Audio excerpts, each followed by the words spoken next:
Vice Mayor Du Bois, Here. Councilmember Filsath, Here.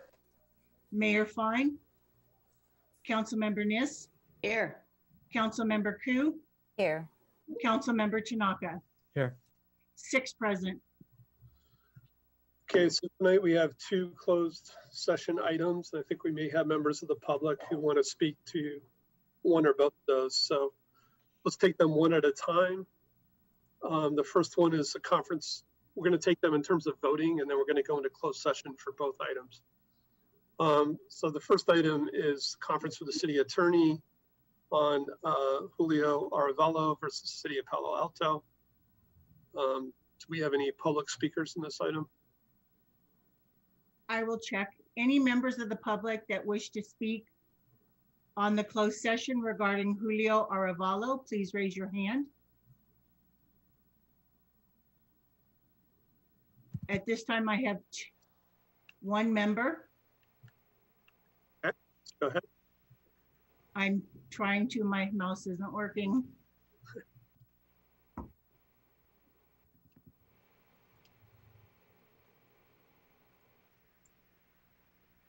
Jessica, are you able to let them speak? Fortunately, I think that the host needs to make us co-host. Let me contact Aaron real quick. Okay, maybe that's it.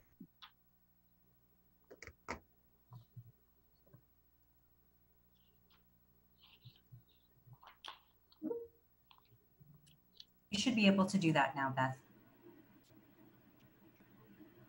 Rebecca, you need to unmute and then you'll be able to speak for 2 minutes.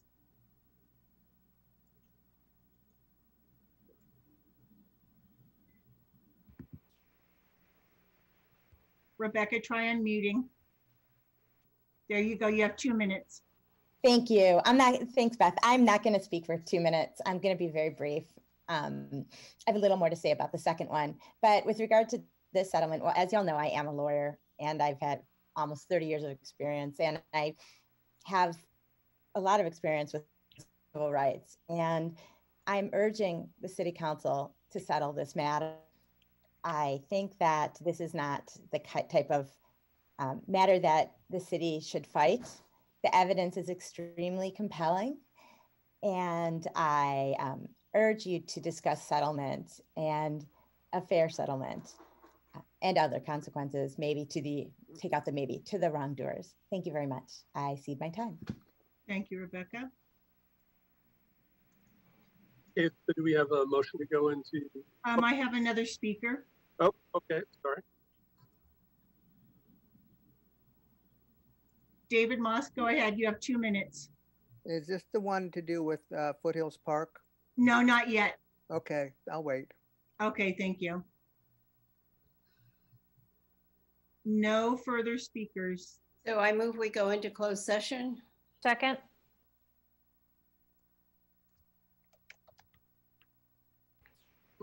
We have a first and a second.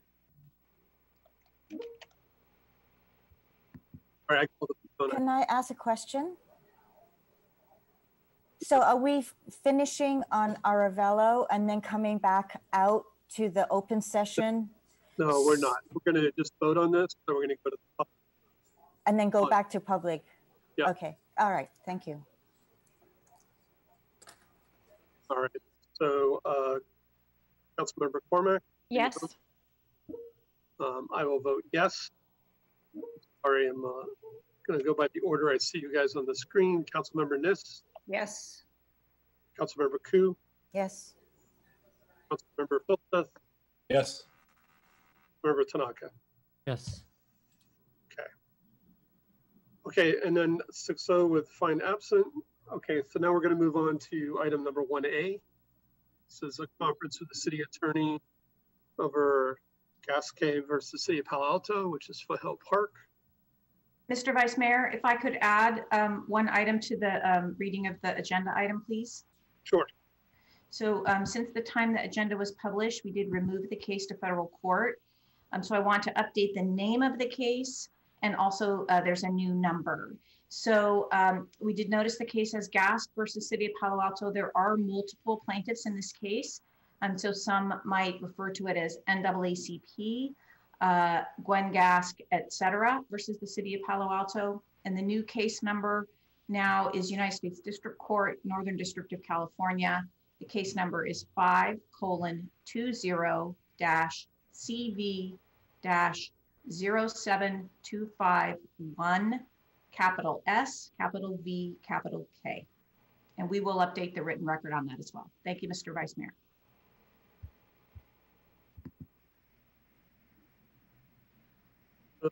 Clerk, do you have any members of the public to speak on this item?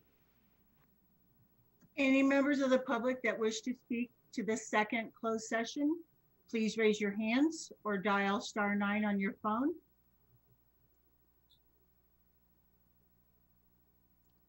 David Moss, go ahead. David Moss, you may need to unmute from your side. There you go, All you right. have 2 minutes. My name is David Moss, and I've been a Palo Alto resident since 1977. I and my family have often enjoyed Foothills Park and the other open space preserves through the decades. This jewel must be protected, but must not be tied to zip code.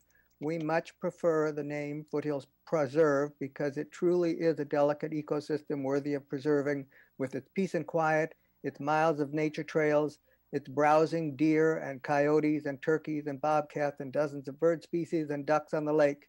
But it's also unique in that it has some features of an urban park, which no Mid-Peninsula open space preserve has, like picnic tables, real bathrooms, all handicap accessible, canoe rentals, and catch and release fishing. But as I said, this jewel must be protected, but not by zip code. This antiquated law can easily be struck down and a lot of money, wasted money, saved while preserving this delicate ecosystem. The newspapers have already discussed a proposed pilot that includes a reservation system that limits density on busy days and busy seasons. Density is the key, not where you come from. Keep the number of visitors to a manageable number, and you will preserve everything that is good about Foothills Preserve. There's already a 1,000 person limit. The reservation system even allows for a tighter limit on busy days. It's a win-win. I will only be voting for candidates who I think will strike down the law limiting access by zip code, not wait for a vote of the people. That opens us up to a propaganda war a la Trump.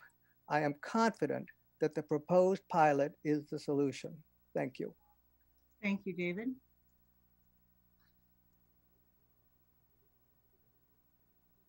Our next speaker is Jeff Greenfield.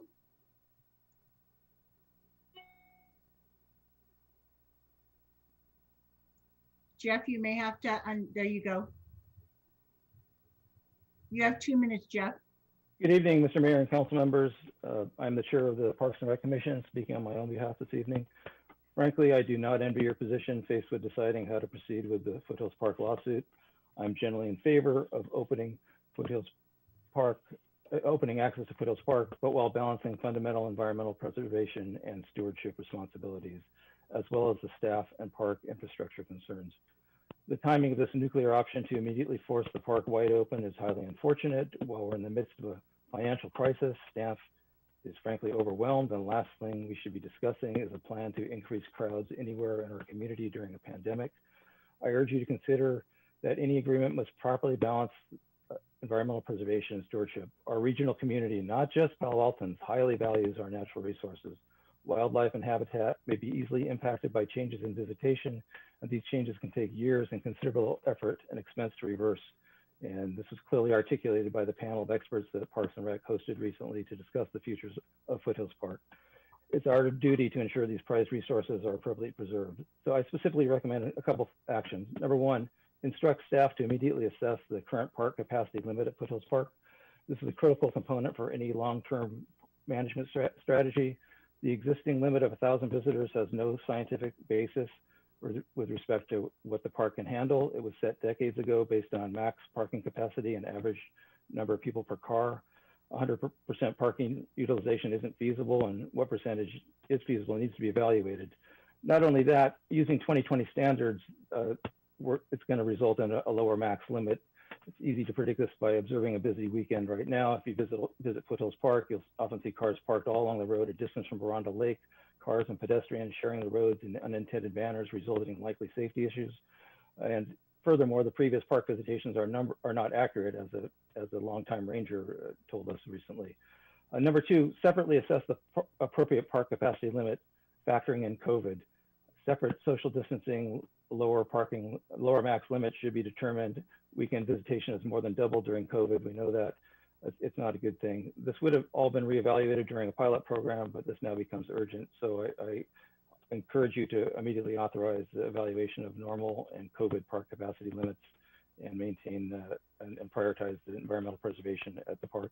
Thank you, and I'll speak with you later this evening. Thank you, Jeff. Our next speaker is Rebecca Eisenberg. Rebecca, go ahead. Thank you. So first of all, I want to state that I do know a lot about the 14th Amendment. I have written 2 articles about the 14th Amendment for the Harvard Law Review and a 3rd for the Yale Journal of Law and Feminism, and have been writing and speaking about 14th Amendment, equal protection under the law for almost 30 years. This is an area of expertise of mine.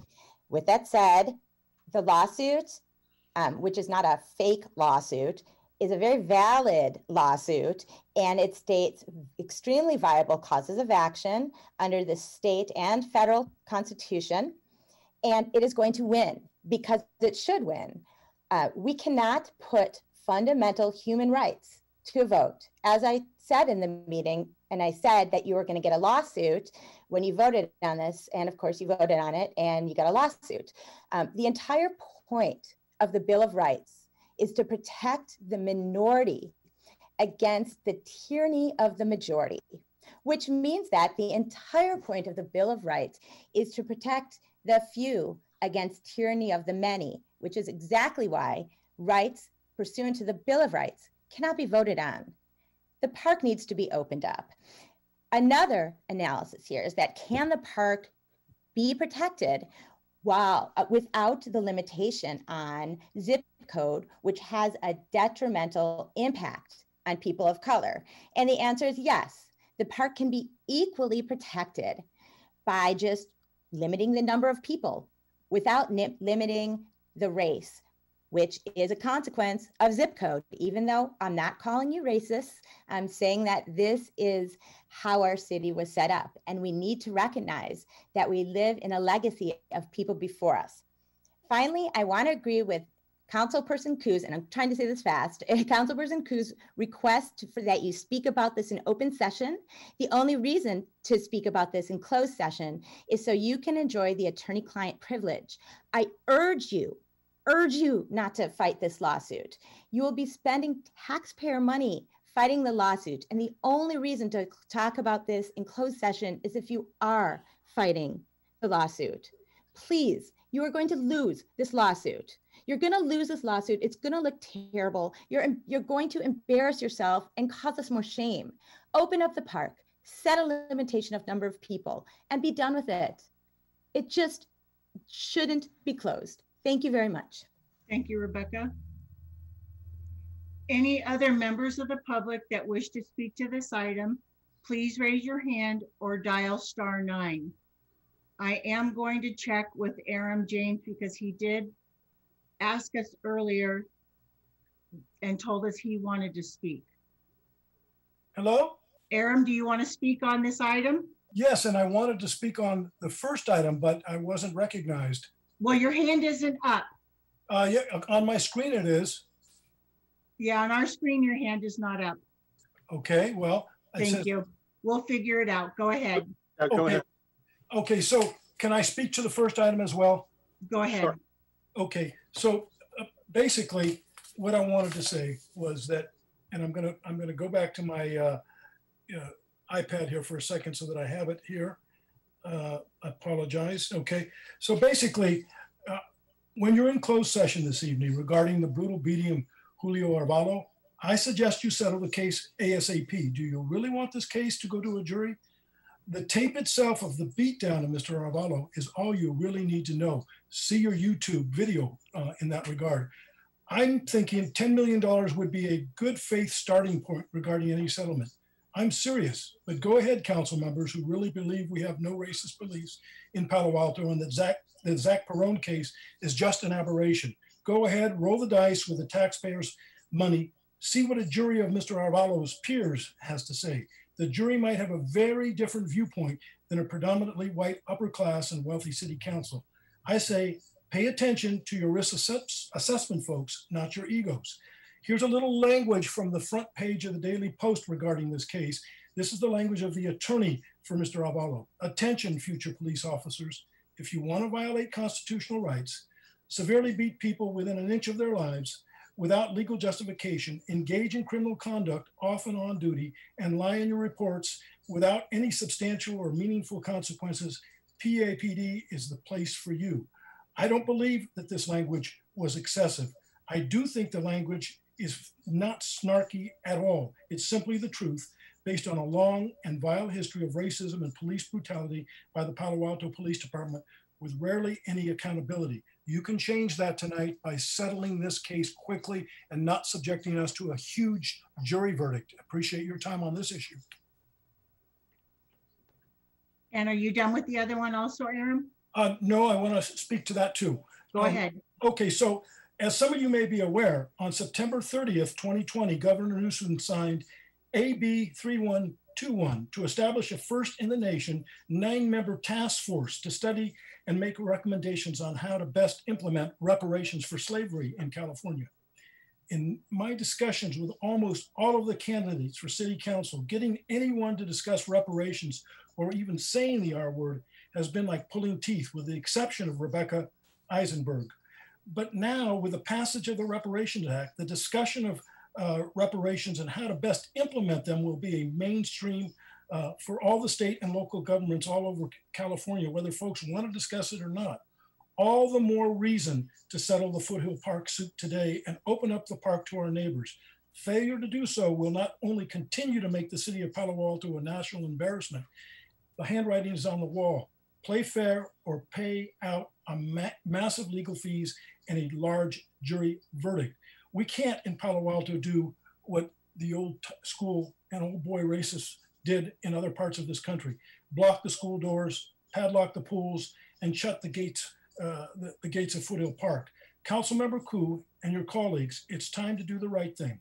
Remember, if we voted today about in Palo Alto whether we should close our schools to African Americans buying the secrecy of their votes, despite the fact that Brown versus the Board of Education is now more than 60, was a settled law more than 60 years ago. Just look at the efforts that Palo Alto takes to exclude African Americans today.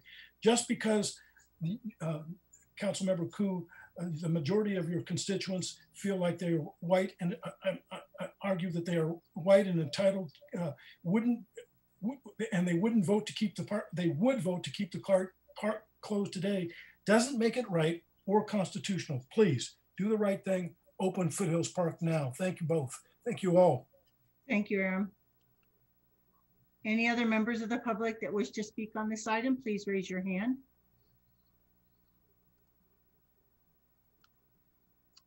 Okay, so can we get a motion on this item? Didn't we have one already? It was on the previous one. Well, then move this one as well. Thank you. Second. Thank you. I have my orders, so I will vote for us. First, I vote yes. Councilmember Filseth. Yes. Councilmember Niss. Yes.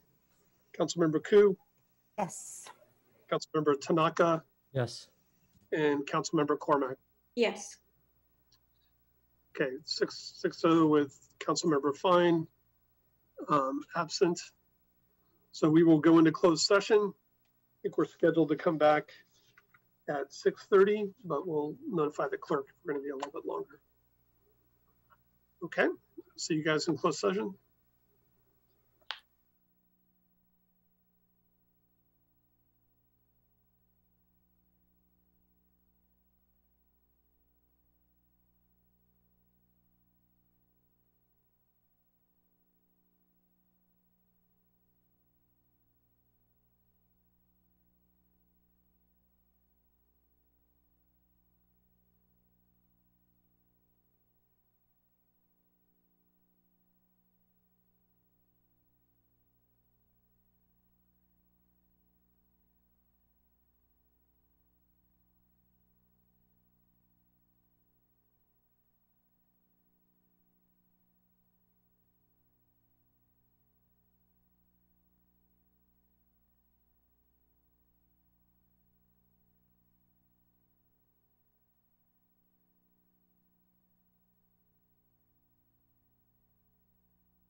COVID times, COVID election times. You know, there's a great saying, a Chinese saying, may you live in interesting times. And we certainly are in interesting times as we continue, KZSU continues its coverage as we have all year long during this COVID time. And without a break, we've been doing it. We are live for another virtual meeting presently. The Palo Alto City Council, which will be on Zoom tonight in various locations, is in a closed session at this time. They started early at 5 o'clock, and they were supposed to come out around 6:30, but they are staying in with more things to deal with. Tonight they plan to meet, they're meeting in a closed session to discuss existing litigation with Julio R. Alvalo pertaining to his arrest in front of the Happy Donuts from a group that includes the ACLU and the NAACP pertaining to the city's policy of prohibiting non-residents from accessing Foothills Park.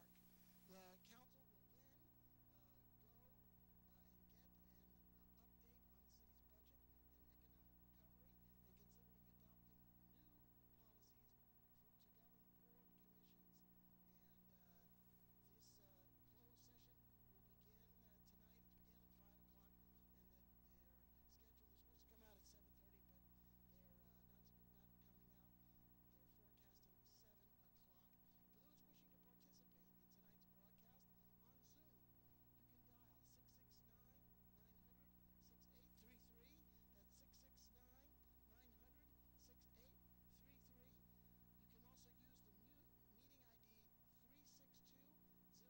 They're forecasting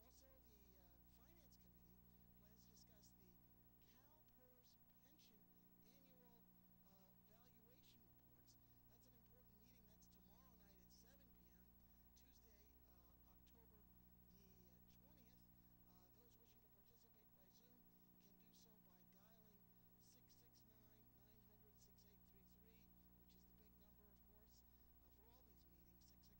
That's 669-900-6833. You can also use the meeting ID 362-027-238. That's 362-027-238. Also, the Finance Committee plans to discuss the CalPERS pension annual valuation reports. That's an important meeting. That's tomorrow night at 7 p.m., Tuesday, October the 20th. Those wishing to participate by Zoom can do so by dialing 669-900-6833, which is the big number, of course, for all these meetings, 669-900-6833. And then the meeting ID for that Finance Committee tomorrow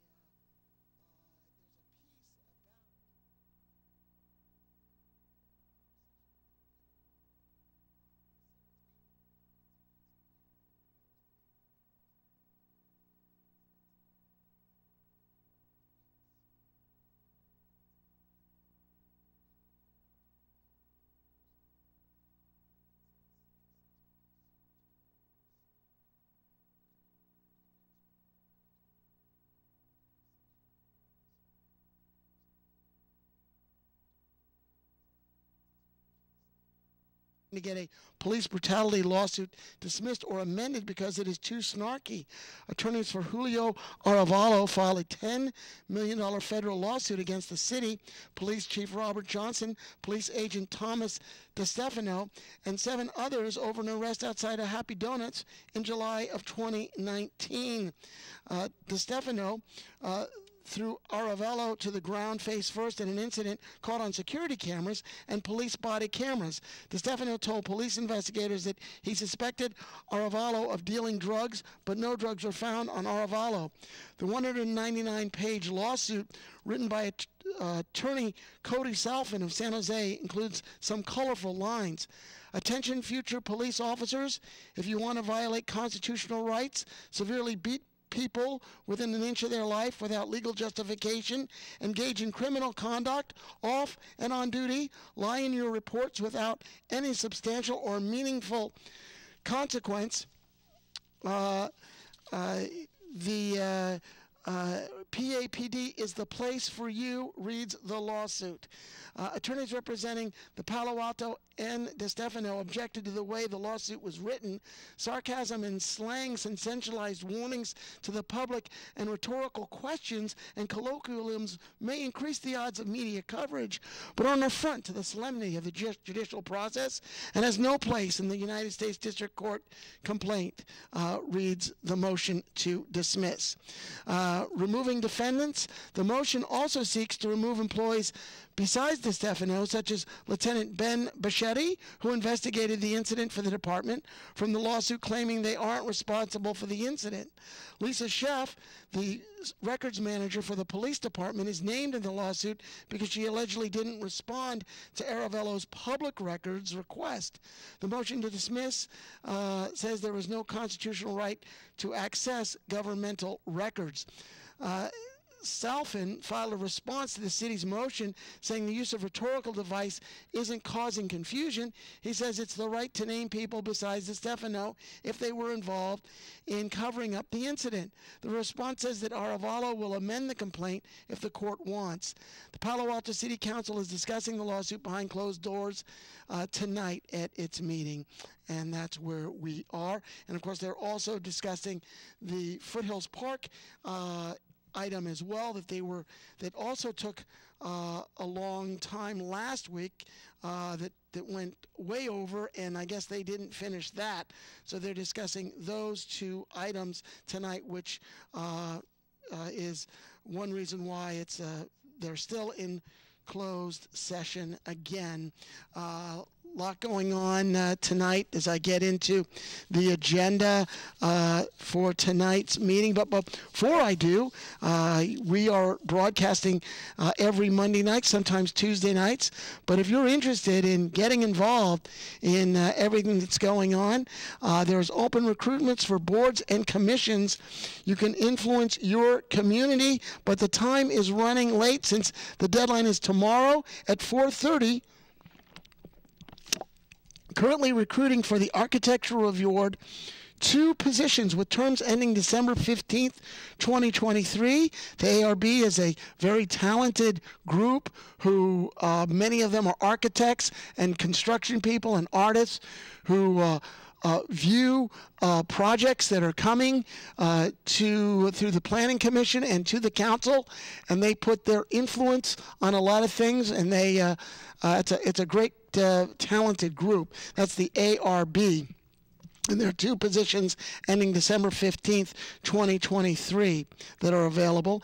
The Historic Resources Board, there are 4 positions with terms ending December 15th, 2023.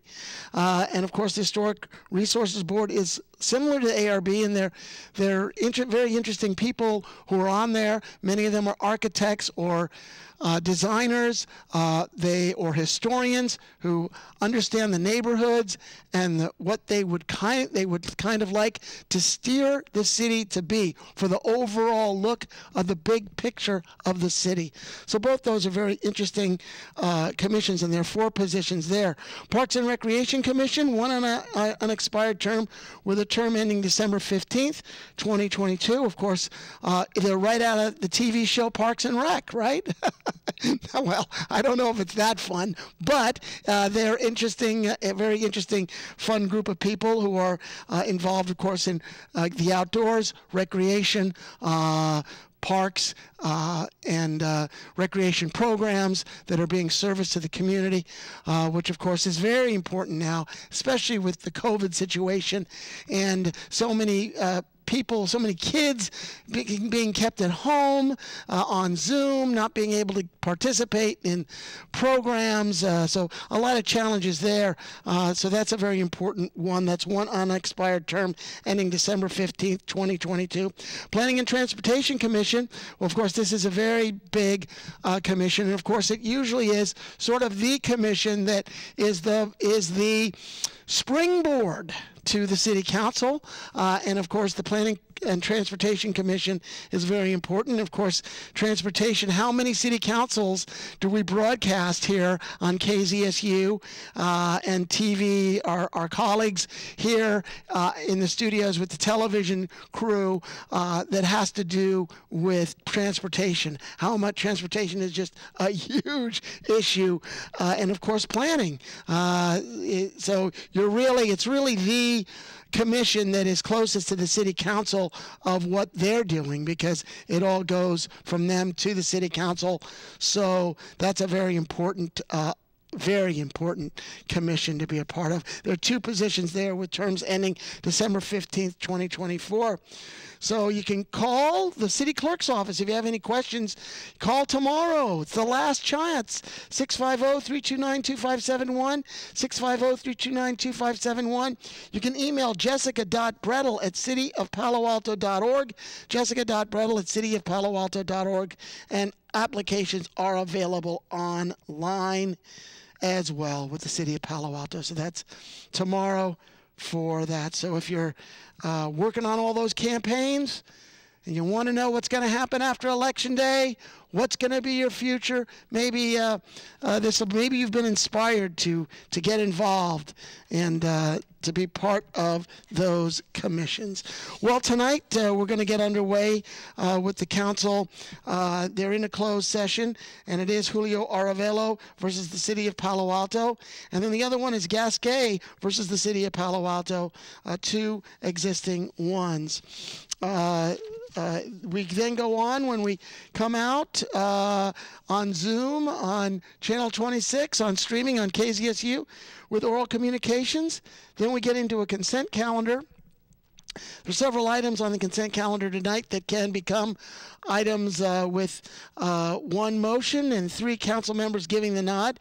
Item number 3 is approve and authorize the city manager or designee to execute professional services agreement contract with Kinetics AES Incorporated in the amount not to exceed $310,000 for the electric substation grounding design capital improvement project, and authorization to negotiate and execute related change orders in the amount of $31,000 for a total not to exceed $341,000. Item number 4 is an approval of a professional services contract with the BKF Engineers in the amount of $289,786 for land surveying services, including $14,750 for additional services, for a total not to exceed the amount of $304,536. Item number 5 is approval of 2 recommended modifications to small business grant programs, grant amounts of $5,000, limiting eligibility to currently operating businesses, and a budget amendment in the general fund.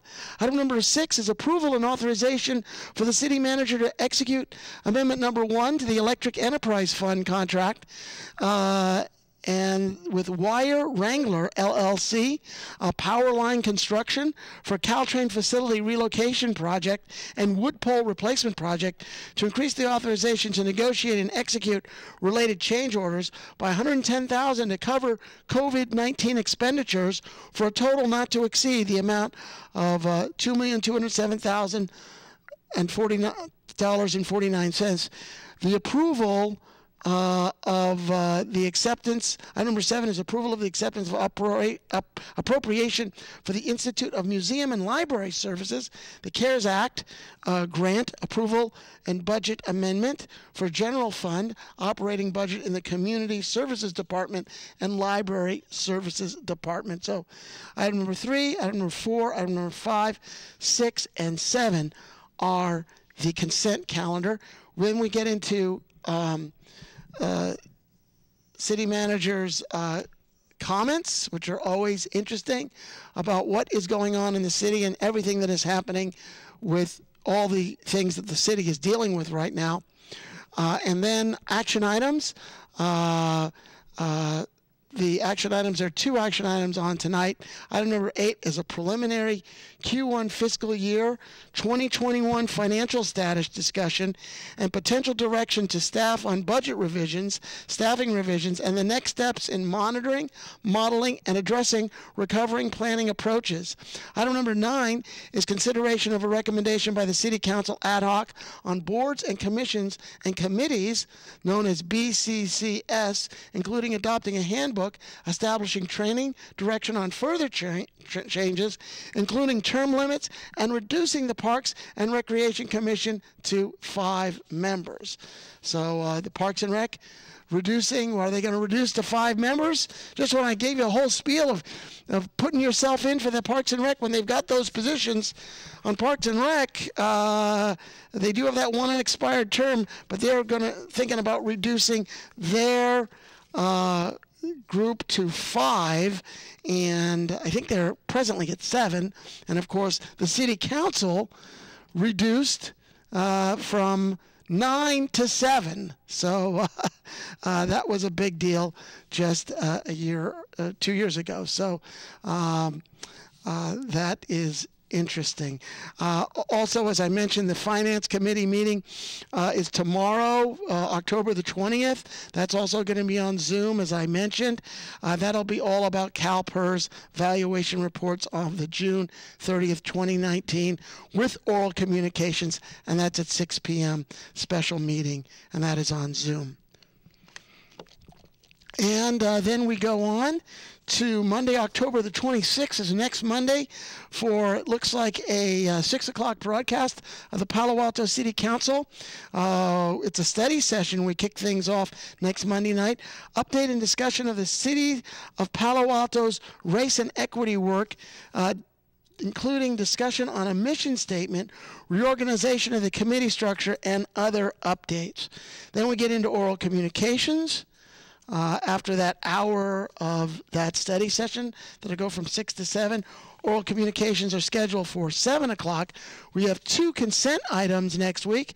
Item number 2 is the second reading. It's adoption of several ordinances regarding accessory dwelling units and junior dwelling units to amend Palo Alto Municipal Code Title 16 and 18 amendments, including repealing Section 1842 accessory junior dwelling units and adding a new chapter, accessory dwelling units and junior accessory dwelling units, and updating chapters 1804, which is definitions, 1658, which is development impact fees, 1604, which is California Building Code, 1606, which is residential code, 1614 is California Green Building Standards, and that's from a first reading back from October the 5th, 2020, and that was passed 7-0. Item number 3 is a quasi-judicial consent item calendar, 567 Maybell. It's an adoption of a resolution authorizing the city to amend an existing agreement securing a lien for deferral of affordable housing in lieu and development impact fees for a project that includes the development of 16 family homes. The applicant proposes payment of fees in installments prior to final occupancy and the environmental assessment. It's not a project. It deals with zoning districts R2 and RM15. Then we have City Manager Shikata's comments, which are always pithy and interesting, from 7:35 to 7:45. We only have one action item next week. It's a direction to modify the California Avenue parking policy to expand eligibility for the city garage parking permits and modify the Evergreen Park Mayfield Residential Preferential Parking, known as RPP program, to reduce employee parking in the RPP district. And that is what we've got for the month of October. Then, of course, we get on to November. There's a finance committee on Tuesday, November the 3rd. That is on Election Day. And that, of course, has been canceled. You're not going to have meetings on Election Day on one of the biggest days of the year, one of the most important elections in American history, and an election that is just huge on so many levels, local, state, federal. So they're obviously not going to have a meeting then. But we will have a broadcast on Election Eve. That's Monday, November the 2nd. We will be broadcasting the Palo Alto City Council, and that is the council will be meeting, and that is a 6 o'clock broadcast. Of course, by then, everyone will have voted.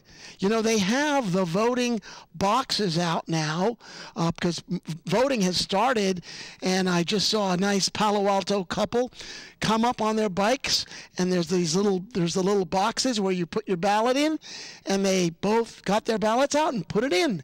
And democracy in action, democracy is now all around us, folks. It is happening live. You know, we're live, and outside around us, the boxes are being filled up with ballots. You can also vote. You can mail in your ballot. You can drop off your ballot in these boxes. You can wait. I think it starts Halloween. It goes the 31st, then the 1st, then the 2nd. You can vote and then the 3rd you can vote in person. So so by the 2nd, when we're broadcasting that Monday, I'm sure all the council members will have voted. In fact, I probably will have voted. I personally am going to vote in person. I don't know which day I'm going to vote. I don't think I'm going to vote on Election Day. I might be voting that weekend prior to it, where I will go in person. I just like the feel of being in person, being live. I think it's the whole broadcast thing of being there. You know, we're in radio and we're on the air, but we're also in the studio and we're live. The TV crew, I see them, well, they see me, they're behind the other end there. Something about having to be there. I just think that's great, as opposed to, you know, mailing in your utility bill. But anyway, so that's November the 2nd. That is a 6 o'clock broadcast. 90.1 KZSU Stanford. It is the top of the hour. You're listening to Gavel to Gavel coverage, Democracy in Action, your Palo Alto City Council. I'm your host, Vince Larkin. We're in a closed session right now, a closed session that started at 5 o'clock that is continuing on to 7, and we're waiting for them to come out. And that it deals with a police arrest and also access to Foothills Park, two big legal items, and we're waiting for them to come out. And we've just got the word, Wes has given me the word, that they're not coming out till 7:30. So whatever's happening, it looks like the biggest part of this meeting is happening behind closed doors. But I'm with you, and you're with me, and we appreciate you listening, as we appreciate all your support of KZSU Stanford. I've got Wes on the TV side. I've got Patrick also on the TV side, working the TV here tonight. And we are settling down for what will be an interesting Palo Alto City Council. So anyway, that's Monday, November the 2nd. You know, you got to wonder, will it be anticlimactic? You know, the whole thing of voting, everyone will have voted by November the 2nd, and then there are real issues with, will the election be done on Election Day? And I think it was a court just ruled in Pennsylvania, a huge battleground state, that President Trump needs to win in order to be reelected, that those ballots will not be finished till up to 3 days after the election. So it's very hard to think that on Election Day we're going to know who the president is. It'll be interesting. A lot of theories on that. We've discussed that before, but we'll see where we go with that. All right, then we have the election on November the 3rd. And on November 4th, 5th, 6th, 7th, 8th, I don't know if we know who the president is. November the 9th, we're back for another broadcast of the City of Palo Alto, 6 o'clock broadcast. Will we know who the winner is? I don't know. Then we go on to Monday, November the 16th. I'm sure we will know who the elected council members are, though. I'm sure we will know that by our next broadcast after Election Day, which would be Monday, November the 9th. Then we go on to Monday, November 16th, another 6 o'clock broadcast. And then Monday, November 23rd, is no broadcast scheduled because it is Thanksgiving week that week. So we will not have a broadcast that week, thinking that people will be traveling. I don't know if they're traveling in these times. Maybe sometimes people will be traveling. They say it's gotten a lot safer to travel, or people will be driving to other locations for that November 24th Thanksgiving. And of course, in 2000, we had a Thanksgiving, and we didn't know who the president was, whether it was going to be Bush or Gore, but then we did know by Christmas. Will we know by Christmas? Will we know by Christmas? Well, I don't think we'll know by Thanksgiving, but anyway, on Monday, November the 30th, we'll be back for another broadcast of the Palo Alto City Council after our Thanksgiving.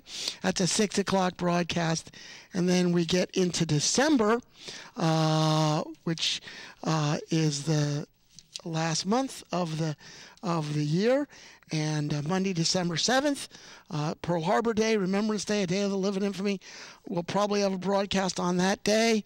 I would imagine that's probably a 6 o'clock broadcast. And then Monday, December 14th, another 6 o'clock broadcast. And then I think I don't know if we have any broadcasts the rest of the month because of the Christmas, New Year's holiday season. Will we have a broadcast on December 21st? That is the first day of winter. I don't think we will, but we may. Sometimes we go that late into it. And then that finishes up. I'm thinking that Monday, December 28th, we're definitely not having a broadcast. And then we get into 2021 and the new year, and what will happen in 2021. Will we still be in lockdown? We'll see. Will kids still be not being able to really go to school, still on Zoom, although some parochial schools and private schools are getting their kids back into to school, but many public schools are not going to have regular classes till the new year. So we'll see. Today, I actually went and I got my flu shot today at Kaiser, because they say you should get your flu shot because that helps with the COVID. Get an early flu shot. It'll help with the COVID thing. And today, Governor Newsom put out a task force made of some Stanford doctors and UCSF doctors to review the vaccine that the federal government will put out to see if it will be safe for Californians. This is something that was an issue with Kamala Harris, who is on the Biden ticket running for vice president. The senator said that she would not take a vaccine. She would not trust a vaccine. So Governor Newsom today was on television explaining the history of vaccines in the state of California. And so that is something that's interesting. And it was a sort of a vaccine day.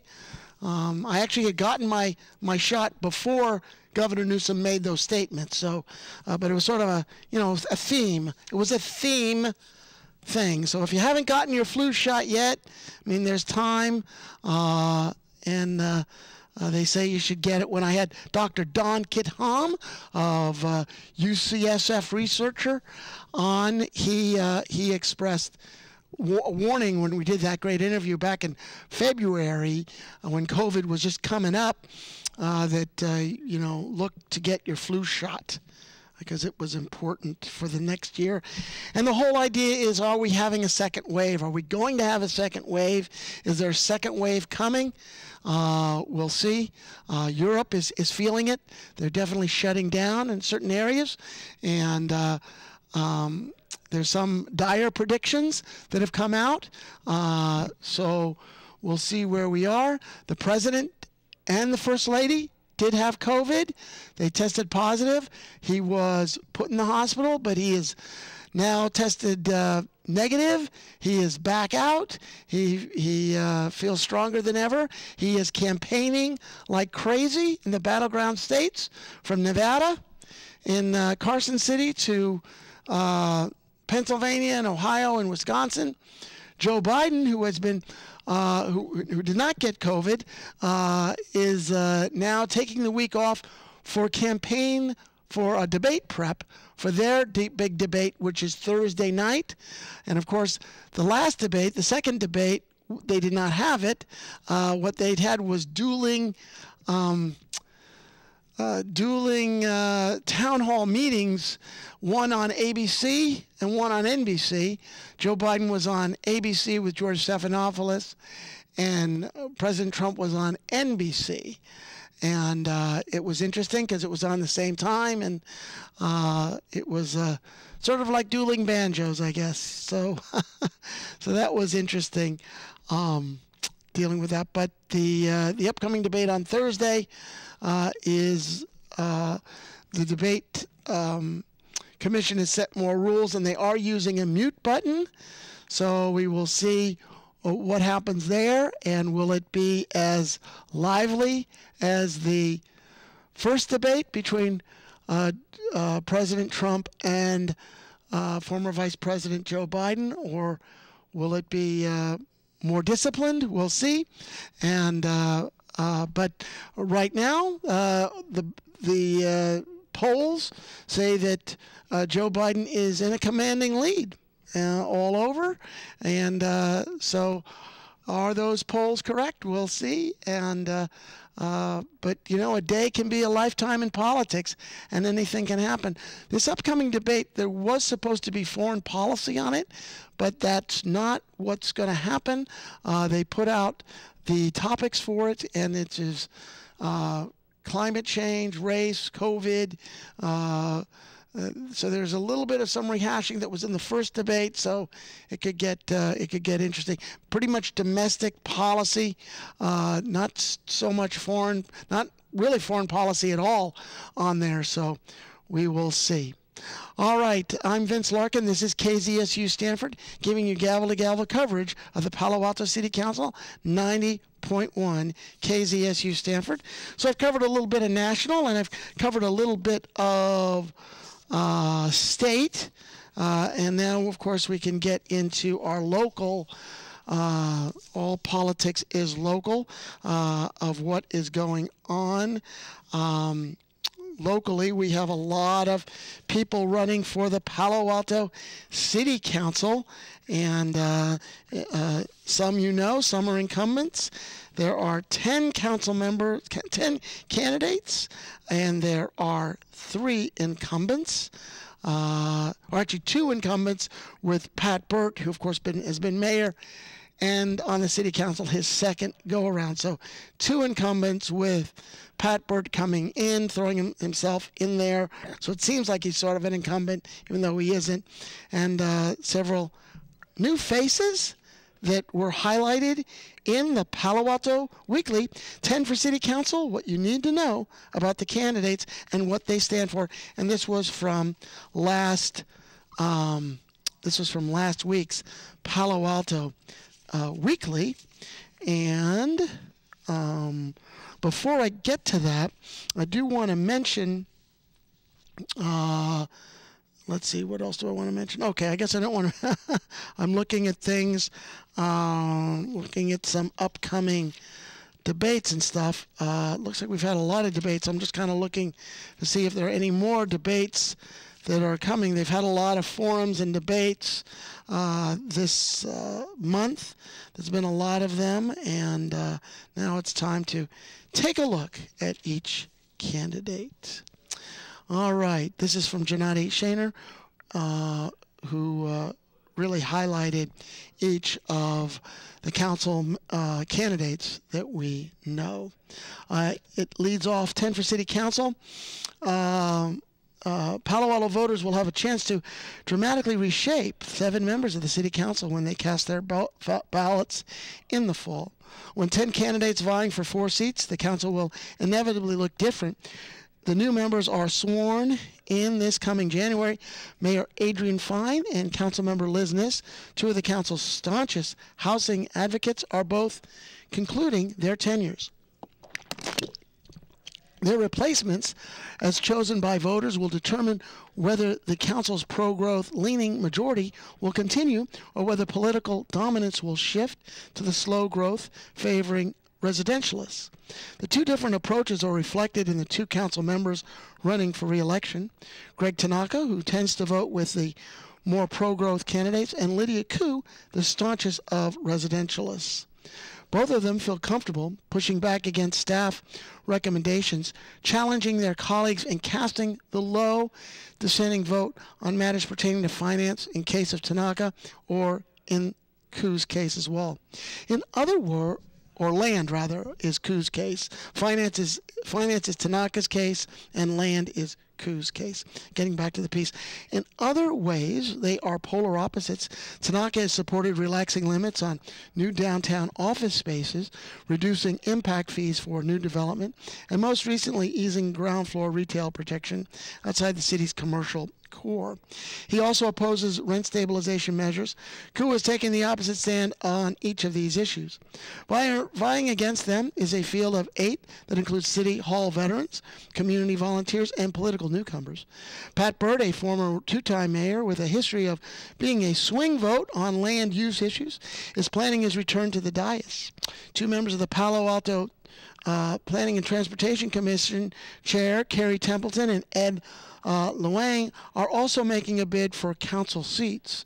Each can point to a history of listening to both sides and achieving consensus. Teacher Greer Stone and attorney Stephen Lee, both of whom are former members of the City Human Relations Commission, are hoping to join the council so that they can build more affordable housing and reform the police department. But while Lee, like Fine, supports state legislation that would loosen zoning rules in single-family zones and transit areas, Stone fiercely opposes both approaches, seeing them as ineffective and an affront to local control of land use decision-making. The other 3 candidates, attorney Rebecca Eisenberg, engineer Raven Malone, and WhatsApp product director Ajit Varma, have not served on any local commission, but say they have fresh ideas to help Palo Alto address some of its most intractable problems. Eisenberg, a vocal critic of the council's recent budget cuts, wants to go big on housing and propose that the city buy land and develop hundreds of affordable units. Malone talks about ending exclusionary zoning and allowing more multifamily developments throughout the city, including a single-family neighborhoods. Varma wants to bring Palo Alto back to its business-friendly roots by loosening regulations, streamlining approvals, and encouraging new developments, both commercial and residential. The election will be starkly different from the one 2 years ago when council members Tom Du Bois and Eric Filsef were both easily reelected, and Allison Cormack was the only new member to join the council.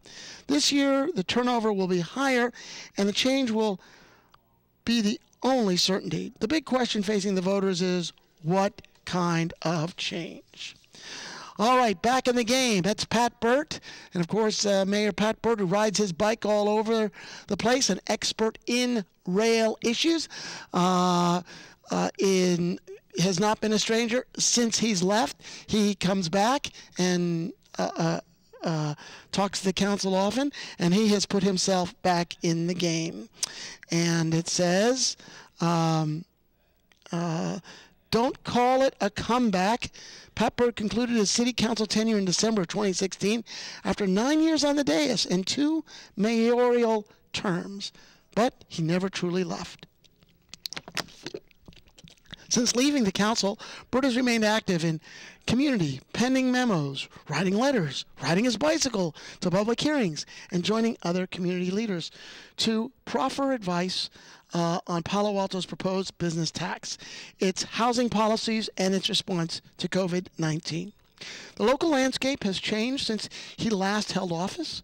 Palo Alto is now facing a health emergency that is accompanied by an economic emergency, as well as unresolved questions about the city's infrastructure, future design of rail corridor, and changes to a police department that he believes has gone downhill when it comes to transparency and accountability. Burt believes this year's council experience can help the cities deal with these challenges, as well as reverse several troubling trends in City Hall culture, where he sees a relatively inexperienced council that is being overly deferential to a city manager and the city attorney. As an example, he cites the city's actions in March, when the council swiftly approved city manager Ed Chicata's request for emergency powers with little explanation of what that would entail. We had a real historic shift, a temporary shift in authority, and neither the city manager nor the city attorney have yet to fully explain those powers, Burt said. One of those powers that was dismissed as a very unlikely scenario was a declaration of a curfew. Unlikely, that is, until June 2nd, when Chicata ordered a citywide curfew until June 11th in response to expected looting at Stanford Shopping Center and downtown businesses around the same time that the city saw peaceful protests in response to the killing of George Floyd by a Minneapolis police officer. The looting didn't happen, and Chicata rescinded the curfew 2 days later. But Burt saw the incident as an example of heavy-handed tactics employed by the city's administration with the council's explicit or implicit approval. He also noted that Chicata's declared the citywide curfew based on powers that the council granted him because of the COVID emergency, rather than declare a separate emergency based on the expectation of civil unrest. We had a 10-day curfew declared citywide. It was a preventative measure, and the city attorney did not fully participate in that process, did not weigh in on whether that's even a legally declared emergency. He said he believed the role they played was very inappropriate and non-transparent, and it was enabled by the mayor, who overtly supported it, and then, once criticism happened, threw the city manager under the bus, Burt said. In addition to trying to restore the traditional balance of power where the council, rather than the city staff, sets policy, Burt is eager to make progress on some of the city's top priorities, most of which he had worked on as a council member.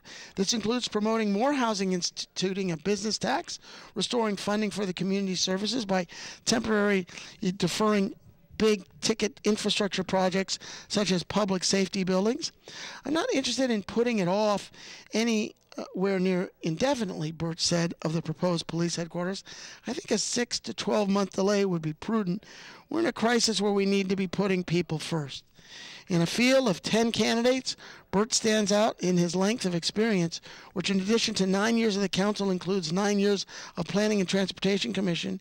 He believes in his civic resume would be useful for both restoring the council's proper role in setting policy and for bridging the gap between those in the community who want to see unrestrained growth and those who are opposed to any substantial change. On a council that has historically split between members favoring slower or faster city growth, Burt generally remained in the center.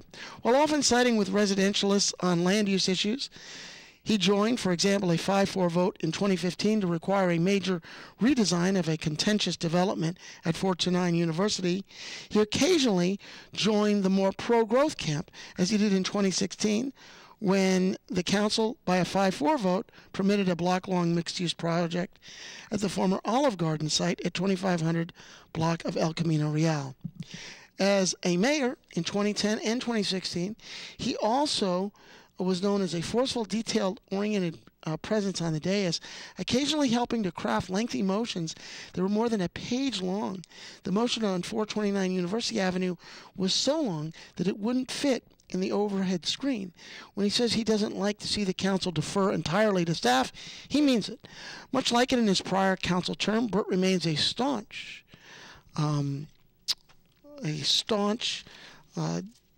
he is staunch in many, I'm turning the page here, a staunch supporter of the business tax, particularly one based on employee headcount.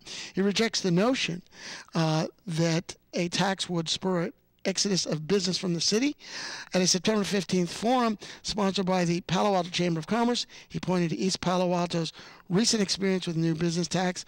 Far from discouraging businesses, they have an avalanche of new developments since then. Burt said this is the big business paying their fair share to mitigate the impacts that they create.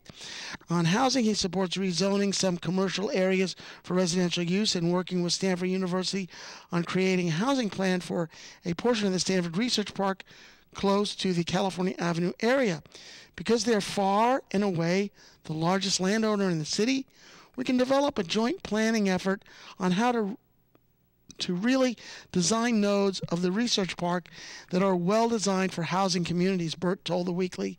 He believes the city needs to do more to reform its police operations. He opposed the council decision in December to revise the scope of the independent police auditor to remove the auditor's ability to investigate internal conflicts.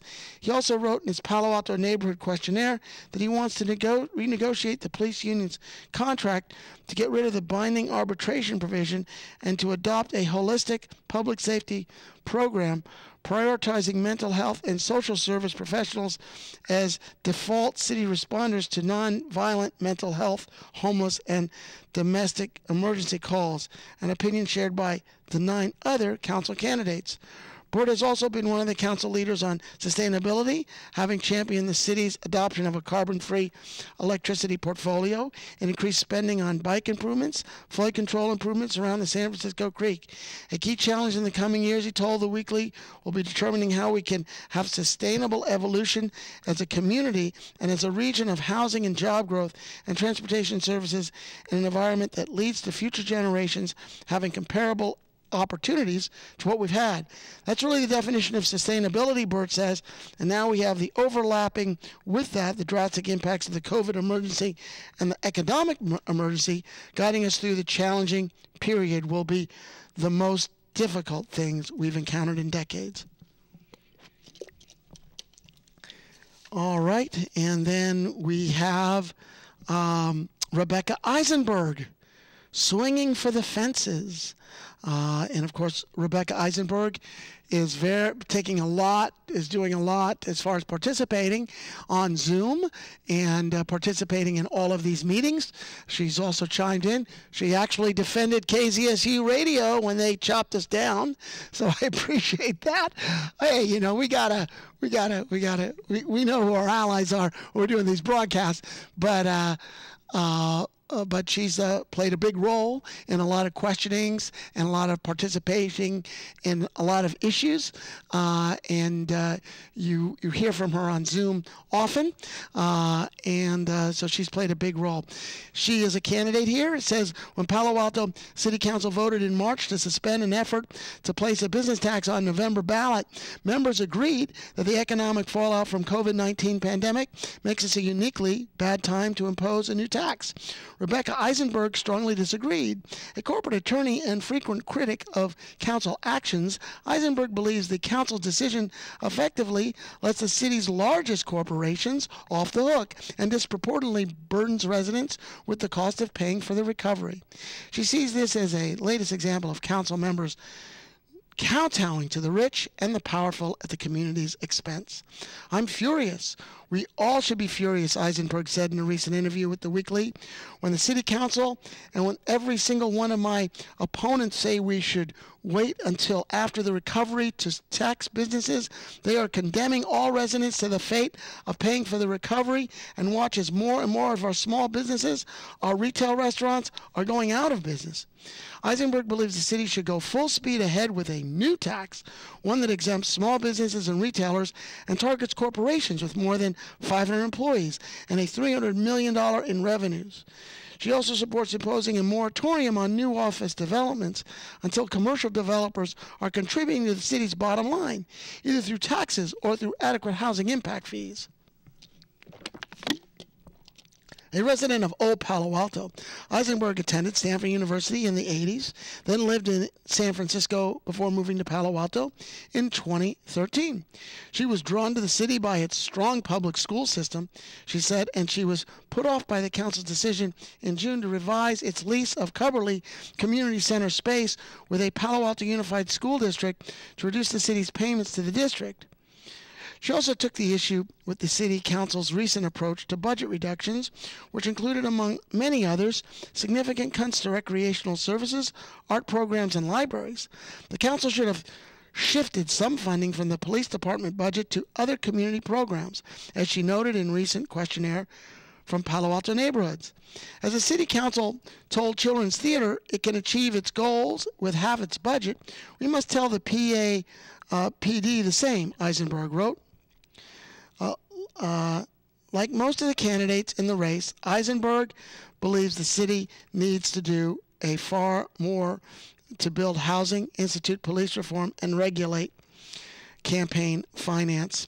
Her solutions, however, tend to go well beyond those that are proffered by others. She strongly supports, for example, building housing at Cubberley Community Center, but she's also the only candidate who believes the city should buy 27 acres owned by the Palo Alto Unified School District to make that happen. Eisenberg also wants the city to pursue what's known as Alternative M, a proposal by a group of residents in which the city would buy the Ventura neighborhood site that includes Fry's Electronics and add hundreds of units of affordable housing, as well as park space and other community amenities. While the proposal has gained support in recent months and has been endorsed by the umbrella group, Palo Alto's Neighborhoods, it's far clear where the city would get the hundreds of millions of dollars needed to make the purchase, particularly at a time when the property owners have no interest in selling. It's also not clear whether the business tax Eisenberg proposes would really raise more than $100 million annually, as she claims. The tax that the council had contemplated earlier this year was expected to bring in about $15 million. Or how would she go about building and funding more than 1,000 units of the transitional housing for people in the lowest income categories, as she had proposed to do at the September 15th forum sponsored by the Palo Alto Chamber of Commerce Forum. Eisenberg's proposal for campaign finance reform also goes well beyond anything other candidates have proposed, both in cost and ambition.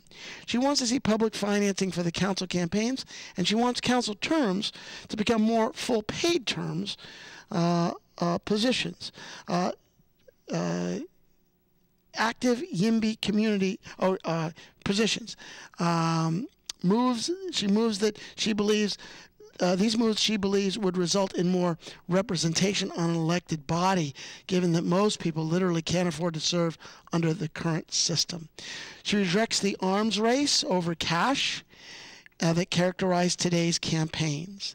The amount of money that a candidate raises on the way to being a council member has zero relationship with how good a city council person can be, how effective they may be in their job, Eisenberg said in an interview. Money, in fact, may have the opposite effect. Time after time, she said, we see the city council bend to the needs of the wealthiest few. For example, she points to the city's recent approval of the President's Hotel conversion from an apartment building to a hotel. Despite city staff's earlier declaration that the project would violate various local laws, the council agreed in June to approve the project after the city was threatened with a lawsuit. She also cites the city's failures to hold accountable Castanea School, an all-girls school whose campus reconstruction proposal is now under city review. She referred to Castanea in an interview as an example of where the council has failed to enforce its own laws and own conditional use permits with a party that's extremely wealthy and carries a lot of political weight. During the Planning and Transportation Commission public hearing on Castanea project on August 26, Eisenberg rejected the notion that supporting the project amounts to supporting the girls' education. She said she was offended and appalled by the irrationality and duplicity of Castanea's official position, that requiring it to comply with the law like the rest of us is somehow an attack on women in STEM. Though she frequently criticized the corporate giants like Palantir and Tesla for not paying their fair share, Eisenberg's tendency to think big is rooted to some extent in her decades of experience in dealing with tech companies. She helped take PayPal public in 2002. She worked to spin off Reddit from its corporate parent and launched it as an independent startup. And she noted in her Palo Alto neighborhoods questionnaire that she filled out. I was told one of my plans are pie in the sky, but I am the person who convinced the SEC that PayPal as a business model that allowed the SEC to take PayPal public, she wrote.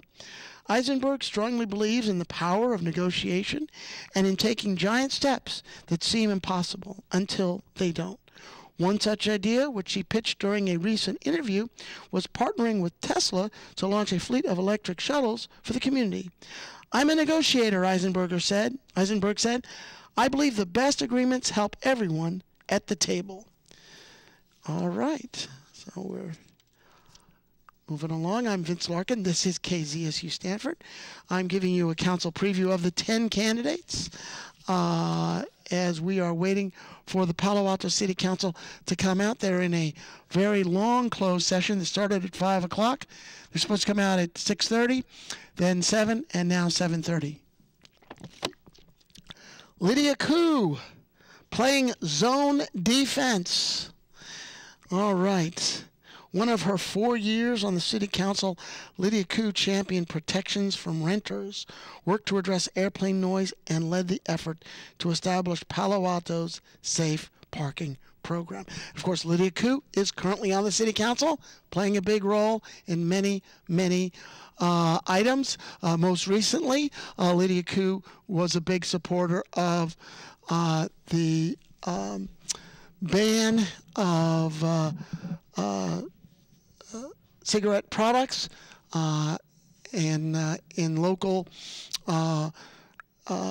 in the local merchants, and including the Max Smoke Shop issue. All right, so getting back to Lydia Koo, she of course is an incumbent.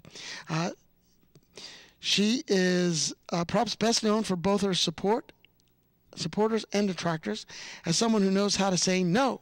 No to attempts by Sacramento legislators to loosen zoning standards to allow more housing construction. No to commercial developers who want to build more offices in Palo Alto. No to a car dealership that wanted to set up a shop in the Baylands.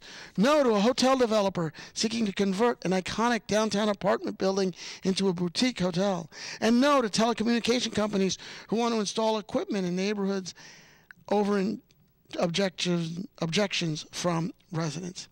On these last 3 issues, the application of a Mercedes dealership, the transformation of the President Hotel, and the recent revisions of a wireless communication rules, which he felt weren't stringent enough, and on many others, Koo represented the sole no vote. Much like her colleagues and competitors, Greg Tanaka, she often challenges staff recommendations and occasionally criticizes her colleagues. But while Tanaka focuses on waste and spending and generally votes with the council on more pro-growth wing, Koo's overreaching focus has been on protecting neighborhoods from the impact of city growth. And I just want to interact Gennady here in his preview of the 10 for council, comparing Koo and Tanaka.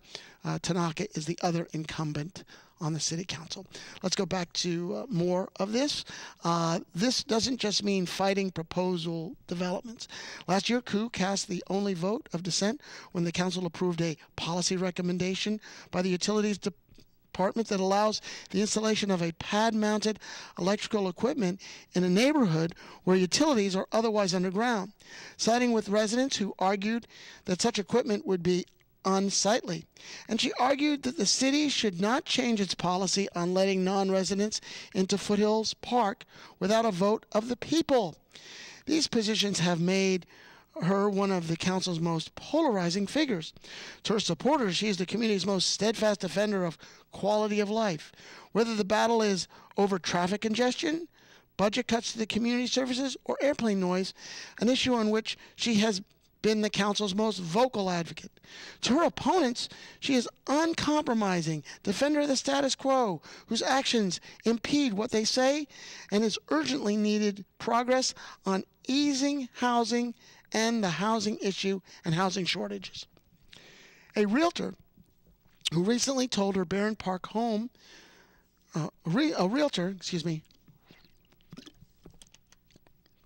a realtor who recently sold her Barron Park home and moved to a Midtown rental, Koo is broadly supported by neighborhood groups and longtime residents who have lobbied the council for more stringent regulations against developers who wanted to densify Palo Alto. She's also frequently derided by housing advocates, including Twitter's active YIMBY community, who call her out of touch. And YIMBY community is YIMBY in caps for those who are following at home. Okay, back to the piece here. As one of the 3 council members who favor slower city growth, Koo distinguishes herself from the other 2 residential council members, Eric Filsaff and Vice Mayor Tom Du Bois, as less likely to compromise, particularly on issues pertaining to growth. And she is very passionate on very, very many issues. It says here she has a record of initially resisting denser developments. She's fought the Mayville Avenue Senior Apartments project in 2013 and a zone change in 2018 that paved the way for a planned 59 apartment complex for low-income residents and adults with disabilities, though she later supported the project, which is now known as Wilton Court. But Koo does have her own ideas about housing. In September 2019, she and Du Bois submitted a memo to their colleagues that encouraged a greater focus on people making below 80% of the area median income. The memo proposed raising housing impact fees paid by commercial developments, requiring developers of the rental housing complex to set aside a certain number of affordable housing. Currently, the city requires only residential developers of ownerships, homes to designate 15% of their units for affordable housing, known as exclusionary housing, ensuring that the density bonuses for mixed-use projects are devoted to the residential components, and exploring regulations to prevent housing from being converted into commercial space. Koo and Du Bois have been the council's chief advocates for rental rehabilitation measures. Though their efforts to explore such measures have so far failed to sway the council's majority, they have had far more success in championing the adoption of safe parking programs for vehicle dwellers, which combine a secure location to park with social services. Last month, the council approved Palo Alto's first such program of 2000 Gang Road. Koo said her biggest disappointment with the council has been a discrepancy between the words of her colleagues and their actions. She cites as an example the recently approved conversion of the President Hotel, a 75-unit apartment building on the University Avenue, in which a boutique hotel will have 100 rooms. Even though city staff had initially ruled that the project violated numerous zoning and provisions, the council had passed a law explicitly banning the conversion of residential properties to non-residential use. The council voted in June to approve the conversion based on a threatened lawsuit from the property owner. Koo was the sole dissenter in a 6-1 vote. Council members have often say they want housing, Koo said, but their decision to approve the conversion belies that assertion.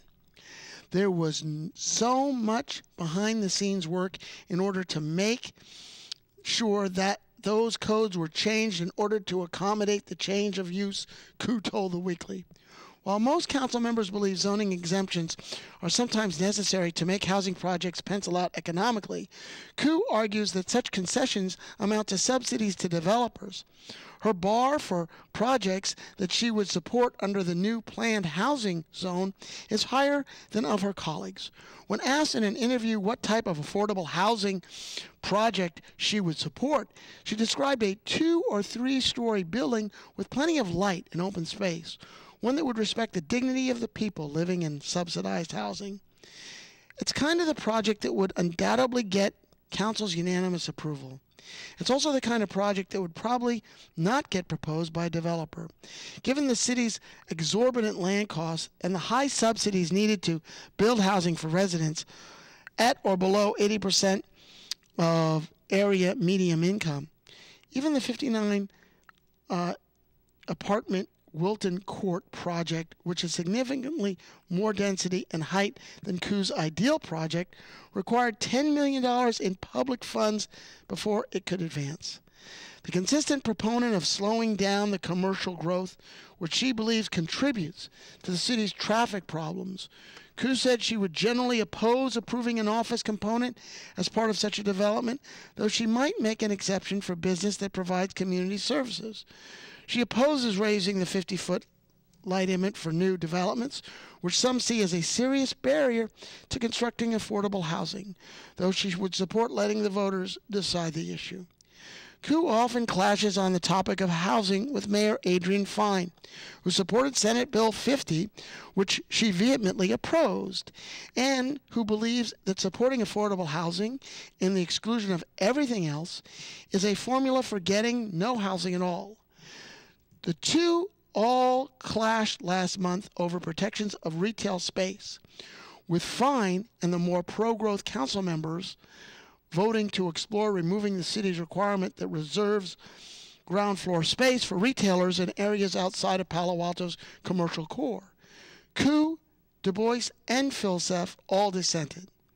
In a recent forum sponsored by the Palo Altans for Sensible Zoning, a Palo Alto Action Commission that leans towards slow growth policies and that endorsed Koo's campaign, Koo said that she is running for a second term because she believes Palo Alto needs to address its housing and business challenges in a sensible and responsible manner. This, to her, doesn't just mean building enough housing to match the city jobs.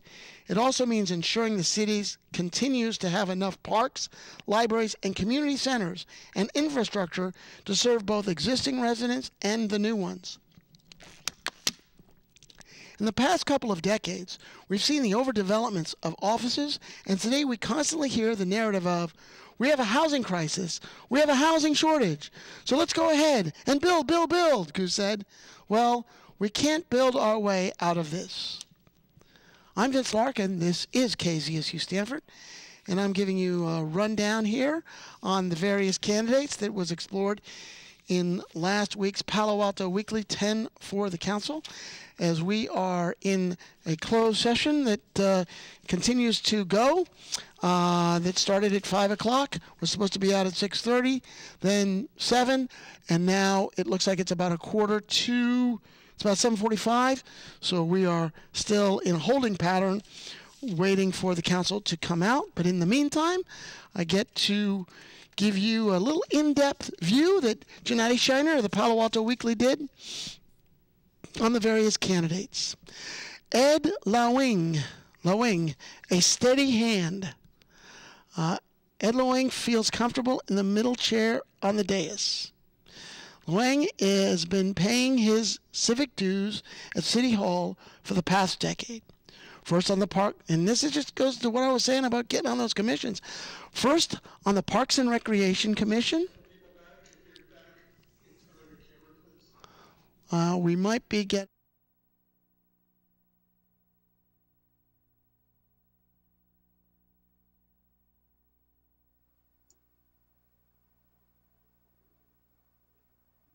Is the city clerk there?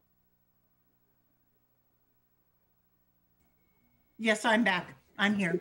Can we go ahead and resume? Yep. Okay, so apologies to those who are waiting. We had a lengthy discussion on two closed session items. So there's no reportable action, and we're going to resume our public council meeting. The next item is agenda changes, additions, and deletions. I don't believe we have any. Correct. No changes from staff, Mr. Vice Mayor. Great. So we'll move on to oral communications. This is where members of the public can speak to items that are not on the agenda. So City Clerk, if we could go to the public for oral. Yes, Vice Mayor. Any member of the public that wishes to speak on oral communications, which is anything not on the current agenda, please raise your hand or dial *9 on your phone and we will call you. Our first speaker is John Kelly.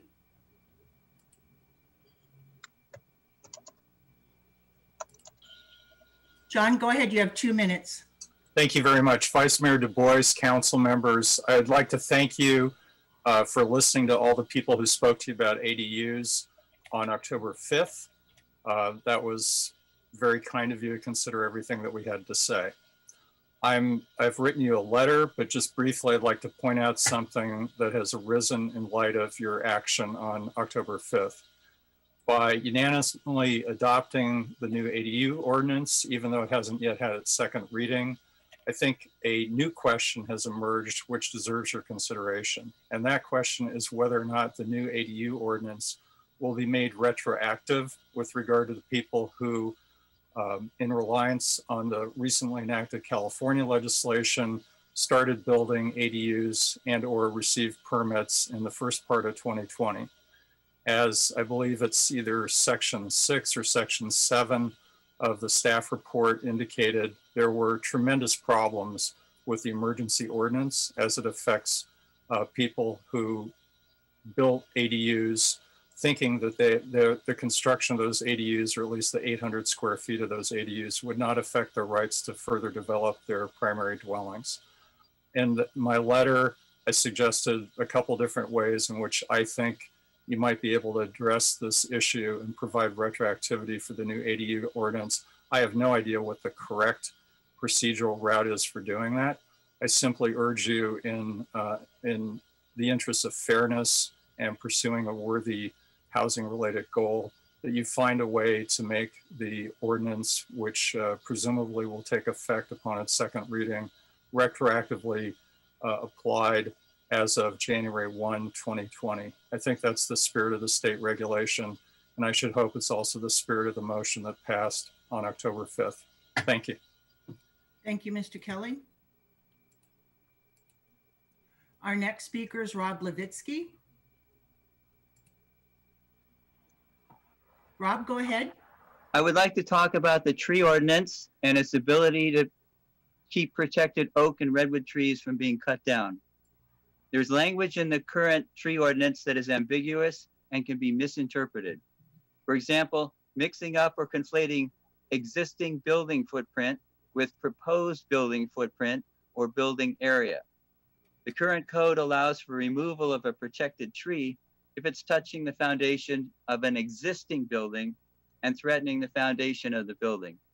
But it can easily be misinterpreted to mean a proposed building footprint, and then a developer just has to show they want to put a new building where a protected tree is, and the tree loses. I believe both the planning department and the EIR consultant for the Castellea project have misinterpreted code section 8.10.50B in this way. They cite 8.10.50B to justify removal of 3 large oaks, numbers 102, 140, and 155 in the Castellea Arborist report. But these 3 trees are not dead or dying. They're not hazardous. They're not wrecking the foundation or eaves of an existing building, and are not crowding out another protected tree. After careful study, Dave Doctor and I can find no ordinance-based justification for removal of these 3 protected oaks. Dave Doctor was the plan checking arborist from 97 to 2017. I've written to planning asking for clarification as to which subcategory of 8.10.50B they are counting on to remove these 3 trees, but I've received no response, even as planning plows ahead full steam with ARB, HRB, and PTC meetings seemingly every week trying to get these commissions to support the project. I believe this misinterpretation of the tree ordinance is likely a violation of CEQA, as these clearly protected trees were not listed in the biological resources section of the EIR, where a search for alternatives for tree removal would have been triggered. Another 10 seconds. Dave Doctor's motto was always to try to design around nature, not cut it down. If ultimately the city council decides that this project can't be reworked to allow the protected trees to live, the council should be on record by agreeing to a statement of overriding considerations. Thank you. Thank you, Rob. Our next speaker is Rebecca Eisenberg. Hi, thanks for letting me speak. Rebecca, go ahead.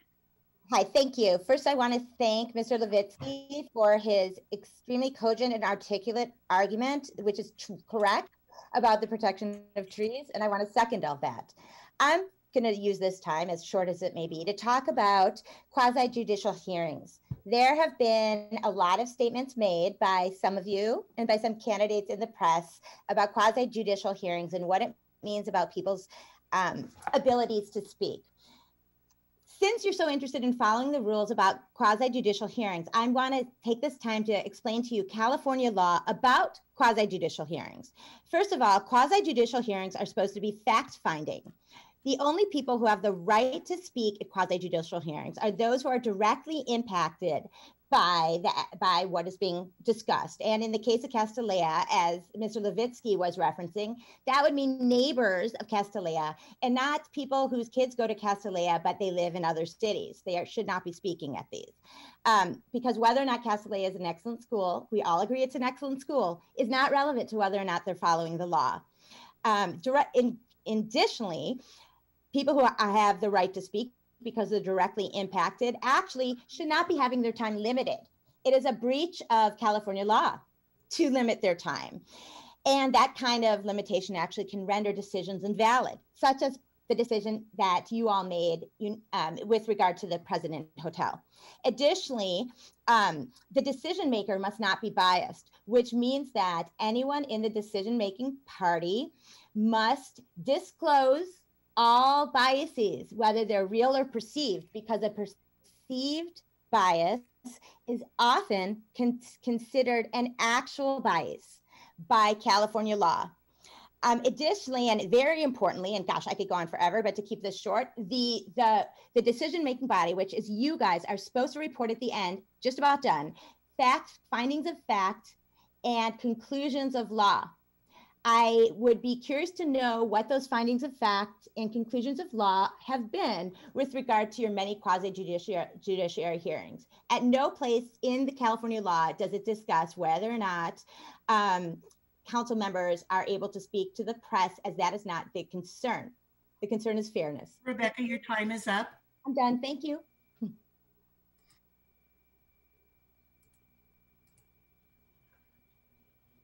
Our next speaker is Randy Pop. Thank you very much. Randy, go ahead. You have 2 minutes.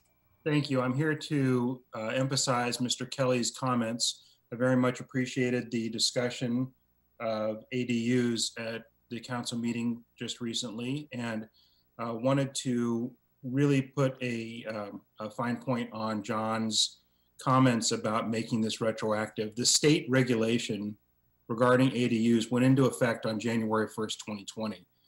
Our urgency ordinance, which was recognizably flawed, has been adjusted and has been attempted to be corrected by staff with the most recent changes.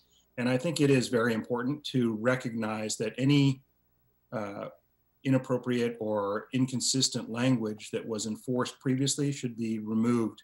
And we need to allow for residents who have taken the step of processing or building an ADU since that period of time be given the same rights as anyone else. And in particular, I'll point out one of the most serious takings that has occurred is the way the deed restrictions have been written. And it's very important to undo that, along with the regulations regarding bonus square footage for a statewide exemption ADU. So just wanted to offer that and to support John's comments. Otherwise, thank you very much. Thank you. Our next speaker is Aram James.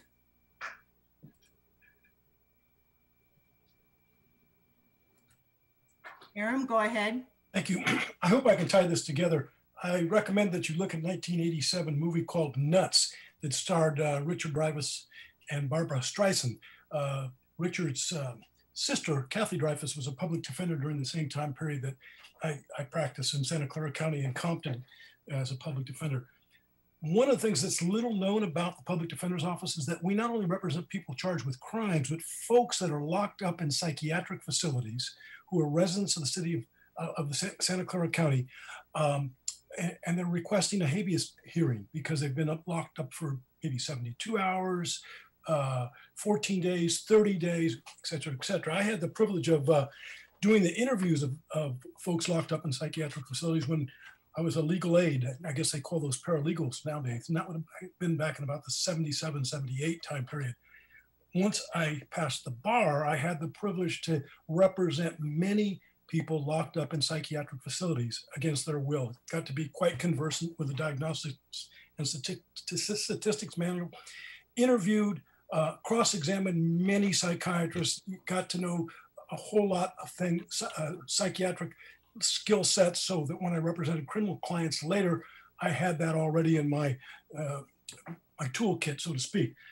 Why do I bring this up? I had a conversation with a commissioner from the HRC who said that after he or she invited me to come to speak about a police practices matter that was on the agenda for the Human Relations Commission, he was chided later. I only found this out about 2 years later by fellow members of the HRC. I don't know their identity at this point, saying, why would you invite Mr. James to come to the HRC to speak at all? He is a crazy man. You know, I wasn't a precipient witness to that. But the person that told me that, I find to be reliable and credible. I wonder what you all think about that. Thank you. Thank you, Aram. Our next speaker is Mark Weiss. Mark, go ahead. You have 2 minutes. Good evening, council members. My name is Mark Weiss. I am calling with glad tidings. There's some good news in the national press about Palo Alto, and it has to do with jazz music and race relations. And what it has to do with is that in 1968, which seems like a while ago, a Palo Alto high school student named Danny Scher produced a jazz concert with one of the most important jazz musicians of that generation, Thelonious Monk, M-O-N-K, T-H-E-L-O-N-I-O-U-S. And this is a famous event. And in the biography of Thelonious Monk, it was described by the Professor Robin Kelly as a very interesting event because at the time Martin Luther King had been assassinated and there was a little bit like today, a lot of tension between races. And this concert brought people together from various backgrounds, from East Palo Alto, from Palo Alto, students, elders, different ethnicities. And it turns out that a janitor at Palo Alto High School had recorded the show. And Mr. Scher, who went on to a career, S-C-H-E-R, went on to a career in the concert world for Bill Graham Presents. He remembered that he had this thing in his closet or attic for many, many years. And it was arranged very recently to be released. The local paper, Palo Alto Weekly, Yoshi Kato had an article, New York Times had an article, NPR. There was a bit of a snafu that it was delayed, but it is now out. You can find it on the internet. You can download it into handheld devices. You can get it on vinyl. I actually got a call because I was a collaborator on some level from a kid from Palo Alto High School writing about this. Anyways, I think we should do more programming, city-sponsored live music, jazz, stuff like that. Thank you. Thank you, Mark. Any other members of the public that wish to speak on oral communications? Please raise your hand.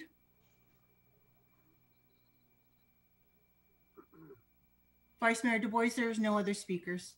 Great. Thank you for the public speakers, and it's supposed to be an awesome album. Let's move on to minutes. Do we have a motion for minutes? I'm happy to move approval of the minutes of September 28th and October 5th. I'll second that. Let's vote on the minutes. Start with Councilmember Niss. Yes. Councilmember Koo. Yes. Councilmember Tanaka. Yes. Councilmember Cormack. Yes.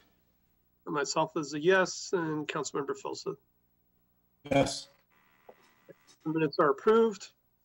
We'll move on to the consent calendar. Any motions for consent? Happy to move approval of the consent calendar, items 3 through 7. Second. And we have a first and a second. See Councilmember Tanaka's hand up. Go ahead, Greg. No and 4. Okay, so that's the no on 4. Anybody else? All right, so let's vote on the consent calendar. Councilmember Koo, Yes. Councilmember Tanaka, Yes. Councilmember Cormack, Yes. and myself is a yes. Councilmember Filseth, Yes. and Councilmember Niss. Yes. Okay, so that's 6 yes with 1 no on item number 4. Councilmember Tanaka, do you want to speak to your no? I do. So it's too bad this is not after our next item, item 8, which is about the preliminary fiscal year. As we all know, it's looking pretty scary. I mean, there's some good, some bright spots, but overall pretty scary in terms of how it's looking. And you know, I think rather than looking to cut services, like services for residents, I think it's more important that we look at, like, this project here is for serving pipelines. These pipes aren't going anywhere. They're in the ground, they're already there. To me, spending this money now when we could try to preserve some of the services for our residents doesn't seem to make sense. I don't understand the rationale why we have to do it right now. I mean, there's a whole bunch of other cap projects that will come after this, but it just seems like the urgency for this is not there. And so I don't think this is the right priority. I think we need to prioritize our spending. And I think we should prioritize spending more on the services for people that are here versus capital projects. Okay, thank you. I think I also got some momentum up, and I forgot to ask if there were any public speakers for the consent items. I don't see any hands up, but I don't see any hands up either. great. Okay, I'm going to move on to city manager comments. Thank you, Vice Mayor, members of the council. Let's see, we've got some slides up here. In the interest of time, we'll make this fairly quick, but I will note, as noted by Mr. Weiss under his comments, I do have the album from Thelonious Monk. It's playing in Palo Alto. It is available, not to make a plug, but easily found on Amazon and elsewhere. So it is very cool, a little bit of history right here in Palo Alto. All right, so with that, just a few comments. I've got some help here to drive the slides. Oops, and I'm sorry, let me get my display right.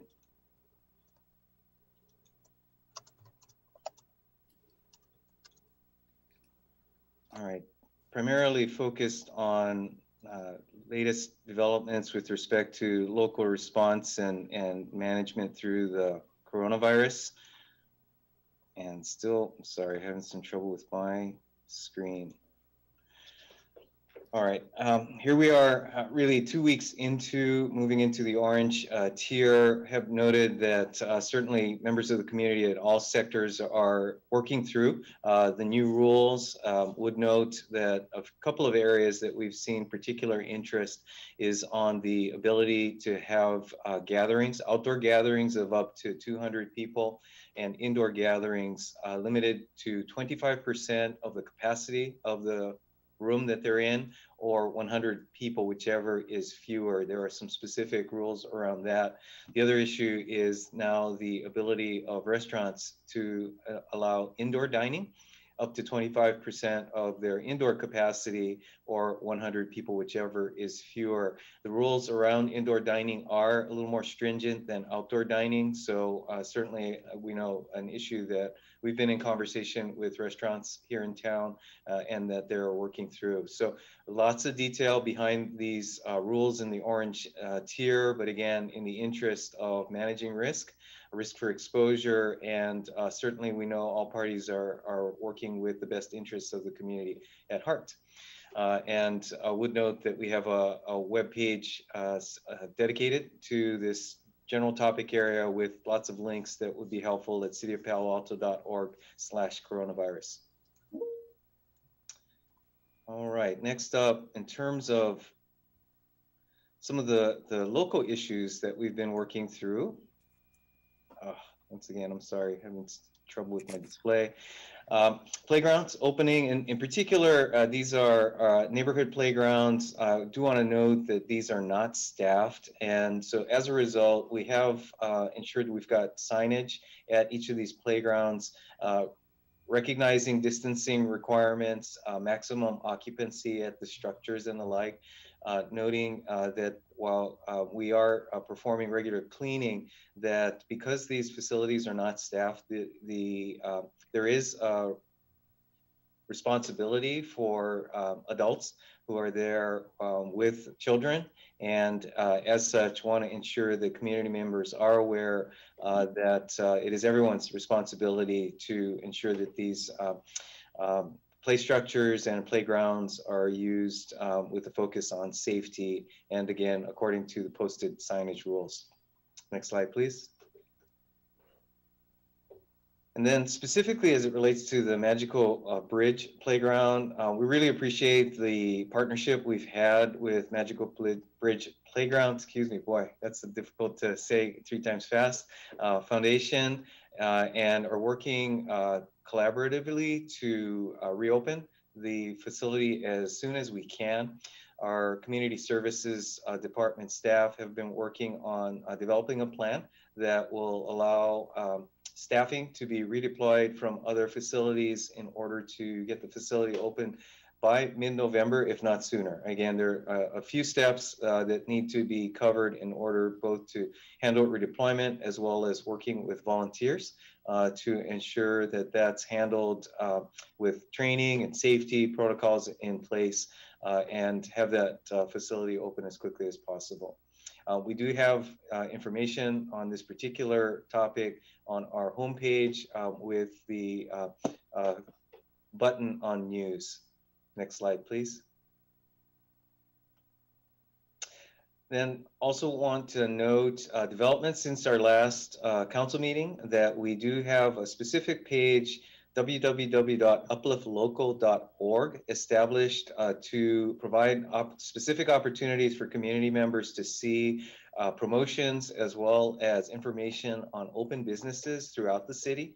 And we are working with businesses to provide a platform for promotions that could be available at various steps throughout the months of October, November, December, and into the new year, really to help both community members, residents, as well as businesses in looking at the opportunities and trying to take maximum advantage of our ability to act as a community together in supporting both our community civic life within our business districts, as well as to patronize our local businesses. Next slide, please. We are also picking up additional means through which community members can give us feedback on this Uplift Local program, including our online feedback. We've established the city's Open Town Hall platform as a way to have residents, businesses, anyone who'd like to provide feedback and comments to the city on an ongoing basis. We also have the ability through that platform to allow people who leave comments to see comments left by others. So it is a way to see what others are saying about our open streets or closed streets, depending on how you look at it, on California Avenue and University Avenue, which we know will be coming back to the City Council soon to have a discussion of the extension of closed to vehicle traffic.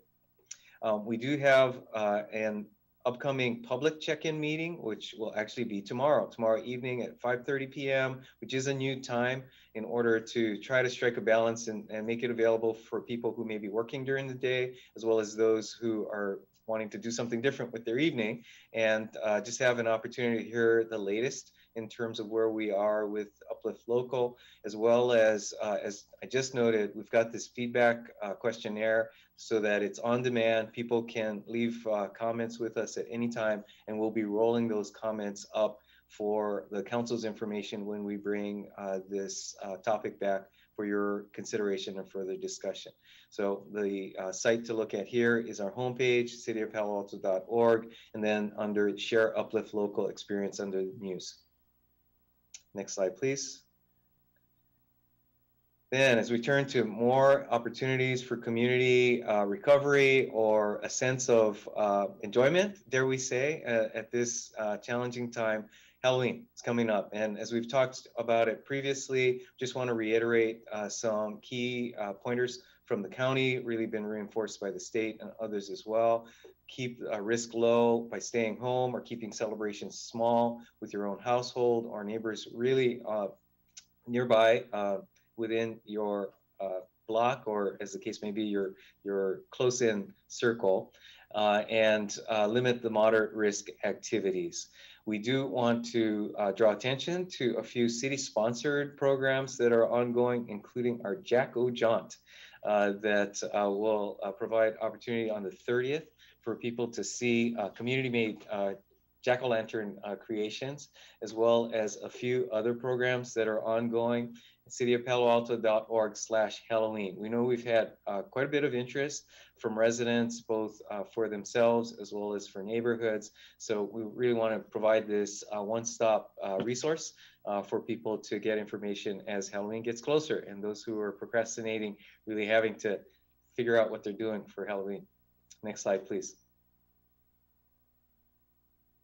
Then lots of activity ongoing, including schools now initiating and phasing in-person classroom activities with the lowest grades, youngest grades first. And just want to note that the city's crossing guards are being deployed and being ramped up in recognition of students being on the street, and especially given that numbers are lower than they typically are in terms of number of children that may be walking to and from school, to really ask for extra attention from motorists, residents around town, looking for small pedestrians as may be encountered around town. And as such, our crossing guards are out, additional police support with police implementing what they're calling an Adopt a School campaign to pay particular attention to traffic around schools over the next several weeks.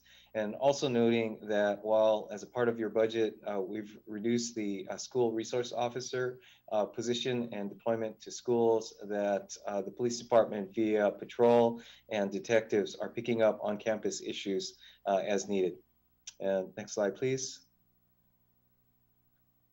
Then maybe just a couple of last points here, to a reminder of our regular testing program that is at the Palo Alto Arts Center every 2 weeks. The next opportunity this coming Friday with really outstanding both productivity by the county staff. I understand last time they were here, we had on the order of 700 tests that were performed during that day. So the advanced appointment system, as well as the response from the community, has been very strong, and we love to see that continue. Next slide, please. And I believe this is the last, just a note and a plug for the boards, commissions, committees recruitment, which by its current schedule closes tomorrow. And I understand that we do not currently have sufficient candidates for all of the positions that are open. So really an opportunity for community members that have been thinking about it, but perhaps thinking about when they might want to put their hat in the ring, so to speak, or to step forward and apply for one of these positions, that this is an outstanding time. And I believe that's the last slide. Can you check on that? Thank you. With that, back to you, Mr. Vice Mayor. Great, thank you. So we'll move on to our 2 action items tonight. The first one is action item number 8. It's a preliminary Q1 fiscal year 2021 financial update with potential direction to staff on budget revisions, staffing revisions, and next steps. Does staff have a presentation? Yes, we do. We'd like to do a quick walkthrough on this. And let's see, Ms. Nozay, Director Nozay, thank you. And turn it to you to get the slides going. Can everyone see it? Yes. Fantastic. So, all right, I think the first slide is Ed. Yep. Making me look bad by driving your own slides. Thank you. Well, so with that, let me just do a quick overview, and then I'll turn it to Kylie to walk through some of the particulars here. First, just really want to hit the headline here, and really want to say thank you and recognize the work of the City Council in planning for the impacts of COVID-19, what it has had, and we are now experiencing in our current fiscal year, the decisions that the Council undertook, both through the spring as well as through your budget actions were difficult, very difficult. And quite frankly, those have allowed us to maintain a sense of stability over the past few months that has been extremely important. And quite frankly, I believe somewhat put us in a better position than some of our colleague agencies that have perhaps had to play a bit of catch up. So just want to note that tonight is a step in an ongoing series of discussions that we'd like to have with you over the next several months and really throughout the year as we respond and monitor the ongoing effects of the pandemic and its effect on our financial status. Our adaptations of operations, we believe, have been documented pretty well in our fairly brief, but our attempt to do a write-up for you that's a part of your packet that goes through on a department by department basis, just a snapshot on some of the activities and some of the changes in the ways that we're doing the services and providing services to the community in order to reflect the adaptation. I think it's fair to say that not unlike or quite frankly, very similar to the private sector, that we are, taking a step back, but also taking more time in order to deliver the same or even less quantity of service than was possible prior to the pandemic.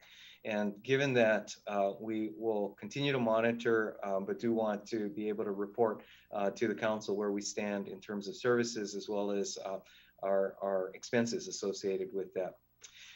Let's see, with that, we'll get into the particulars and then Kylie will turn it back to me. And I'd like to talk a bit about this topic of the community economic recovery strategy that we'd like to begin the conversation with the council on tonight.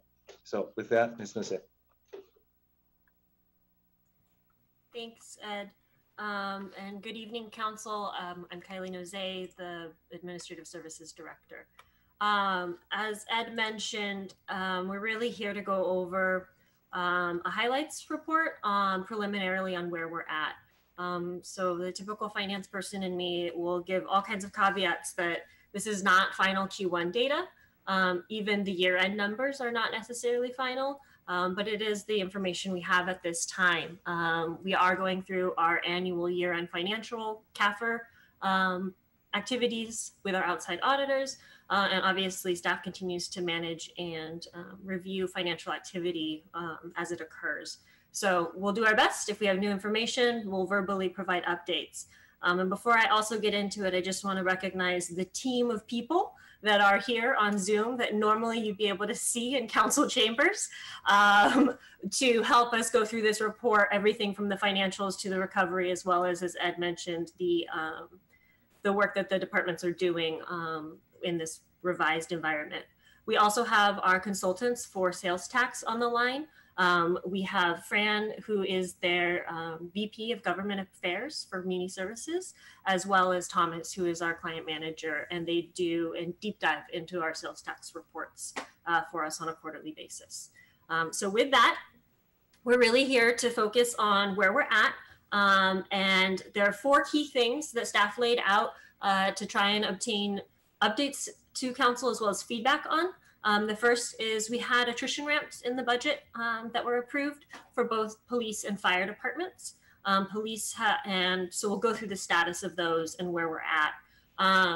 Also, rental relief. So the city is both a tenant as well as a landlord. And in those instances where we're a landlord, we have nonprofit and for-profit tenants. And as the council has discussed, trying to be supportive of our tenants is something up for discussion and hopefully direction. in terms of maybe some overarching principles or guidelines that the council would like to see in terms of addressing rent costs, frankly, for our current tenants. The next is, I'm sure you all remember, you set aside $744,000 in a COVID council reserve.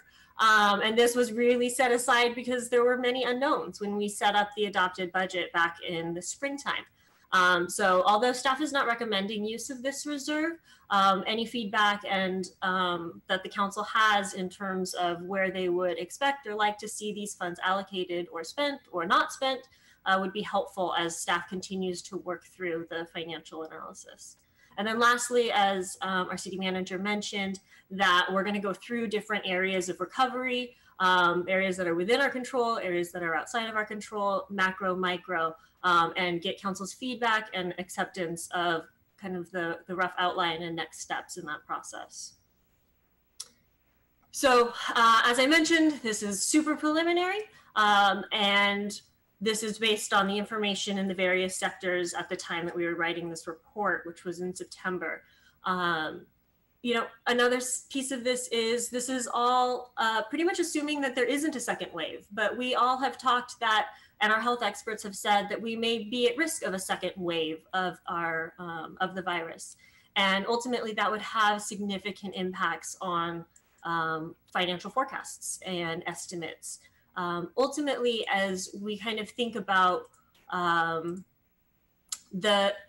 what's happening to our city, both economically and financially, it's all being driven by the virus, one way or another, and how it's in control or not, and ultimately the efforts underway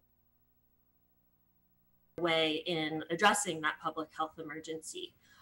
So you can see if you're looking at consumer sentiments, obviously they've rebounded since the trough essentially in Q2 2020, calendar year 2020, so the fourth quarter of our last fiscal year. Those are right now basically as low as we've seen our statistics for things like unemployment, things like consumer confidence, inflation, et cetera. And they have rebounded, but they do remain below pre-COVID levels. UCLA Anderson just put out their new forecast in September, and ultimately they're projecting very minor growth of almost maybe 1.2% in Q4 of this calendar year, but that's predicated on a $1 trillion stimulus bill. So if that stimulus doesn't come through in this Q4, they openly state that that growth is overstated. So a lot of factors at play happening nationally, locally, and everything in between that are ultimately impacting. We have no idea how long the recovery period is going to be. Many experts are saying 18 to 36 months for some of the tax revenues, and us kind of moving back to whatever our new normal will be. And ultimately, you know, for us, things that are going to impact us are things like our daytime population, you know, residents, visitors, Stanford, and how they're planning to open or not open and welcome students, faculty, staff, businesses, business travel, international travel obviously is significantly stifled. And then ultimately, even if the virus or shelter-in-place restrictions loosen, ultimately consumer behavior and confidence in both the stability and safety of resuming, I guess, their kind of normal business is going to play a factor in this. So for example, yes, restaurants are able to have 25% indoor occupancy, but it remains a question whether or not the consumer is going to feel safe eating within that indoor space or not, and how ultimately that will feed through from an economic perspective. So COVID-19 response, the city for the CARES Act with the state has been awarded $855,000. This is typically awarded through Cal OES as 25% matching of FEMA's 75% reimbursement. So that's basically something that has been done from a legislative perspective. It is obviously subject to audits to make sure that the expenses that we used are eligible expenses for that, and staff continues to report on those activities to the state as requested. Overall, we've spent probably about $3 million in response This does include the $500,000 for business grants, as well as about 200,000, just shy, maybe 160, 170,000 worth of waived fees. This is for things like the parklets. Overall in the general fund, probably as of maybe mid-September, about $26.5 million were collected, and that's about 13.5% of the budget. A little bit low. The 46.9 million that has been expended is about 23% of the budget. So you would think that through the end of September, you would have about a quarter of revenue, a quarter of expense. Obviously, there's seasonality to those, but you can see that there's an imbalance. Our BSR, Budget Stabilization Reserve, right now we're projecting it at 35.9 million. So with the reduced 2021 budget, remember we reduced our expenses down to $197 million, is about 18.2% of that. So we're just shy of the 18.5% target level of 575,000.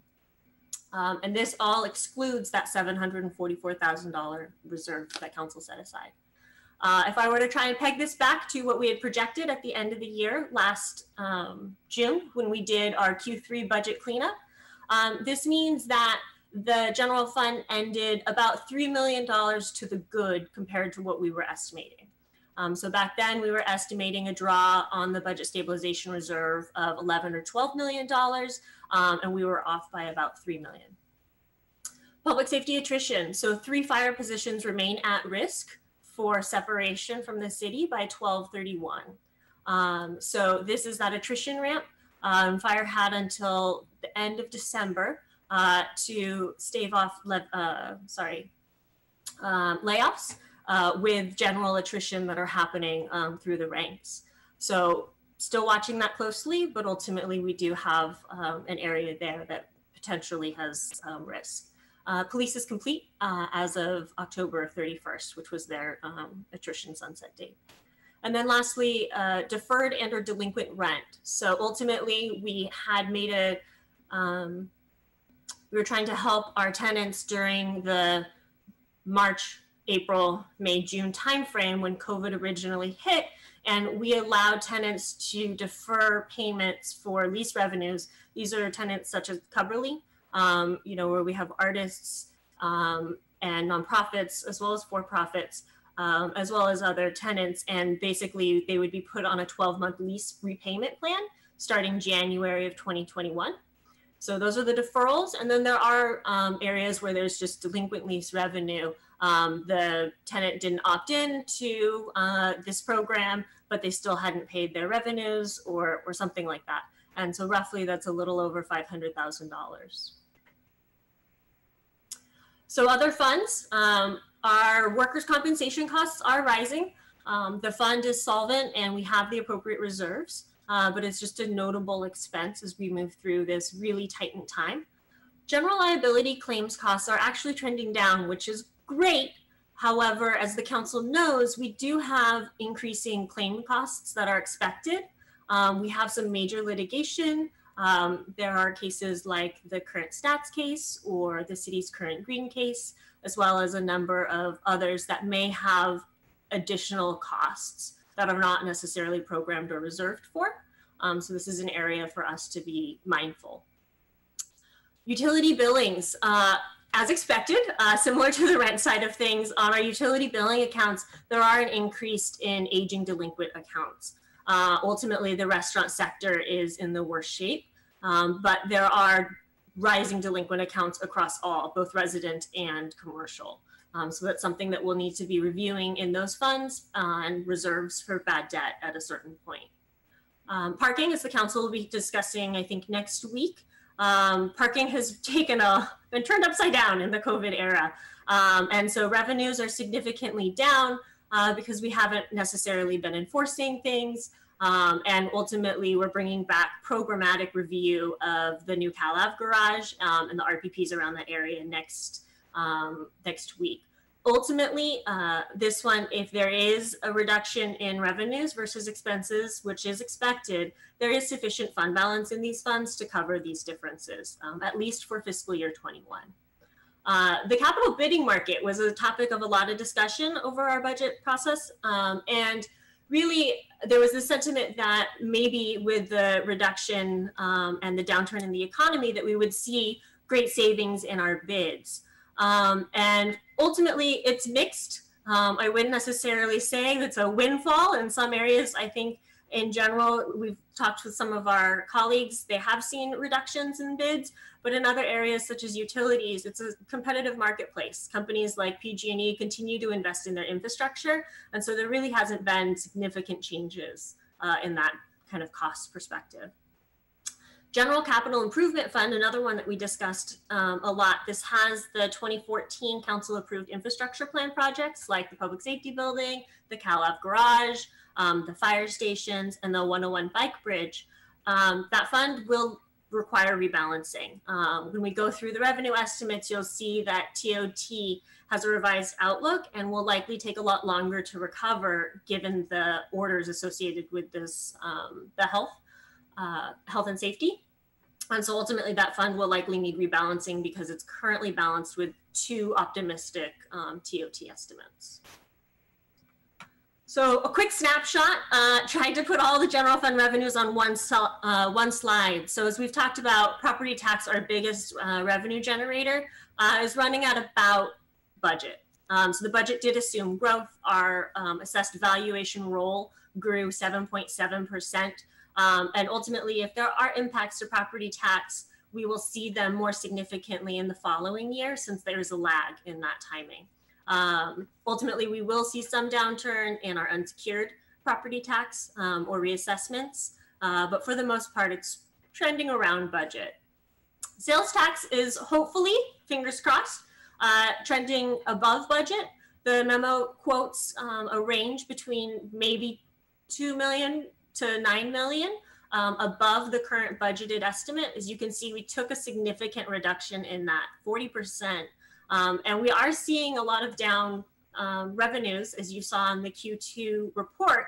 But again, if the Q2 sales tax report was the largest drop, then ideally the report in Q3 will show, hopefully, fingers crossed, some level of recovery. TOT is the one where we have a lot of risk, I would say. And this is the one where if our revenues continue at the current monthly pace, we will likely not meet this revenue estimate by over 10 million. So a piece of that would be in capital infrastructure and a piece of that would be in the general fund, obviously, since this revenue source is shared between those two. Ultimately, when this estimate was created, we had assumed we would have a strict shelter in place through December with a quick bounce back, since this revenue is very elastic and it's quick to recover or react.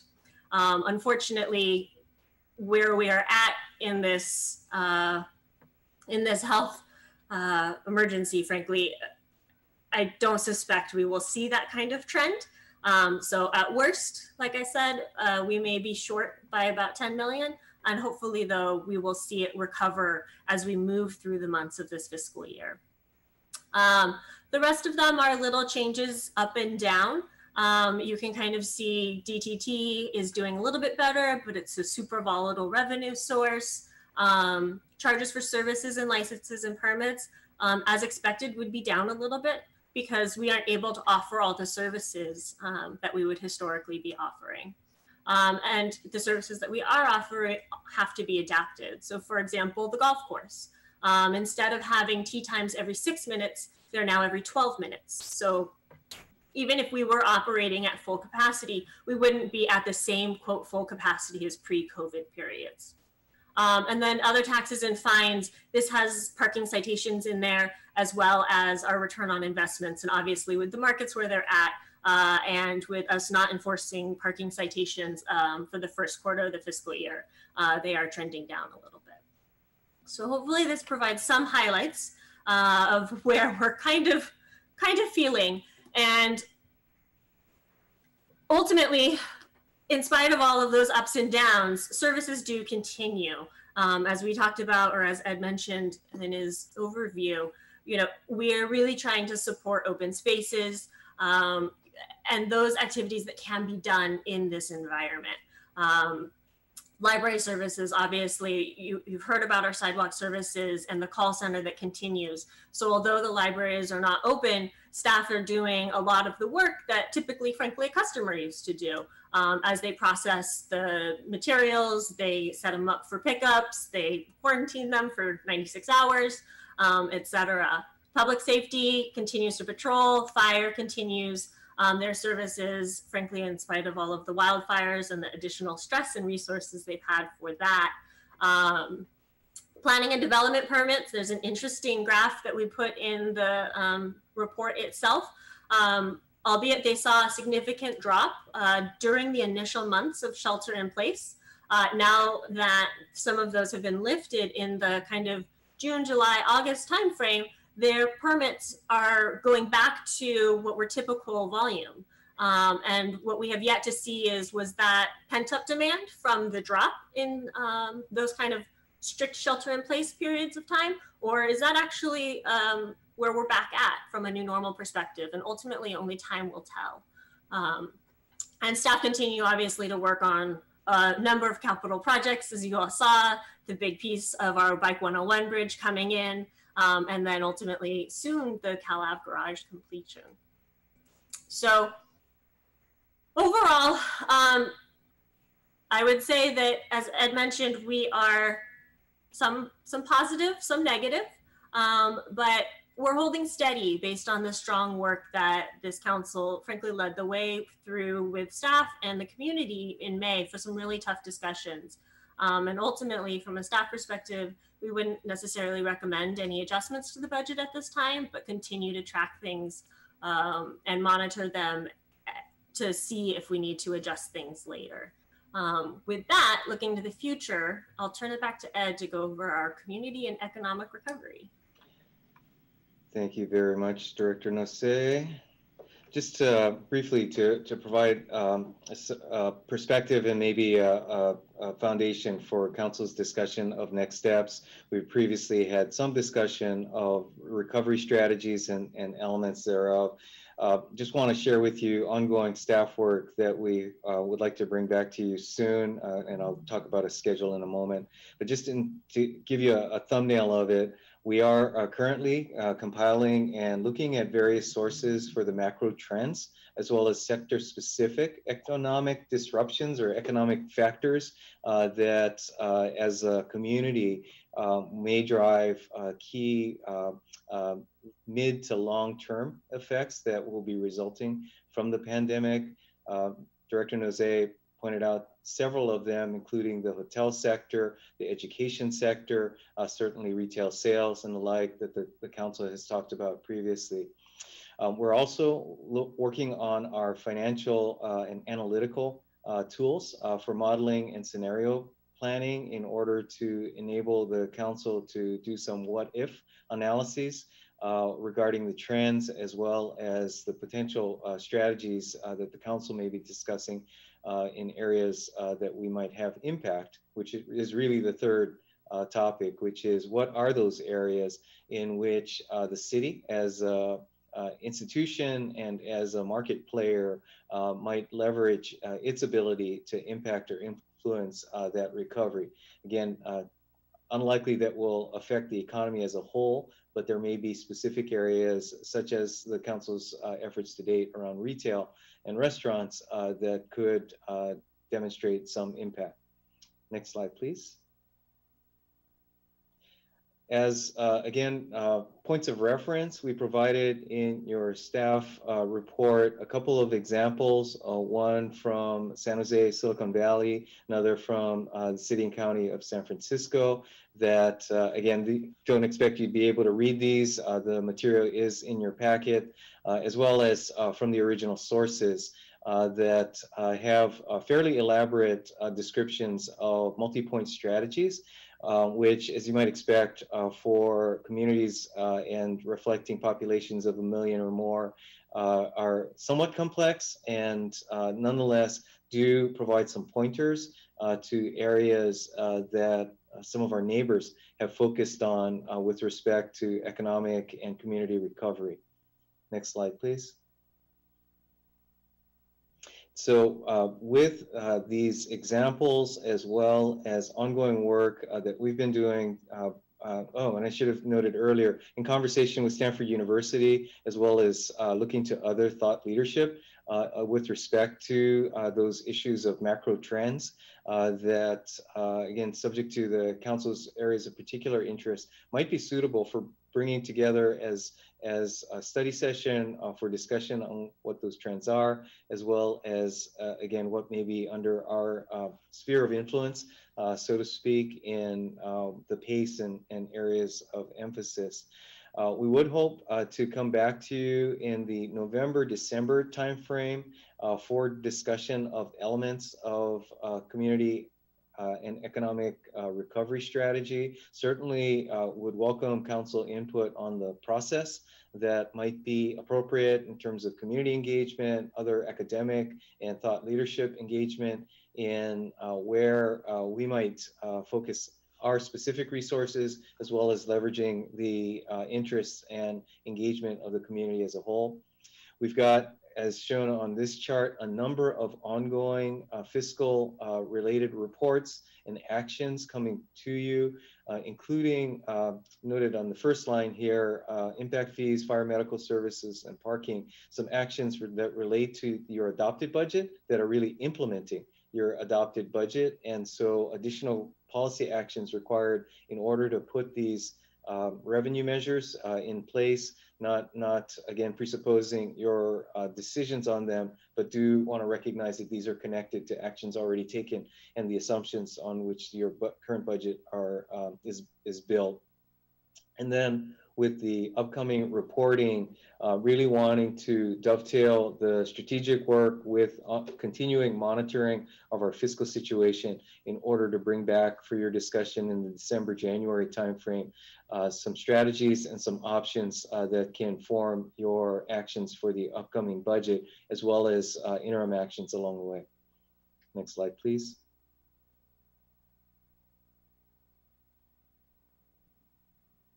Okay, and then finally, just back with the recommendations. So Ms. Jose, please go ahead. No, so just going back to the purpose of tonight, hopefully a status update for the council and the public on where we are at financially, and then ultimately on items 1 through 4, discussion hopefully with the council on where we're at and any adjustments or preferences or guiding principles to help the continued and frankly multifaceted work that is ahead of us, since we do have a number of financial reports as well as this recovery effort coming forward over the coming months. So with that, I'll turn it back to you, Vice Mayor. Thank you for that. So go to the public and see if there's any public comment. Any members of the public that wish to speak on the council's budget, please raise your hand or dial *9 on your phone. At this time, we have one speaker, Sasan Golofshan.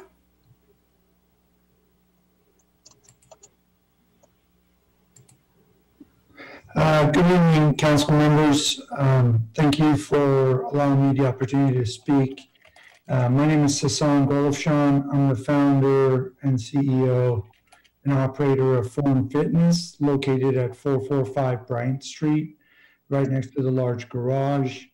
I built this gym as a studio initially over 2 decades ago, and it has grown to become essentially the health center for the community. I have been a tenant of the city for the past, I want to say, 16 years, and I have always paid our bills on time, utility, rent, taxes. I like to think that we are a prime example of a Class Act tenant. Unfortunately, just like many other businesses, we were forced to shut down, and with not much help, the PPP came, but it was meaningless for us because we essentially just took our employees off unemployment, paid them to sit around, and then once PPP was done, all was done. Now that we're open, we just moved to 25% capacity, but unfortunately, a lot of people are either too afraid to come in or reluctant to risk. Needless to say, the business has been demolished, just like many others. It is my hope to ask the council to consider doing what the council has been asking landlords to do, which is to work with the tenants. And my personal request is to essentially forgive the rent that was back due and also work with us in a percentage, gross percentage type rent moving forward in order for us to function. As you know, all studios and gyms have either gone out of business or they're not going to open. I personally would appreciate the opportunity to see if we can get that help so we can continue to serve the community at large. Thank you, Sasan. Our next speaker is Pat Burt. Thank you, and thanks to the council and the staff for all the hard work that they continue to do on this. I sent to the council today a set of written comments, which I hope you've had a chance to review some. Briefly, I'd like to say that this is now the opportunity for the council to move from what was by necessity a reactive, urgent response in the budget in May and June to moving toward a more strategic and proactive set of actions. Central to that is I would say that in the community over the last months, as we've had many discussions around the campaign for the city council, there has been virtual unanimity by the community, the council candidates, and the press around the concept that we should be slowing down the rate of our capital projects to be able to conserve resources for services and for contingencies. I'd also like to really focus you on something that Sasan had just alluded to, is how do we get to the point where buildings, indoor buildings, which we're starting to migrate toward, are conceived of as safe and healthy. And I'd say that the practices that we would take will also benefit even beyond the pandemic for fire seasons, for flu prevention, and all of that. The county has actually provided a 4-page plan that I encourage you to review. And PAUSD has actually moved forward with a strong program that has been a combination of audits and testing of their facilities, supplements to their HVAC system to improve the air quality, and then new additional systems. Indoor air quality is not a binary issue. It can be greatly improved, and that's going to be essential to us being able to provide our services and to our economic recovery for our private sector and our nonprofits. Thank you. Thank you, Pat. Our next speaker is Rebecca Eisenberg. Yes. Thanks so much. First, I want to thank Mr. Burt for repeating so many arguments I've been making so long. Thank you, Pat, for agreeing with me on these important issues. That really means a lot. That said, so I know that we're in a really tough spot here. We're in a tough spot in part because of the 7-0 vote that you all made to take the business tax off of November's ballot and move it to, well, the soonest time it'll really be any easy way to add it is in 2 years. So that really puts you all in a tough bind. And I feel bad for you, although to be fair, your city staff, including your city manager, did urge you to keep that business tax on the ballot. I talked with them for a while and asked them about it, and I understand that they really, truly, strongly always supported that. And you exercised your discretion, which you do have, to disagree with your city staff and to do what you decide to do in your own discretion, rather than give the city staff reign to do whatever city staff wants to do, including Mr. Shikata, who I actually do believe has been doing a great job. So I guess all I want to say here is that please, please stop cutting community services and services for seniors and services for children and services who help keep our community safe, with mental health services and with medical services and with COVID services and services that create the green city that we can be. Please just don't make things worse for residents. Thank you so much.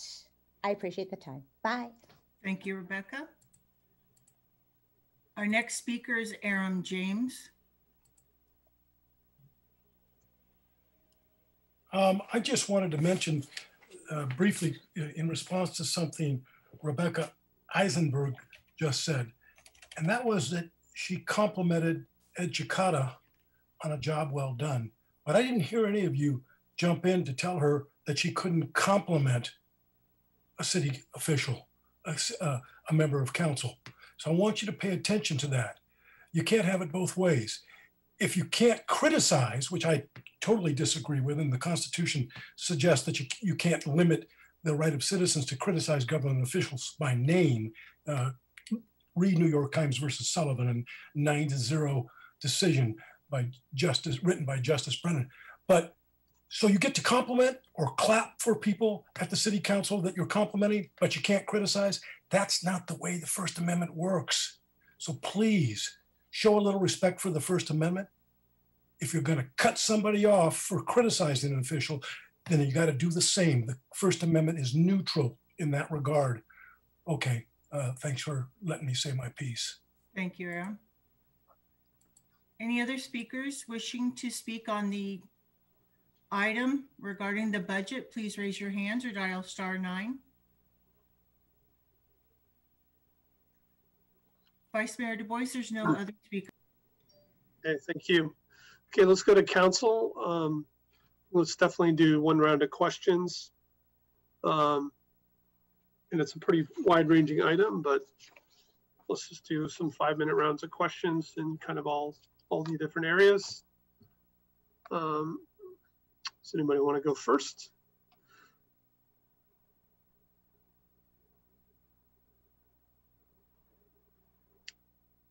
All right, thank you. Councilmember Cormack. Seeing none, I guess we'll go in a semblance of alphabetical order.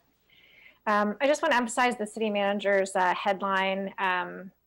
I remember when we were making this decision, we had A, B, and C, and I think staff was hoping for B, and I certainly understand why, but a few of us veered right to C, which is the first letter in conservative approach, and we're clearly in the right ballpark. So I think that was a collective effort, and I want to recognize everybody who participated in that. Okay, questions. Big one. So how and when are we going to adjust the capital infrastructure plan for the lower transient occupancy tax levels? I see some vague things in the staff report, but let's get down to brass tacks on that. I can answer for fiscal year 2021 that I believe right now, based on where we're at, we would likely first look at rebalancing at mid-year when we have at least 6 months worth of data to see kind of where the trend is at from a TOT perspective. And then obviously guaranteed, we'll have way more information when we look at the 5-year plan as part of the budget process. So if I'm supposed to feed it into the typical budget process, but obviously Ed has more on how we can tackle that. Well, I was just going to acknowledge that the, well, hopefully immediate decision that the council will be potentially making is related to the public safety building. We do have the project out to bid with bids expected at the end of the month. And so if everything falls into place, that decision could be before you by the end of the calendar year. And really one that needs to, a decision that needs to be made within the context of all of the variables that we're discussing. So again, recognizing the unknown of the bid amounts as well as where we will be with respect to both TOT and feedback from the markets on our financing documents. We'll have that as a immediate next step. Okay, so we have to make a big decision before we're going to look at the whole plan? Is that what I just heard? Well, you'll be able to make a big decision, and in the context of what we can tell you about where the different revenue sources are. Again, what you choose with respect to future priorities and additional rebalancing, I think is that next step that Director Nose was describing. Okay, well, I think separate from the overall level, the way that we track the funding of specific things in the plan, I think we're going to need to spend some more time on that, which I think there's general agreement on. Okay, page 17, just sort of going in like order here. I see we're have moved the RPP permit sales entirely online and by telephone. We've gotten a few complaints about that, and I wondered if staff wanted to just respond to those. Sure. I'd be happy to take that with my other ASD side of my hat on. Ultimately, I believe those complaints are coming from the implementation of the new permit system. And so with any system implementation, there are absolutely hiccups. And in these specific instances, we're doing a phased approach where we're doing the smaller districts first, so we can learn from those and iterate on it as we then move to the larger districts. And some of these first districts that we've done historically have all been done in person, and we didn't even have necessarily an online system for them. So we are making a larger change management leap from that perspective. Goal is to continue to learn from this. Philip can help on the programmatic side of things. I just have the revenue collections people. Thank you. So yes, essentially what Kylie said is it's a bit of a change for people, and we're trying it in 2 of our smaller RPP districts, but it is a bit of a change for people switching to this all online system. However, we're working with the vendor to make sure that they have somebody there to answer calls and that they're helping people out. They're also creating a video that will help people to understand how to set up and create their accounts and navigate through the system. I just want to note that for the past at least 4 years, we've been receiving complaints about the prior vendor for their online system. So, we're still working through kinks, and we really want to make sure we work out all the kinks before we, send it out to all of the RPP districts. The one last thing I will say is the most common issue that we've had is that when people register for their accounts, they end up getting their email their confirmation email sent to their junk mailbox. And so the most common troubleshooting thing that we've worked through with them is getting them to check their junk email to find their confirmation email. So, our parking staff and the contractor, which is Duncan Solutions, have been very, very quick to help people. They have a phone number that's available on the website that will help. If they call, they can help get help navigating any issues that they encounter. Okay, thanks. It sounds like checking your spam folder is like checking to make sure that you're unmuted, right? Okay, great. I see that my time is up on this round. And I am unmuted. Let's go to Councilmember Philseth. Yeah, thanks very much. Couple questions. I realize that, it's pretty sketchy as of now, but he said sales taxes looks like it might run a little bit higher than budget, which is good. How's the shopping center doing? Do we have enough granularity to see that?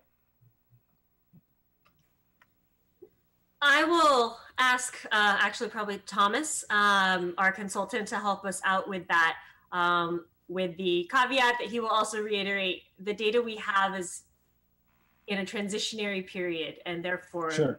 I understand. Grain of Epsom salt. Yeah. Thomas? Sure. Good evening, Council. So at this point, your Q2 stats, as you may have seen from the report we provided, were all pretty ugly, kind of across the board. So and there's no distinction between the shopping center and the rest of the city. So since a lot of it was closed during part of Q2, the kind of the height of the sheltering and the quarantine, That's reflected in your numbers. So going forward, we're optimistic that you're going to be significantly better than that. I think it was 20.5 you had in the budget. But it's really the Q3 numbers that we think are going to provide a better snapshot of what kind of, I don't want to call it a new normal because things seem to change every week, right. but a better idea of what the fiscal year might bring. So statewide, things have been tracking much better, I think, than many had anticipated. But there are some serious differences from community to community. So in particular, I think we're most interested for you guys in new auto sales as well as where your retail is in Q3, and that will give us a good indication of how the year might be. Yeah, I saw the auto sale thing. So yeah, we're all got trying to get our crystal ball algorithm out and so forth. But yeah, it's a little cloudy. Cloudy. You don't have explicit data on the shopping center itself. Not off the top of my head right now. Okay, all right. And then the second question was, it looked like the one bright spot in the whole picture was equipment leasing, right? And why is that? And should we expect it to continue? And what is it? So leasing it's a little odd. It's in the B2B category, and that's part of the reason your B2B category performed pretty well. Leasing is mostly auto leasing for Palo Alto. For most communities, it has to do with auto leasing. So you've got, I was wondering that. So you've got auto leasing in there. It's not strictly, as auto leasing is in leasing, it's not in auto sales. Yes, correct. Okay. Cool. All right. Thanks very much. Yes. Okay, Councilmember Koo.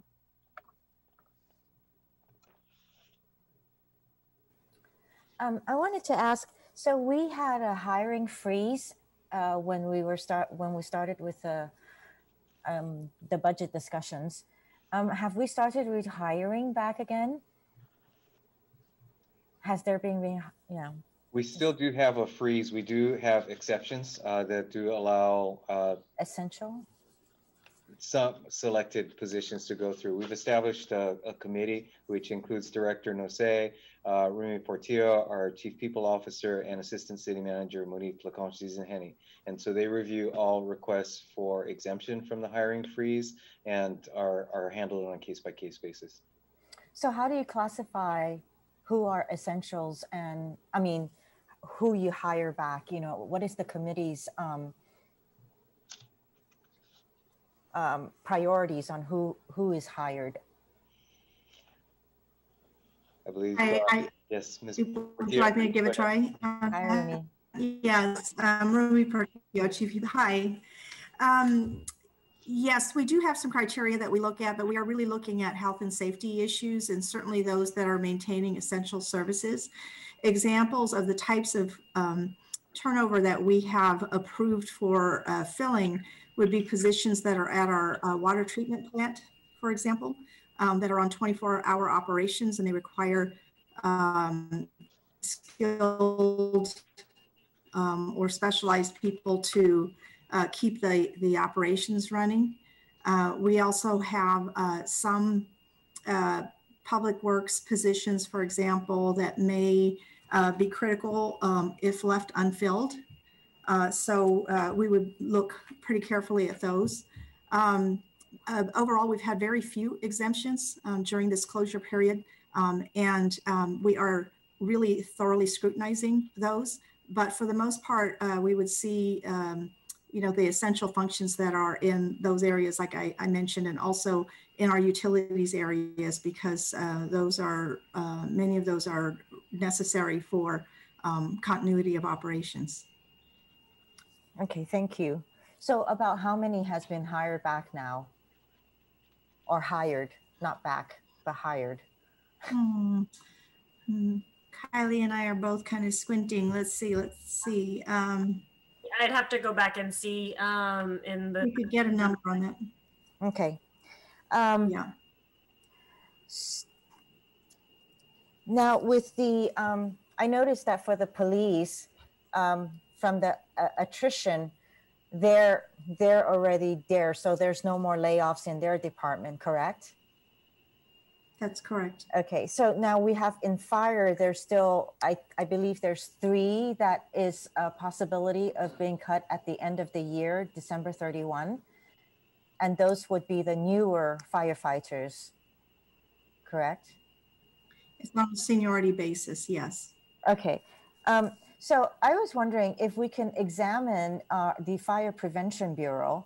You know, obviously there is something that when they go out and fulfill their state mandates of inspecting the buildings, there's a billing that they can do, and potentially that's a place where they can have revenue. And would that be someplace, a way for them to generate that funding in order to keep the 3? I'll have Chief Blackshire explain the details of this, but ultimately the fire inspections are the ones that are happening from a development center perspective are intended to be on a cost recovery basis. So we should be charging for those inspections based on the permits and therefore offsetting the cost for inspection type work. Right.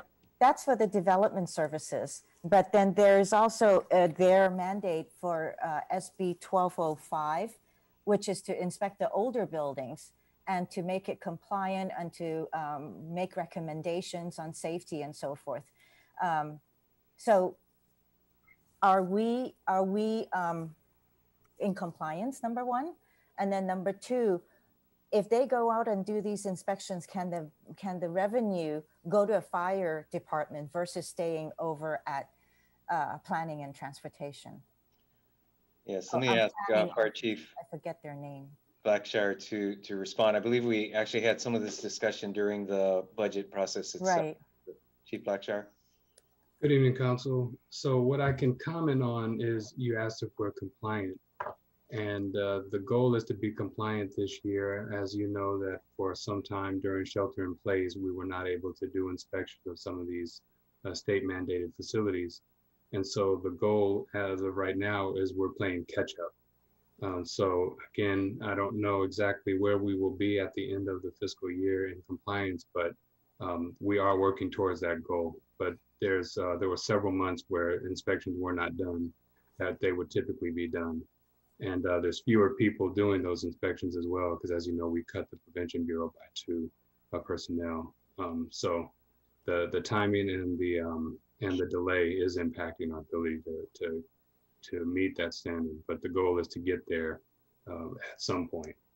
In regards to whether the money can go towards the attrition ramp, typically the revenue is in the development services, so it can be cost neutral. And so I think Kylie would probably be able to chime in better on that, but my understanding is that the revenue is not geared towards the fire department personnel and salaries. It would pay for the fire department salaries that are in the development center. So obviously their fires staffing is actually kind of split between 2 lines of services only because of the uniqueness of it, where there is the suppression side that sits in the fire department budget, but there are also the costs associated with inspections that sit in development center. And so again, the development center, we do try and keep it at a cost recovery level. So those fees would be recovering the costs for those services. We aren't able to charge a fee and then have that fee be reallocated towards a different service, because ultimately that would be a tax and would require a voter ballot measure. You know, from a cost recovery perspective, the costs need to directly support, or rather the revenues need to directly support the costs of delivering that service. That's 5 minutes. Okay. Thank you, Councilmember Ku. Councilmember Niss.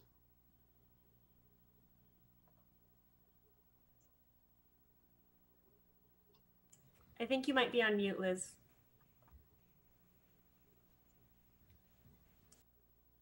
Thanks. So it would seem as though saving those fire positions would be important, and let's start there for a minute, but then go on to what, and I think we just heard one of the candidates come on and say, the perception out in the community is, why are we putting up big buildings? Why don't we cut back on some of our infrastructure and put more back into the services that are going into the community?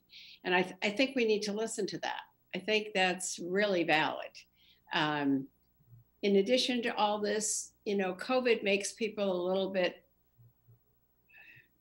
bit more extreme than usual. And I think we're seeing that. So also, when you're at a restaurant in California Avenue and you look over and you see this high-rise garage, people are saying, come on, you know, are you really going to put up another enormous building right next to that when the restaurants are struggling on the street below? So I think we need to think something about the optics, not just the rest, but does it look to our community like we are serving them in the way they deserve to be served? So the big infrastructure we can come back to a little later, but I want to know, how do we save those fire positions? Well, I can. There's got to be a way. Sure. And a running theme that I probably should have included in the presentation, but it slipped my mind, is ultimately staff is doing their best across the board to appropriately, effectively, and efficiently allocate resources. And Chief Blackshire can talk about this more. We are, including the fire department, reviewing every expense possible to try and find additional savings as we go through our normal course of business, so that we can identify funds that we could reallocate towards extending that time frame.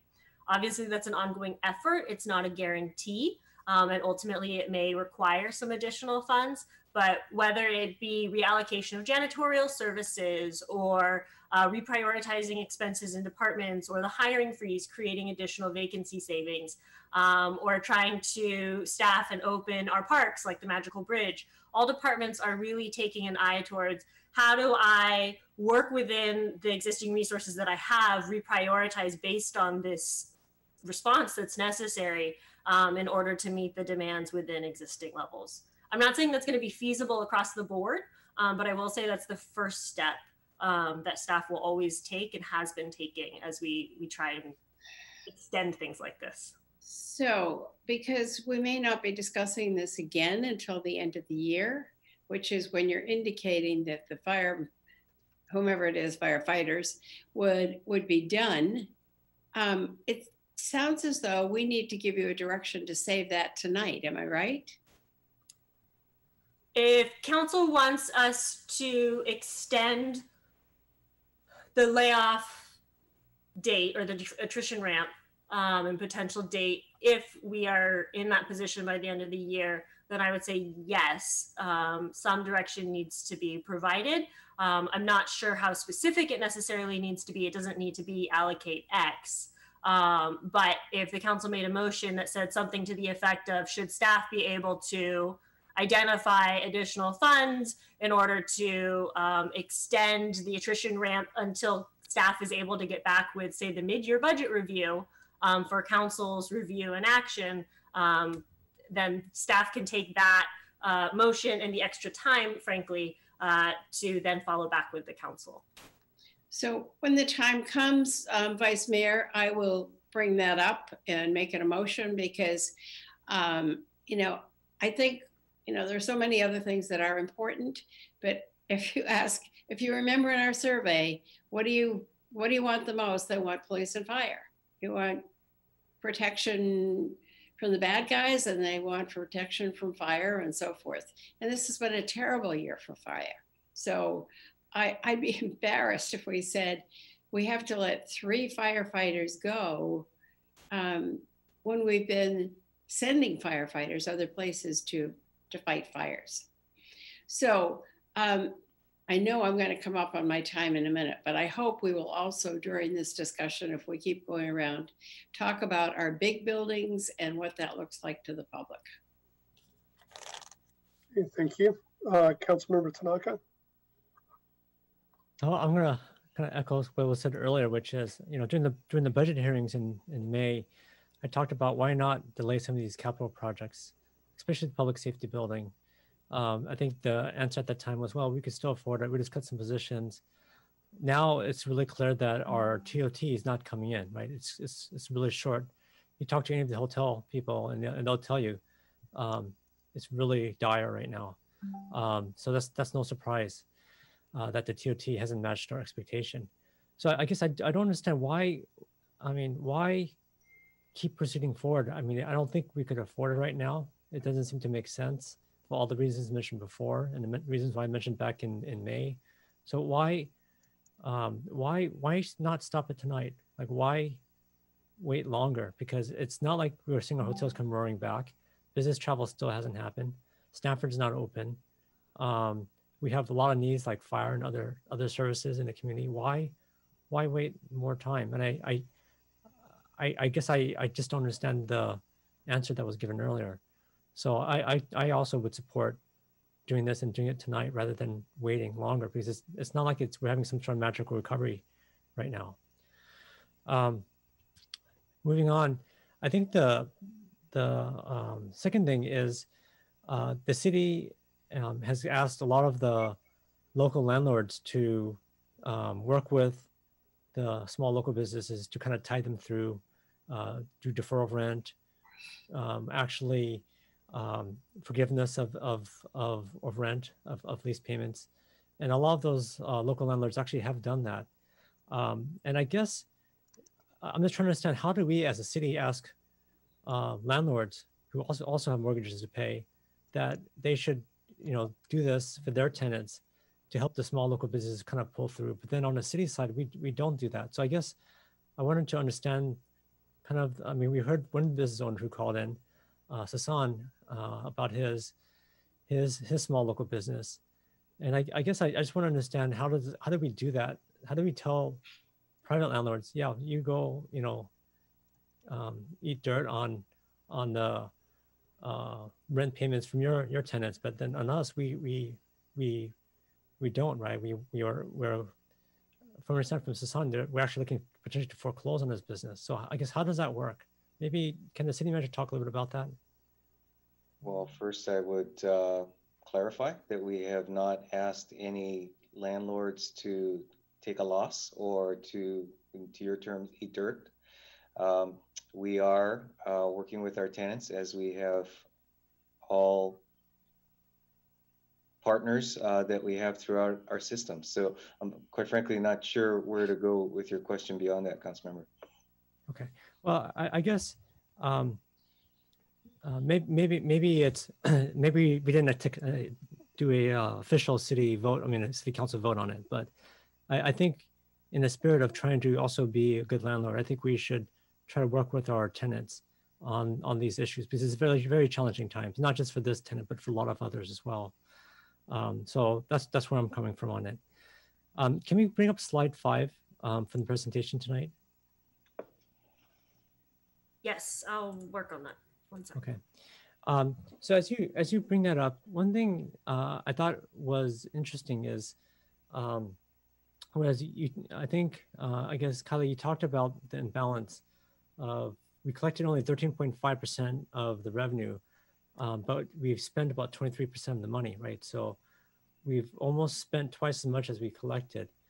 And how do we handle that gap? Do we just foresee that I know that the county has delayed some of the collection of revenue, but how does that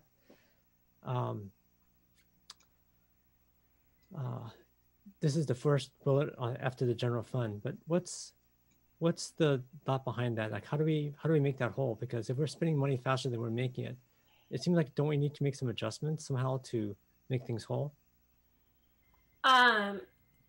if we were to project that by the end of the year that imbalance would stay, then I would say, yes, absolutely, we should be making adjustments.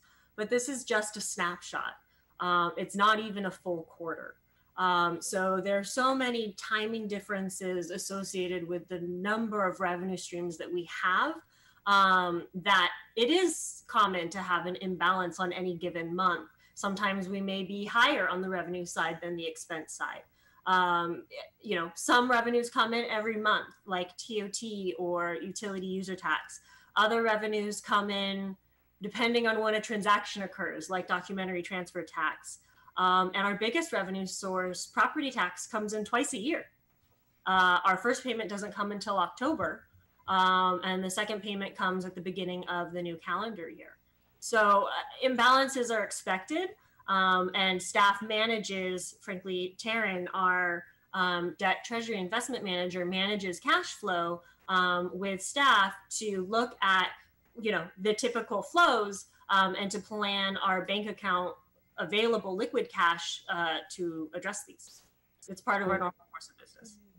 So have we ever had, I mean, is this typical that we could see that the expenses are twice the percentage of the budget? Is that typical, or is this, what does it normally look like? Well, and so you are actually striking an issue that we had as we were trying to write this report. This is, since it's a preliminary report, we don't have a prior year benchmark for this exact period of time. We'll be able to provide that when we do the Q1 report in December. Mm-hmm. The other thing that struck me, which is first, it's great that we got some money from the CARES Act, but we spent $3 million. So where's that extra 2-point-something million come from? Sure. It's come from existing budgeted funds, reallocation of resources, including, frankly, the bulk of this is staff, right? We have redeployed a big component of our workforce, including... No, I know that. I guess, sorry, what I'm asking is, how do we make up the shortfall, the $2 million shortfall? Well, is this already budget for? The shortfall is baked into a lot of your financial status already. Okay, that's fine.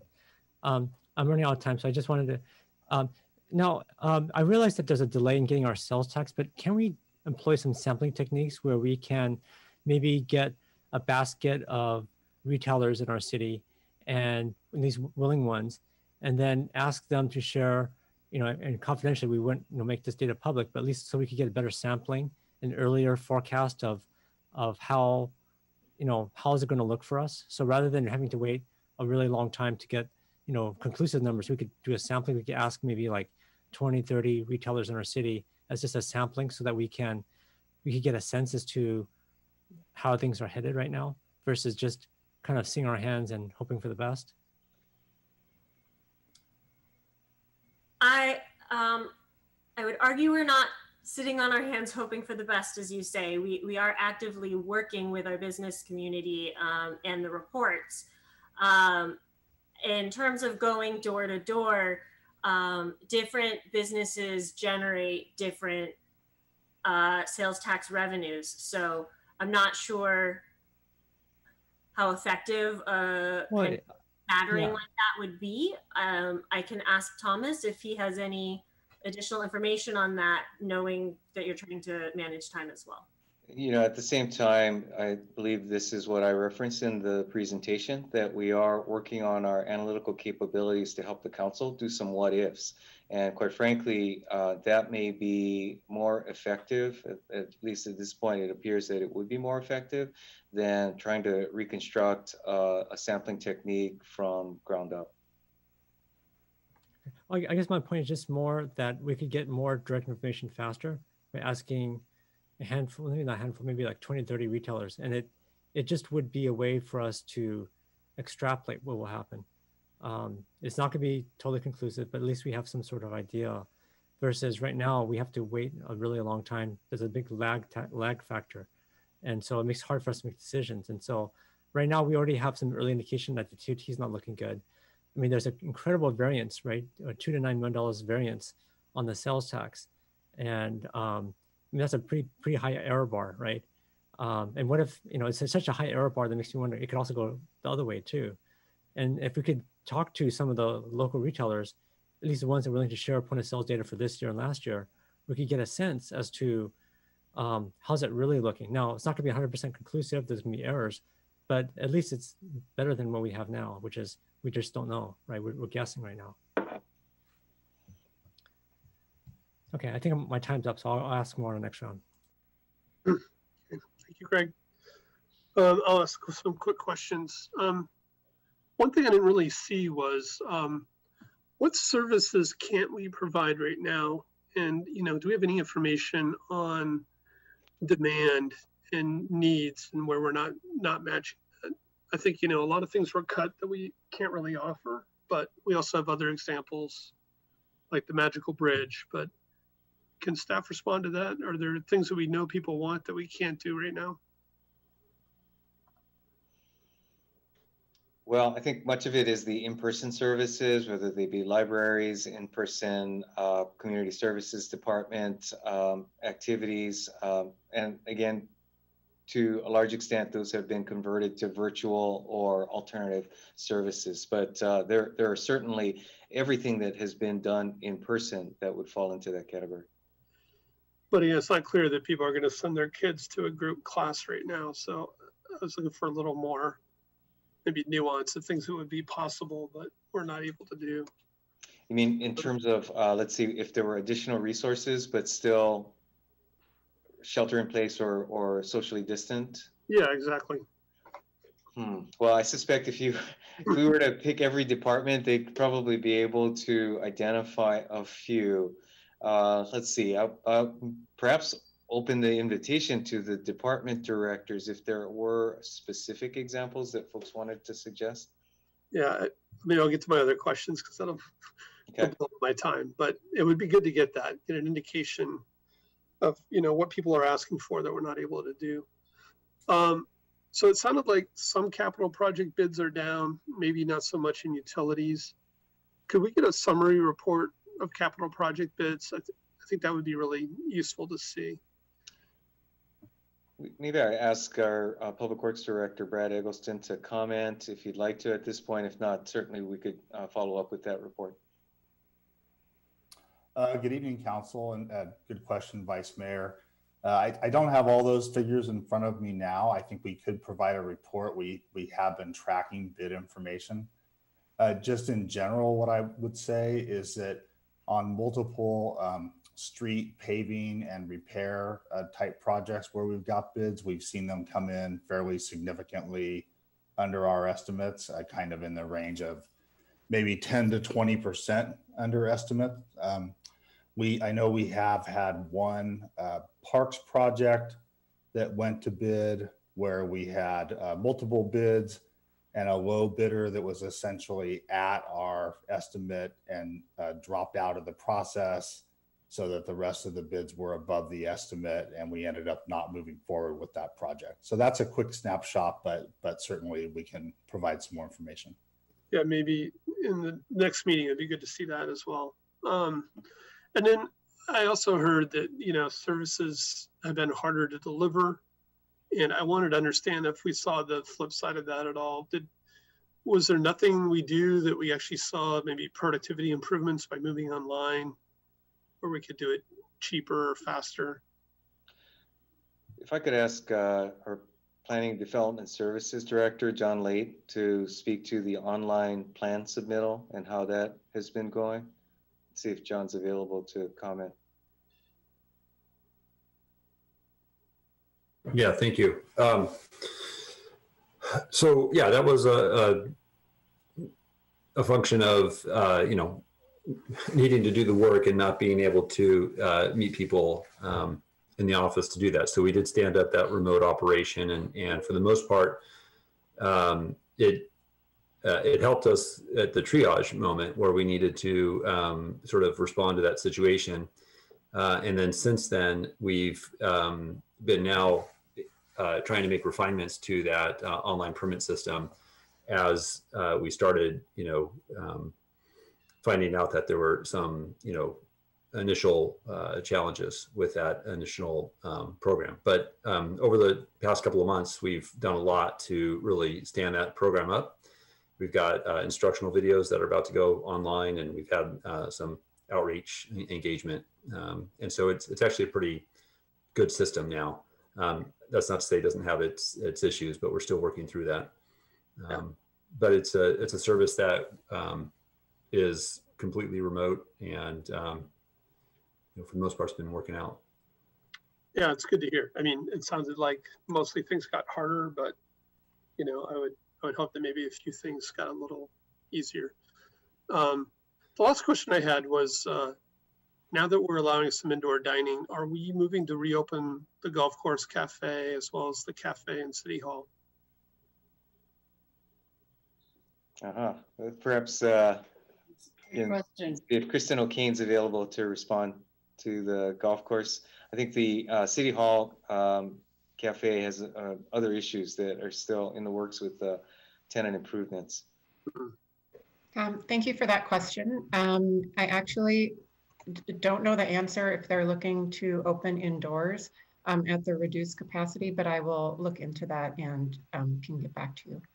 I would note, if I could, Vice Mayor, that as I mentioned in my city manager's report, the indoor requirements for indoor dining are actually still pretty stringent and requiring the diners to be from the same household, as well as requires registration of the guests, so that should contact tracing be necessary, that the restaurant has the ability to do that tracing. So it's actually a fairly restrictive ability at the moment. But I'm sure we're going to start talking some more about tenants and rent and things. So helping people get going would be important.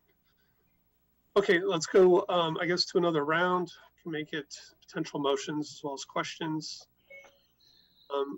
Councilmember Niss, I think your hand stayed up the whole time. I don't know. Well, yes, I love having my hand up. I can't remember to bring it back down. So let's start with a couple of things. Is Gio around? Could we pop him up? Like magic, I'm sure. Wait a minute to see. There he is. There you are. Hi, Gio. So I will tell you what I can remember. I was up in Calistoga and I called Gio to say, where is this fire going? Literally. Because it was so awful there. You just couldn't breathe. And he was terrific. He looked it up, he figured it out. And frankly, we got out of there as well. So how many firefighters did you send off this year to help others with their fires? So we responded to a total of 7 mutual aid requests, and each of those requests is a unit with 4 personnel. So doing the math, that'd be 28 firefighters. And we also sent a single resource who's training to be a strike team leader with one of the strike teams. So that's 7 different deployments on several different fires. I can look them up, but it was everything from the LNU to the SCU, the Glass Fire, Creek, the August. I mean, it's several fires across the state, from Monterey County all the way to near Sacramento. And you guys answered the call. So you know where this is going. So Kylie, I'm gonna look at you. What kind of emotion do you need so that we don't have up on the screen 3 fire looking at attrition? Can you help me out? Sure.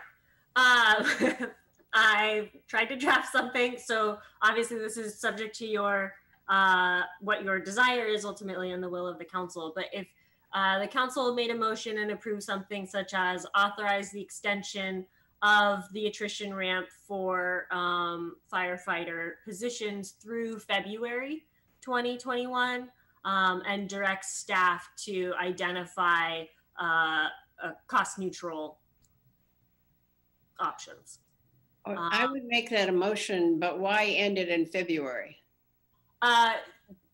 Well, again, the timeline is at the discretion of the council. I will say in terms of staff's ability to find 2 months worth of extension costs is a lot more, at a net zero perspective, is probably a lot more feasible than if we extend it beyond that. Also specifically February, because we should be coming back with our mid-year budget review with the council, when we'll be able to provide more information on where we're at. Because ultimately, you know, part of this is what is the attrition pace going to be? We, as much as we don't know our revenue numbers, Chief Blackshire can discuss, we don't necessarily know what individual employees' plans are. So I hear that. However, if I'm one of those firefighters and this is rather tenuous, I might start looking around at something else. So I would like to make that motion, but I would like to extend it until the end of the third quarter. And see if I get a second to that. End of March, right? Yes, to the end of March. I'd be happy to second that if I understood the amount of money we're discussing.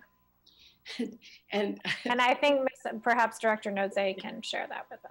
I was going to ask that, and then I got a little scared that maybe it was so much that we didn't even want to know. I want to know. Yes. All right. I'm rounding, so Chief Blackshire, I believe it's about 20,000 a month for total cost per position. Yeah, it's about 17,000 per firefighter. So per month. Yeah. Per month. So 17 times 6. 150,000. 100,000. Did I do that right? Eric says yes. Yeah. So so Councilmember Cormack, do you want to? So yes, I'm happy to second that. I would like to discuss with staff whether or not that needs to be done with the cost neutral, or if they need us to allocate some money from the council reserve to a contingent fund. Good question. And if you would like to think about it for a moment, that's certainly fine. I guess the other question, Councilmember Niss, and perhaps this is a question for the Vice Mayor, is we have a lot of things to cover tonight. Is it the Vice Mayor's wish that we do these sort of in these 4 sections, or would you prefer to have an overall motion? Let's try to do one motion if we can. Okay. I think we're pretty early in the process then, Councilmember Niss. I'll just say I think there are a fair number of other questions and topics we haven't discussed yet. Are you pulling your second from this? I'm not pulling my second. I'm suggesting you withdraw this while we go through the other topics, and that will give staff a moment to figure out if we should do it in this manner or if we should use the council reserve. Why don't we keep this and just amend it as we go? Oh, Christmas tree it? Yeah, I'm not sure how many things we'll actually have. And okay, all right, again, that's fine. Happy to second. Yep. And that was 5 minutes. Good timing, Monique, because I didn't get to my next question. Go ahead, Liz, why don't you continue? Oh, great, thank you. So I want to go from the 150,000, I want to go to the public safety building, because I know the public is really interested in this. Would someone make a case for that at this point?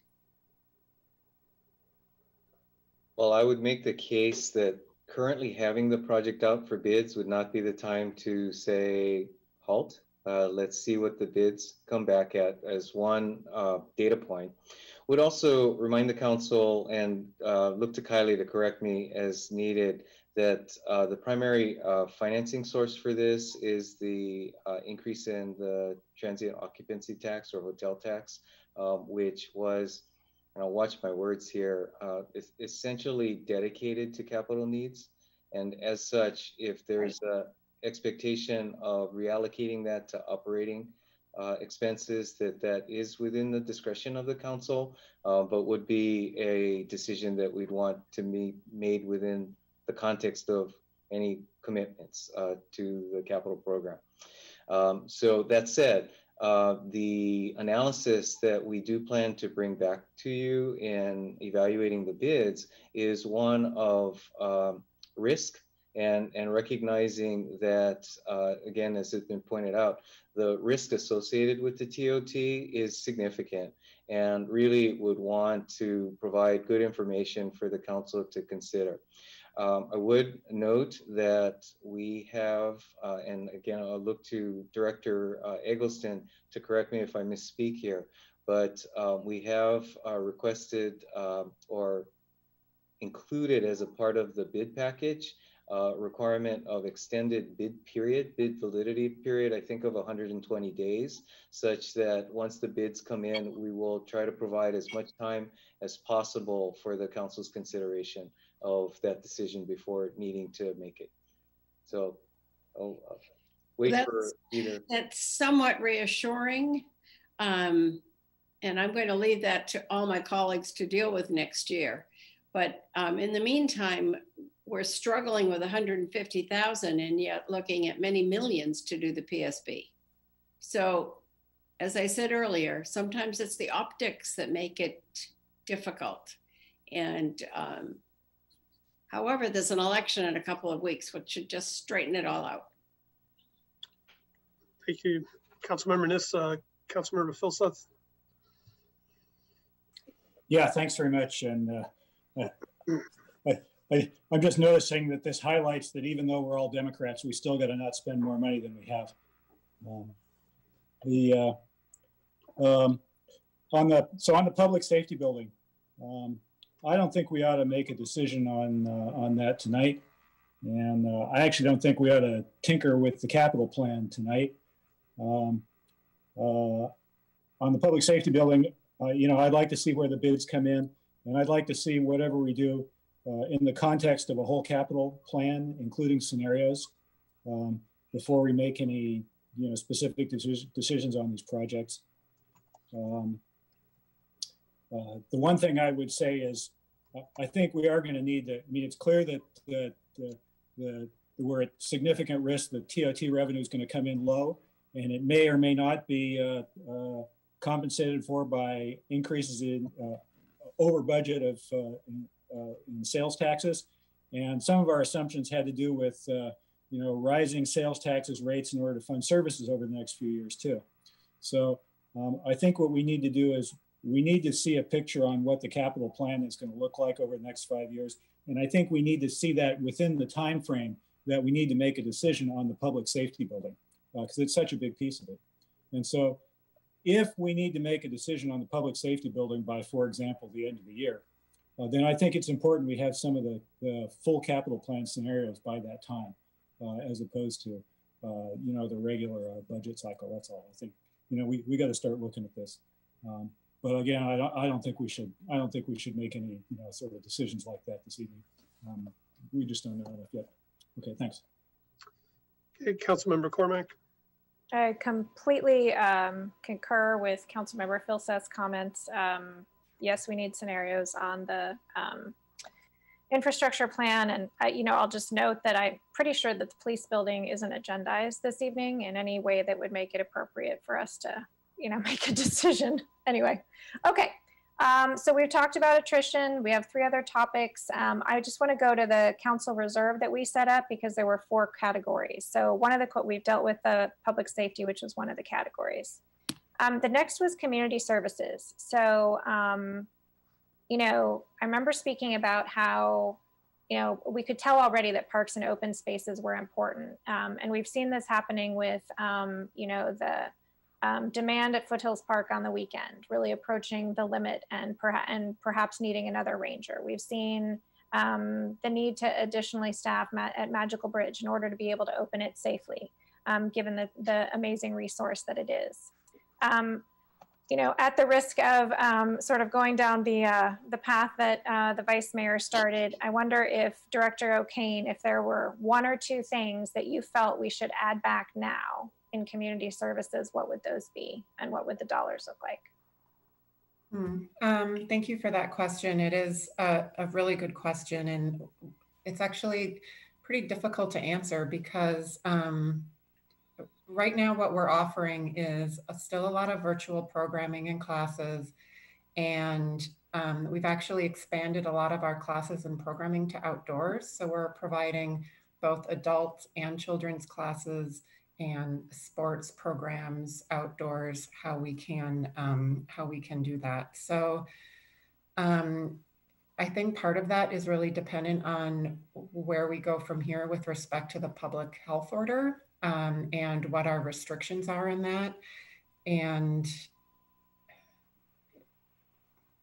trying to do some really quick thinking here.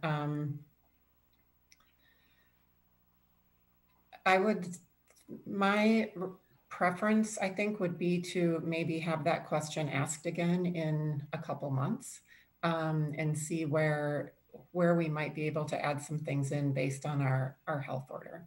Our staff are working.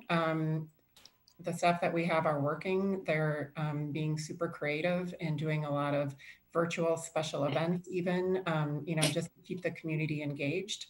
I'm not sure with the health order restrictions right now that there's more that we could provide. Okay, that's helpful. Thank you. And then my next question would be for Mr. Kami, probably.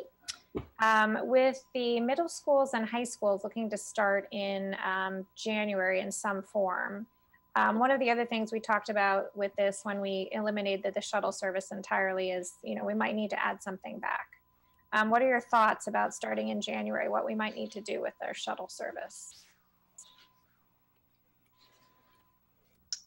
Thank you. Can you hear me or see me? Yes, both. Okay, great. Sorry, I had to switch to my cell phone because I was getting very spotty Wi-Fi service. The shuttle service, the contract that we had was terminated. However, we spoke with legal, and if we desired to reinstate service, there's an option for us to revisit that contract that we had with our previous provider. Just noting that, typically most public transit providers in the area are doing slightly reduced capacity in their shuttles. However, we did talk with our vendor, the vendor that was providing service in Palo Alto, and they actually, instead of decreasing the capacity in their shuttles, what they've done is they've switched to larger shuttles in order to continue using capacity. So that is always a possibility. I don't know if January would be a reasonable amount of time to get it started up. I'm not saying that it's impossible, but if that's something that council desires, that's something that we would have to look into. Okay, well, I think it's important for us to work with the school district and figure out what the needs might be there and be prepared to support them at the time that it comes. Okay, thank you. I guess one other area would be under the COVID response area. And we have certainly we can see, just picking up on what the school district is doing, the work they're doing on indoor air quality and testing for employees. Is that something, I'll ask staff, that we should be contemplating doing and potentially needing to use some of these funds for? Thank you for the question. We have been actively involved, as you know, on the testing front, on the indoor air quality. That has been an ongoing review, and I'll ask Director Eggleston to comment. I think one of the questions that we would want to reflect on is really strategically, where would we place our emphasis there? So if, for example, we saw gatherings, i.e. a council meeting or a venue for council meetings, as a key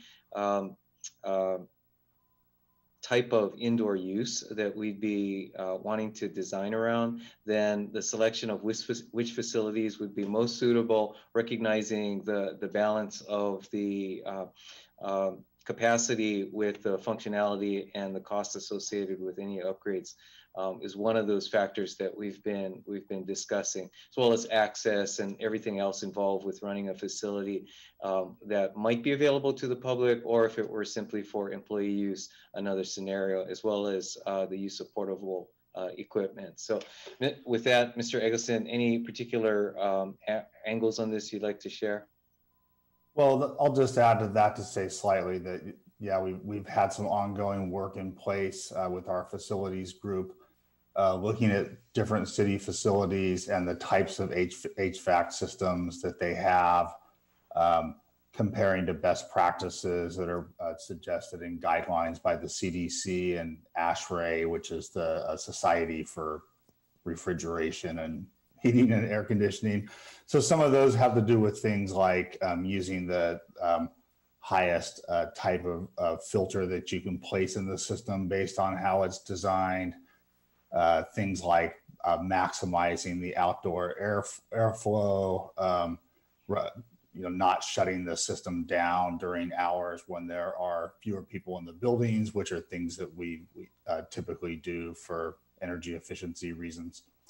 So all those sorts of things are things that we can look at and try to maximize within what we have, but there definitely are limitations.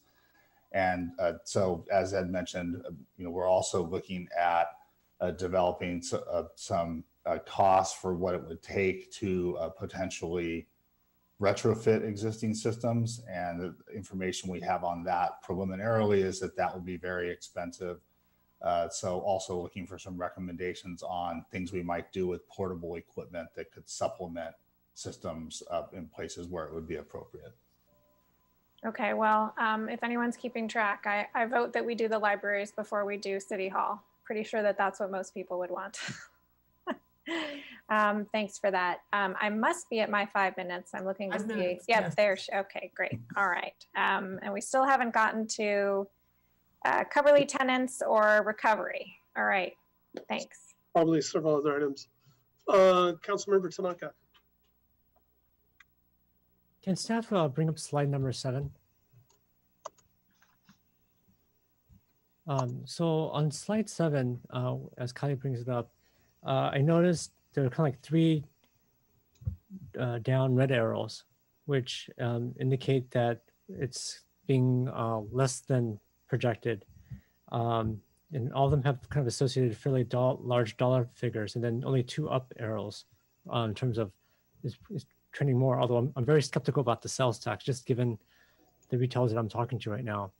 So I guess I'm trying to understand why would we not try to make some corrective action now? We see that, that some of our projections are maybe not as good as we were hoping.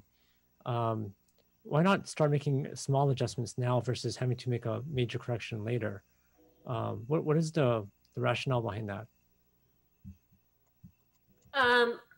From a financial and a data perspective, I think part of it is not wanting to overreact. And I don't mean that in a negative way, for lack of a better term. I guess I mean it in the sense that we only have so much data. So as you, how can I explain it? For example, as Director O'Kane just said, we continue to adapt our services as the health orders change, as staff come up with new ways to deliver the services. And so for us to make adjustments now, I think we have a lot of months left in the year and things could continue to change.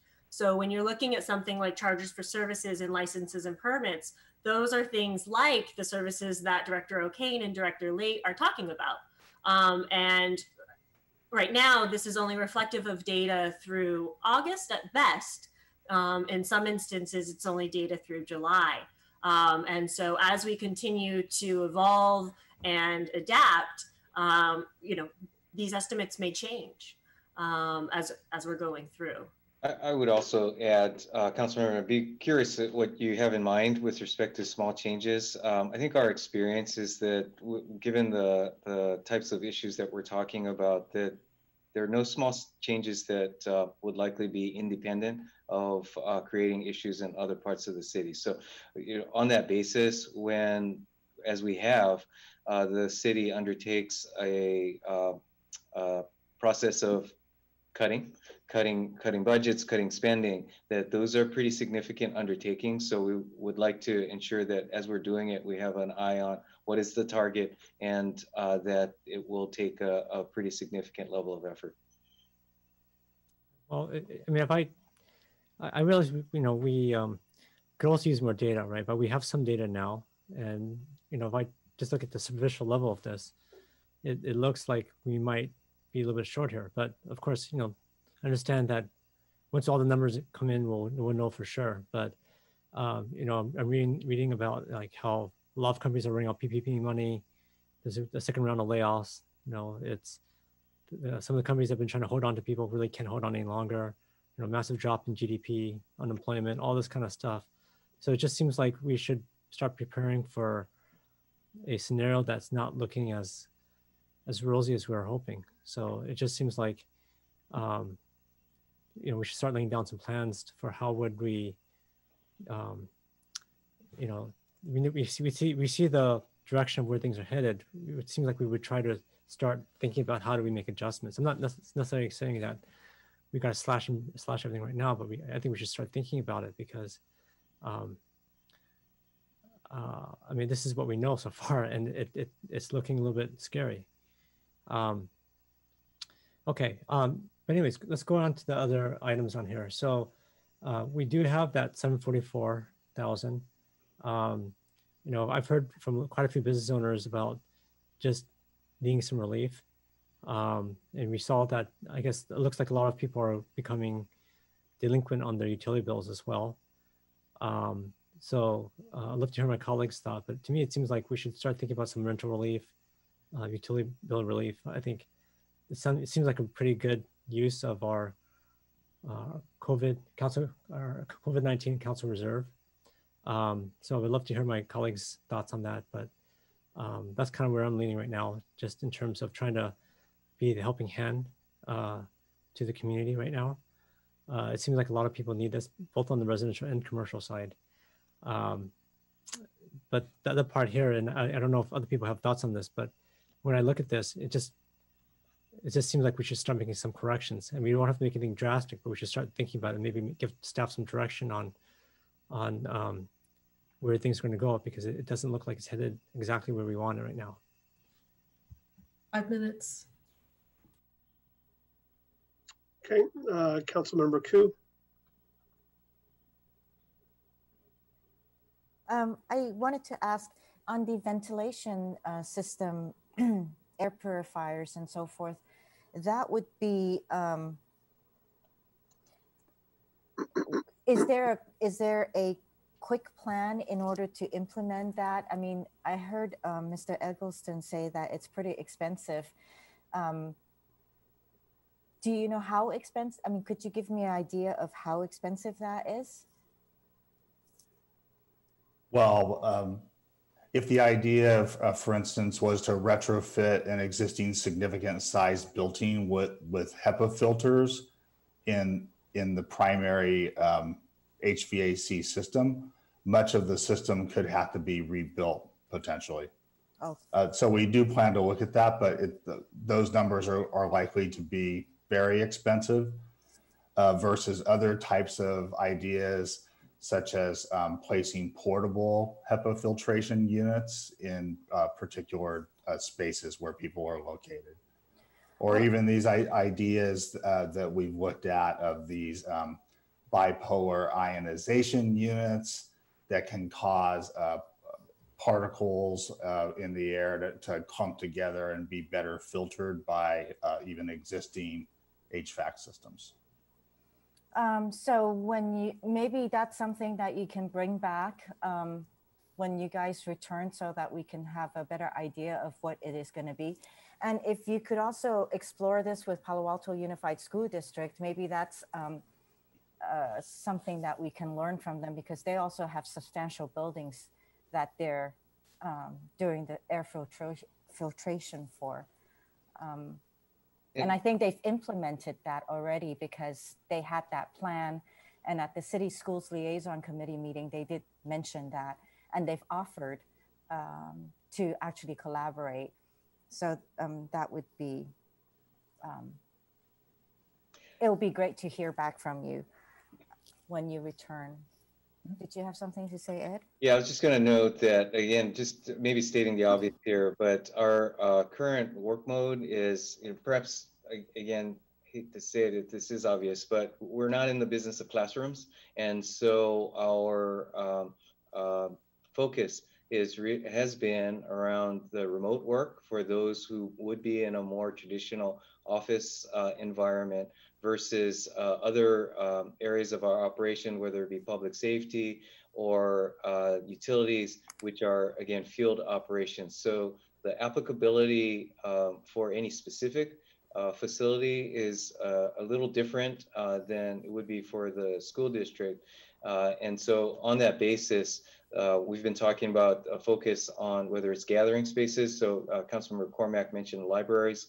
And again, we are currently not providing in-library services. Those are sidewalk services. So that, at least in the near term, is the focus. But then as the weather turns, then looking at whether it be Mitchell Park, library, community center as possible locations for assembly use that might be worthwhile. Those are definitely scenarios to explore. We also need to make a policy decision if actually having in-person assembly functions is something that we want to plan for. So there, again, my point is simply that there are multiple variables here that, again, as we set our priorities for where the council would like us to focus the indoor activities, then that will help us in our next steps. Okay, so I mean, that is something, you know, especially for public gatherings and so forth. For example, if we had another bad air day and you needed one of these buildings in order for people to go to, in order to get out of the bad air, or if there's no power because of rolling blackouts and so forth, I think, you know, I want to make sure that we are planning for that and we have something that would allow the capacity that we're allowed now.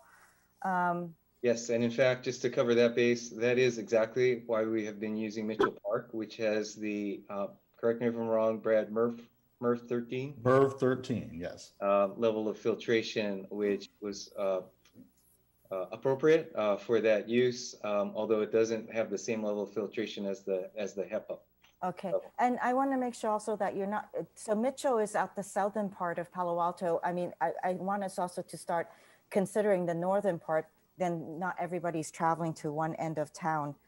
The other thing I wanted to find out is, you know, with firefighters and police also, is there overtime that has been accumulated or that has happened because of the lesser staff, you know, lesser staffing?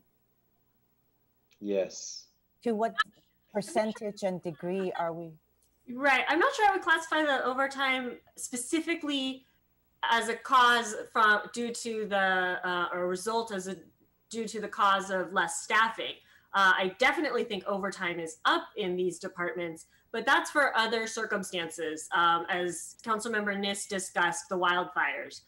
There's a significant amount of overtime that comes through those activities or staffing Station 8 due to high fire danger days. For those times when we're going out on strike teams, that is reimbursed. So those costs will have a revenue offset later on.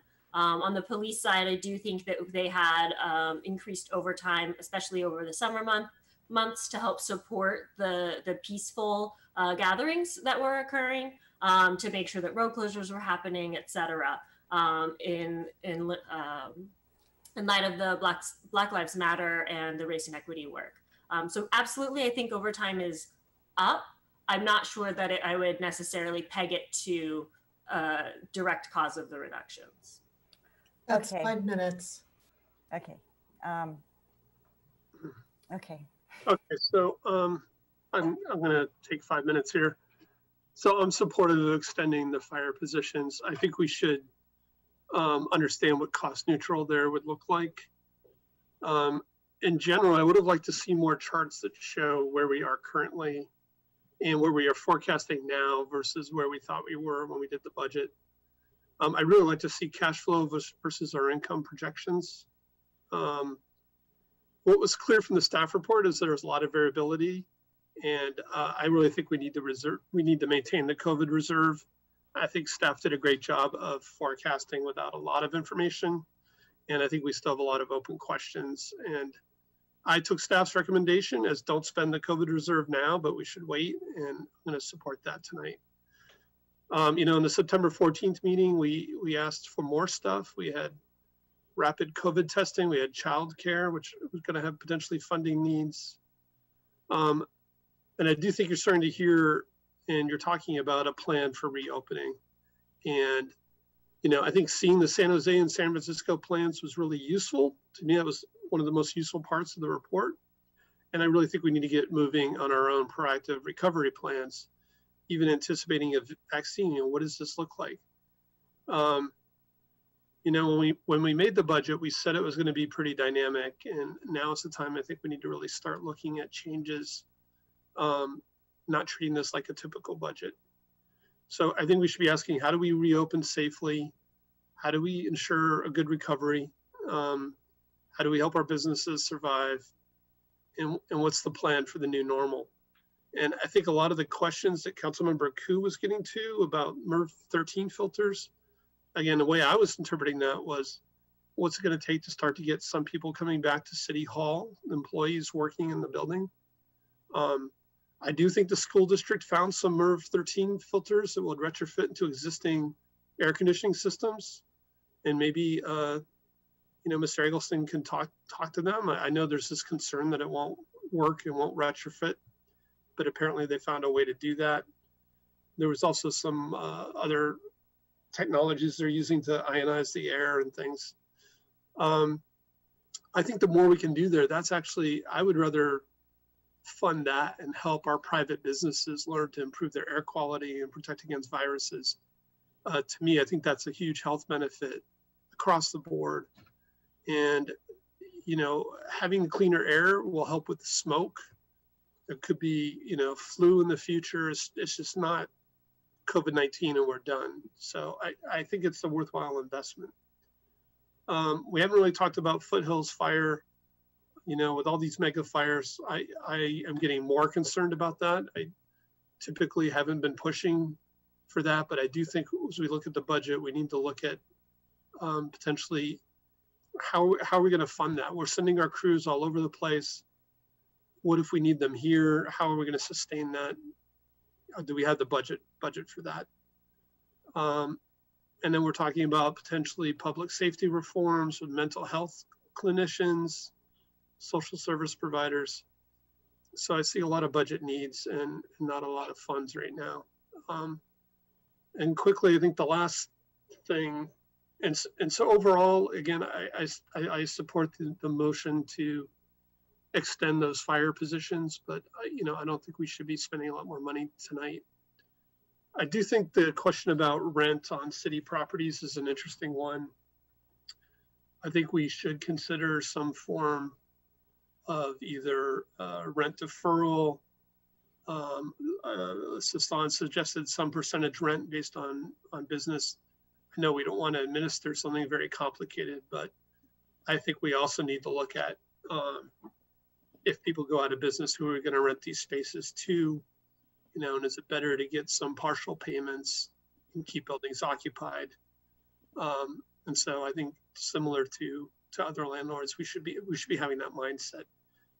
And the tricky thing is we also have a lot of nonprofits, and what do we do for them? So I don't have answers, but I am concerned, and I don't think we should just continue. I think staff asked for some feedback from council. So my feedback there is that we need to find a way to work with people renting our buildings, really with this mindset of if they go out of business and it's empty, we're going to be worse off than, you know, getting some partial rent and maybe some deferred rent. So I'm going to stop there. I do want to point out, you know, we are at 10:13. You know, generally we say we do a time check at 10:30. I think, you know, possibly what we should do is I think we should definitely finish this item. And I think we've all been concerned about the budget. It's taken a while to get to us. I'm going to suggest that maybe we take public comment on the boards and commissions item, and then we continue that item. Would that make sense, Mr. City Manager? Sure, that would be fine. I don't believe we've got anything time sensitive on the boards and commissions item. Yeah, I do see a bunch of people have been patiently waiting. So why don't we see if we can finish up this budget item, And then we would go to public comment on boards and commissions and then stop there. So I see a bunch of hands. So Councilmember Filsath. Yeah, just briefly, I concur with the Vice Mayor that I think not to direct any specific action tonight on any property, but I think staff should go look at sort of our role as a landlord to some of the small businesses in town, and see if we should work the way some of the private landlords have been doing too. I think that applies to us as well. And Councilmember Filsath, if I might take while you have your 5 minutes. Yeah. We have information on sales tax. Oh, thank you. Yes, yes. For the shopping district. Yeah. Thank you, Thomas and Fran, for your help on that. Again, with the caveat that these are difficult numbers to see your stomach, especially given the fluctuations in timing. Q2 2020 was down 77% quarter over quarter. So if I looked at the second quarter of 2020 versus the second quarter of 2019, Right. the shopping center region was down about 77%. And how far down were restaurants? I knew you were going to ask me that. I have it. Restaurants were down quarter over quarter about 53%. So the shopping center was down more than the restaurants. Now, remember, there's timing differences. So part of it could be just that some of the restaurants and retailers in the shopping center chose not to file or have deferments. That one seems interesting to me because my sense is a lot of the shopping center business comes from visitors to Palo Alto coming here from out of town. And so as we watch that one, that's going to be an indicator of how fast are people coming back to town, right? As opposed to cocooning where they are. So, all right, thanks. Thank you. Sorry, trying to deal with the pet. Councilmember Tanaka. I wanted to ask the city manager, I mean, there's at least a few of us who are interested in seeing what we could do as landlords for the small businesses in the city. What specific direction do you need from us, if anything, to kind of move forward on that? Because that's a question you brought up. So what do you think, what should we do here? Yeah, thank you, Councilmember, for the question. As we've been talking about the one question is, to a certain extent, how much money you want to put to that specific purpose, and that's a very big question. And on the basis of, hypothetically, if you had identified a given dollar amount that we would be able to identify how far it could go, we might suggest potentially a window of time, the question of for-profit versus nonprofit, that may be a distinction that the council wants to make. Organizations that were able to operate during shelter in place versus those that were not and perhaps still aren't. There was a reference from our Form Fitness representative on a percentage going forward. So, you know, there are a variety of forms that staff could take back and then come back to you with some recommendations on how to structure a relief package. And again, to a certain extent, it depends on how big a package the council might want to consider. I don't know if we will know that tonight because there's a lot of kind of unknowns, but is this something that you guys can do and then come back to us, or is there something that we have to have specific to the current motion? I think tonight we're getting a sense that the council is interested in putting something together. So based on the feedback, I think with Director Nazay and team, we should be able to come back to you with some options.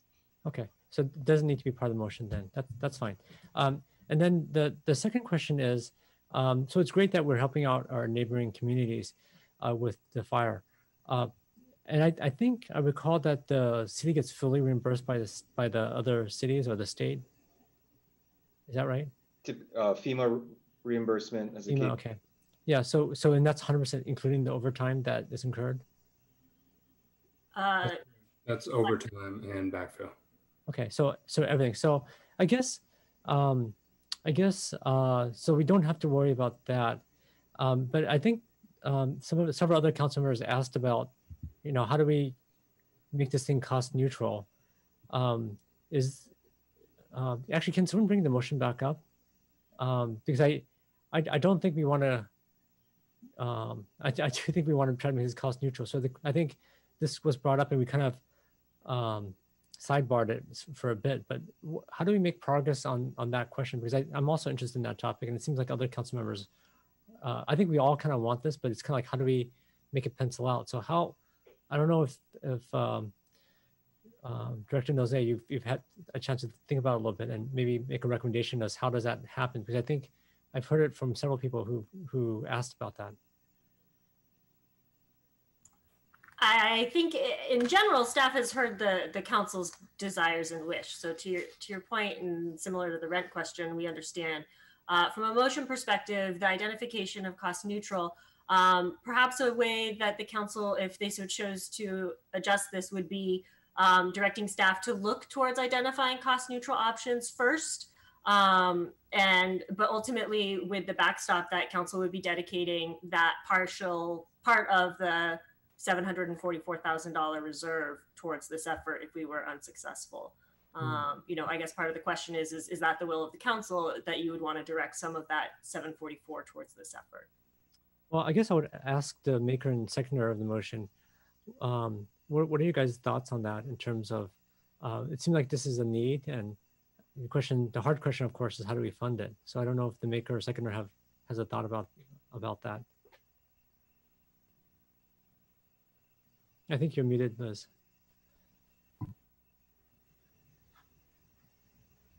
What are you thinking of adding to this, Greg? Just basically what Director Nozay just said. It would be motion. May I, as a seconder, direct staff to start by identifying cost neutral options, and in the event that is not sufficient, utilize the council reserve, COVID council reserve. Mm-hmm. Does that work, Director Nozay? Yep. And Councilmember Tanaka, does that capture your request? Yeah, I mean, I think it's not just mine because I've heard it from several of you. And so. Councilmember Niss, all good with you? Fine with me. Great. Okay. It's 5 minutes. Simpler the better. Okay, thank you. Greg, do you have any small thing you want to continue with, or so I could?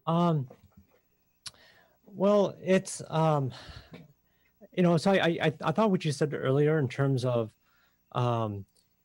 I mean, we were kind of saying similar things in terms of we look at the numbers, and you know,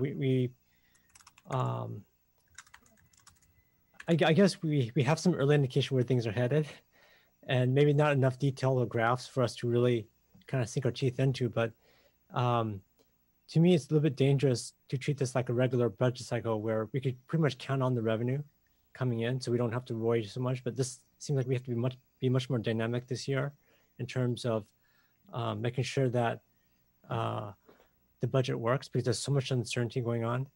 And so I was just trying to think about kind of some things you said, and thinking about how do we help staff in terms of like you mentioned some things about graphs, or maybe, you know, maybe the city manager also has some stuff in here about financial modeling and forecasting. I don't know whether, city manager, you feel like you need some sort of direction or part of this motion to kind of give you the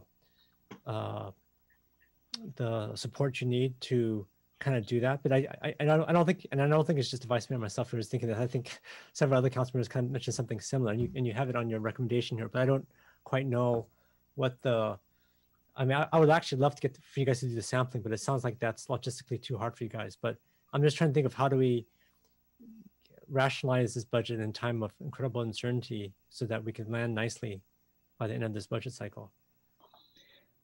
We are looking at some options, so we're not prepared tonight to be able to tell you that we've got a strategy to give you greater confidence in what those scenarios ought to be, but we should be able to come back to you fairly shortly with what options we can identify. Okay, so there's nothing that you need in terms of like item 4 on the thing to allow you to do better modeling or projections, to kind of make some corrections earlier than later on the budget. I think we're already on that path, so no specific direction needed. I have definitely heard loud and clear the desire to get more timely information and reduce the lead time necessary to bring that back to you. Yeah, and I think the other part is making the ability to make course corrections earlier, because in the past, budgets really didn't have to change that much because the numbers are pretty solid. But we're this year is very different, right? And the numbers are very for sure, very not solid, right? So it's just kind of like how do we yeah, I think it seems like you know what to do. So okay, that's all I had right now. Thank you. Thank you, Greg. Councilmember Nitz, did you want to speak again? Let me just do it quickly because I think we really have, we've really pulled a lot out of this report tonight. We haven't really discussed what advantage there would be in looking at other cities and their plans to recover. So I hope that we'll get to do that another time. I think, Vice Mayor, your idea that we go to listening to the public is wise. But I don't want us to forget that talking with others, and I've been talking with the ones I've been talking with at Cities Association. I imagine, Ed, you're talking with the city managers at the city managers organization. So there's a lot to pull from other areas, and I hope we don't forget to do that. That's it. All right, Councilmember Cormack. Thank you, Vice Mayor Du Bois. Just with respect to how we treat our tenants, I'd like us to, recall how we treated our employees at the end of last fiscal year when we were as generous as we could be for a defined period of time. And I feel like that might be a model that we could use with our tenants as well. So I am supportive of having a relief package for our tenants, but I think it would need to be time bounded. And I look forward to staff bringing that back. I'm glad we don't need to put that in a motion. But I do think that's important. That's a responsibility and a role that we have as a landlord. With respect to the recovery plan, just shifting gears to that for a moment. So in the Silicon Valley one, which was the first attachment, I think on page 12, there are two things that I want to call everyone's attention to and would love staff to really spend some time on. And the first is item 4, reimagining the neighborhood districts. And the second is item 6, expanding digital inclusion. I'm mostly focused on better connectivity. If we think about fiber to the home and the other things that we might have a business case that is completely different than what we would have imagined last year. So those I think are things that are really worth doing. And I'll just spell out what item 4 says for anyone following along at home who can't get through all of these pages. Rethink how important commercial work and community spaces are built, structured, and connected. So that's an opportunity I think we have. And then I also think on the next page, on page 14, it talks about reskilling. That's something we haven't talked about in terms of our own workforce, nor in terms of what we might be providing in classes for people who live here. But we are in a transformation, and the kinds of work that people do and how they do it is changing. So those are things that jump out to me in terms of what was provided. Another topic I'd like us to weave through and include as we go through the recovery is thinking about sustainability as part of any redesign that we do. This is going to be a great time to just sort of blend those two things together, because in addition to everything else this summer, we've had such visible reminders of climate change and its impact on our community. And then the final thing is I hope we can find room for a little bit of fun in the recovery. And to the Councilmember Nissa's point about working with other communities, I was speaking with some friends over the weekend who had ideas about when we're allowed to reopen. Wouldn't it be wonderful to have something on University Avenue that starts in East Palo Alto, comes through Palo Alto, and goes all the way to Stanford when school is reopened, when people are able to gather in some function, some form. Sounds like we could have a concert. One of the person's ideas, we could get an autonomous vehicle to drive in front, et cetera. So in addition to all of the serious work that I know needs to be done, let's try to keep in mind the perspective of, what could be great as we start back out. Let me just make sure there wasn't anything else on the list to go through. That's all I have. Okay, I'm going to try to wrap this item up. Councilmember Koo, did you have some last thoughts? Last thoughts. I was wondering if for this motion that you have over here, if you'd consider before going and using the COVID-19 reserve fund, that we also explore if the Fire Prevention Bureau could return back to the fire department, and what kind of costs we could save over there that could be allocated towards the 3 firefighter positions, if that might be something that could be explored and brought back for council to consider or to understand how that would work out. I'm not sure what Councilmember Nissa's understanding was of the answer to your question, but I don't feel that I understood that that would be helpful from a budgetary standpoint. And if staff can just help me. Let me ask a quick question. Yeah. Does staff, under the council neutral part of this, they're going to explore any and all options first? That's correct. Okay. So if that one made sense, you would consider it? Yes. Okay. Great. Thank you. I just want to remind that, oh, go ahead, Jill. Oh, I just wanted to give you a little bit of background. I know you had talked about the SB 1205 state mandated inspections. And so a little bit of history is that this Senate bill was post the Ghost Ship fire that was in Oakland, and realizing that there were some essential occupancies that should be inspected on an annual basis. And that includes schools, residential high rises, multi-unit residential complexes, hotels, motels, apartments, and daycares. In Palo Alto, there's approximately roughly 600. And I don't know the exact number, but I do know that we do not charge for most of those inspections. There are no fees for those. So those are state mandated per health and safety. And because I inquired about that when we talked about this early on before budget adoption. And I was advised that we do not collect money on most of those inspections. So again, where I don't know how we would be able to do the reallocation of money from development services into the fire suppression salaries, I don't think there's a significant amount of enough money to revenue to accrue through those state mandated inspections. And I can get more details on those, but my understanding is that there isn't a significant amount of revenue on doing those inspections. Okay, so it's not just those inspections. That's one part of it, but I want to actually have understanding and exploring returning the fire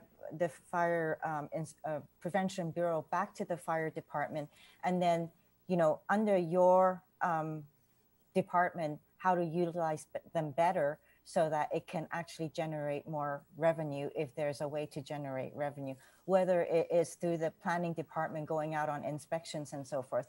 But I'd like to understand that better, and if that might be able to support partially or fully the 3 firefighters, retaining them. After all, each of them, when we put them through the training, it's about $200,000 for each of them. So certainly after all that investment, we want to do everything that we can in order to keep them in our department. So if we could explore that option as well through this directive, that would be great. That would be one. And I don't remember my other one, so that's okay. Thank you, Lydia. Just super quick. Again, it sounds like we are providing some direction to staff and not necessarily putting it all in motions. I think what I heard earlier is that we really want an update on the capital plan with some scenarios, certainly before final decision on the public safety building. I think really before any major capital spend. So hopefully that will come to us pretty quickly. The staff heard that. Yes. And then you're going to bring back a plan maybe on city rentals with some options. And then the third one, again, I really think we need to start thinking about recovery plans and retrofitting buildings. And even if the costs may appear substantial, I think we should see what those are going to look like. That, again, we may want to shift some capital improvements into those things. They may be worth it. So I think we're getting ready to vote on this motion. Councilmember Tanaka, I see your hand up again. Do you have any final comment? Yeah, it's really quick. So first of all, I like Councilmember Cormac's idea about the fiber. I mean, I think I've heard this from so many people about internet not fast enough, including my own family. So definitely a big need from work from home. And I like staff how you guys put in the two reports in terms of the kind of task force that people put together. It was actually very, very helpful. In fact, it makes me think about, so many years ago when I was on the Infrastructure Blue Ribbon Commission, we had the challenge in how do we fund our infrastructure. And I think several of us have mentioned this before, but I wonder whether it makes sense for us to do some sort of temporary like recovery commission or something like what San Francisco did or other cities are doing to try to figure out how to get their city back on track. But it was just probably a larger discussion than we have time for tonight, but I just want to thank staff for putting in those example reports, because actually I found them very useful and had really good ideas in them. So thank you for that. Okay, so we're going to go ahead and vote on this motion. And actually, Councilmember Tanaka, you're first up. Yes. Councilmember Cormac? Yes. I vote yes. Councilmember Filseth? Yes. Councilmember Niss? Yes. And Councilmember Koo? Yes. Okay. Thank you. I know that took a lot of time. I think it was important. It's been quite a while since we looked at the budget. It's important. Yep. So I imagine people may want to take a break. How about 5 minutes? Let's do a 5-minute break, and then we'll come back and we'll hear from the public, and then we'll go to council member comments. So we'll see you guys at 10:40. Got it. 90.1 KZSU Stanford, Vince Larkin coming to you live. Gavel to gavel coverage of the Palo Alto City Council.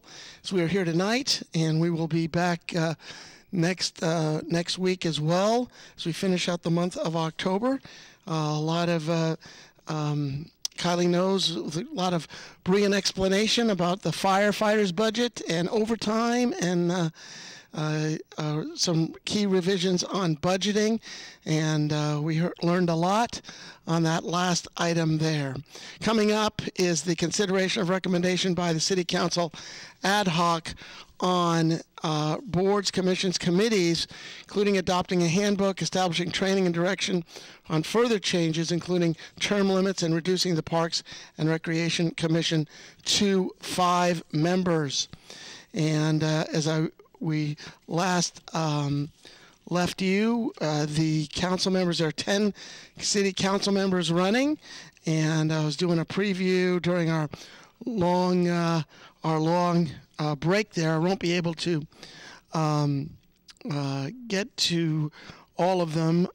Ed Luang is one. Stephen, he is a steady hand. Stephen Lee is proudly progressive. Raven Malone is seeking social justice. Greer Stone is keeping it local. And Greg Tanaka following the money. And just give you a little bit of an overview of some of the things that they're looking at when it comes to things like housing and the difference between them. For Burt, rezone certain areas from office to higher density residential. City should collaborate with Stanford Research Park to add housing in the research park, raise impact fees on new office to fund housing projects, allow affordable housing to above city-owned parking lots, oppose state legislation to loosen zoning standards, including SB 50 and SB 1120, affordable housing needs sites and reasonable land costs. For Eisenberg, its city should purchase school district land at Cubberley Community Center, build housing there, along with a park and community center. City can build hundreds of units of affordable housing in Ventura neighborhood at the former Fry's Electronic site. for buying land, reduce minimum lot sizes in single-family neighborhoods, ban conversion of residential areas for commercial use, and impose a vacancy tax on ghost houses. For coup, cities should focus exclusively on affordable housing, strongly oppose most development proposals with commercial space that involve zoning exemptions, voting against creation of an affordable housing zone in 2018, but later voted to support the Wilton Court housing development, champion rent stabilization measures, creation of a safe parking program for vacancy dwellers, strongly oppose SB 50 and SB 1120. Land use and zoning belongs to individual cities because we live there and we know what is essential and what is not. Luang, Palo Alto has an affordable housing emergency. Cities should focus its limited staff on below market rate housing, workforce and market rate housing, and our lower priorities. Maintain city's 50-foot high limit as a guideline, but okay to exceed it if commercial areas around Stanford Research Park, and cities should pursue corporate partnerships for developments with major housing components. I think affordable housing is something that appeals to business needs, particularly companies, as well as their needs to be good community neighbors. For Lee, it's a support adding housing, particularly teacher housing at Cubberley Community Center, and relaxing height limits and parking requirements in commercial corridors such as El Camino Real, University Avenue, California Avenue. Supported SB 50, SB 1120, which would loosen zoning standards in single-family zones. Housing is so intrinsically linked to many of the issues we care about in our community. Our city's failure is to get serious about housing has regularly impacted the quality of our life. Malone, housing, the city should encourage construction of more duplexes, triplexes, fourplexes throughout Palo Alto, as well as denser housing and commercial corridors. Supported SB 1120, which would have loosened zoning restrictions in single-family neighborhoods and wants to end exclusionary zoning. So we're going to move on to item number 9, which is consideration of recommendations by the City Council ad hoc on boards, commissions, and committees. Given the time, I think what we're going to do is we're going to go to public comment, and then we're going to continue this item. And City Manager, do we know when we would continue this item to? Or maybe it's not back. Yeah, Ed is not quite back yet. And Monique, can I speak? This is Beth. Yep, go ahead, Beth. Perfect. Thank you, Vice Mayor Du Bois. If we start next week's meeting at 5 o'clock instead of 6, we could accommodate putting this item on next week. Okay. So we'll continue it maybe to a date uncertain, but it sounds like it'll be pretty certain it'll be next week. Just maybe let the city manager review that. Okay. So yes, City Clerk, should we go to the public, and as people have been waiting patiently all night? Sure. Any member of the public that wishes to speak on this item, the consideration of recommendations on the board and commissions, please raise your hand. At this time, we'll take David Moss, to be followed by Patty Rieger. David, go ahead. You have 2 minutes. Hi there. I'm David Moss. I'm a current Parks and Rec Commissioner, and I want to point out, before you reduce the number of commissioners, that we have not 1, not 2, not 3, but 8 different projects, issues, policies, and processes that we are working on currently, including Foothills Park and Cubberley, and the steady stream of park improvement ordinances and park and facility use policies, especially during this COVID crisis. And besides that, we have 10 different liaison positions monitoring everything from school district, city use of shared parks, to safe routes, to sustainability, to climate change and tide issues, to urban forestry, to the Fry's property, to community gardens and aquatics and golf. All of these things require a tremendous amount of time for the commissioners. And to reduce that, we'll probably double our load. And you can ask any CSD staff member if we don't get any salary, if we are saving them a lot of work up front before they deal with a lot of these issues, and they're all contentious and they all have issues, that we save them a lot of time in this very difficult budgetary period, which you covered extensively in the last agenda item. So think carefully before you reduce the number of commissioners. Thank you. Thank you, David Moss. Our next speaker is Patty Rieger, to be followed by Lynn Chiapella. Hi, I'm Patty Rieger, and I'm speaking on my own. I'm a Human Relations Commission, and I completely understand what David Moss is speaking about the load. We are now 5 and we have a tremendous load. That's one issue I really recommend that the council reconsiders their decision about reducing this recreation for 3 reasons. One is diversity, not only racial, but it's also political.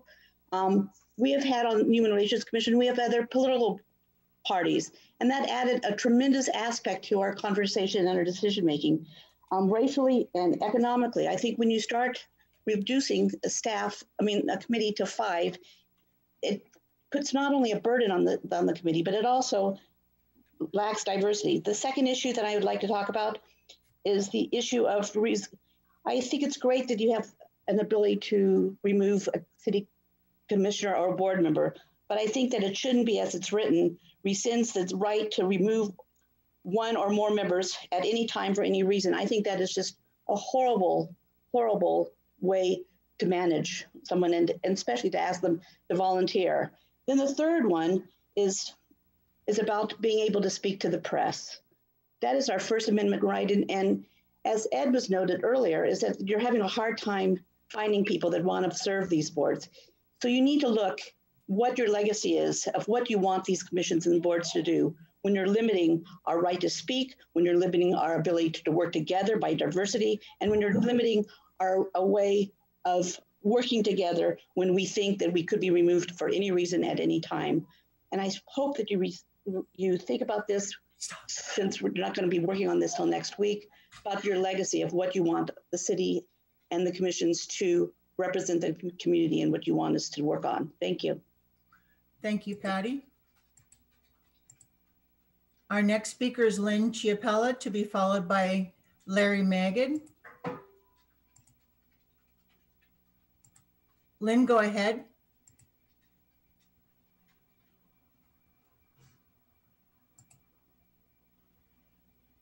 Lynn, go ahead. You have 2 minutes.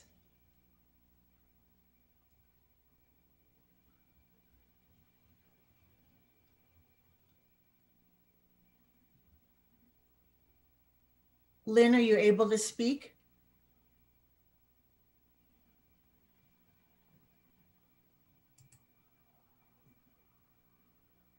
We'll come back to Lynn. Our next speaker is Larry Magid, to be followed by Lynn Chiapella.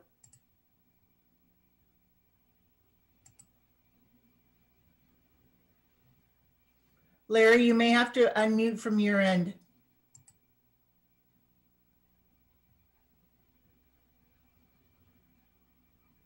Can you hear me now?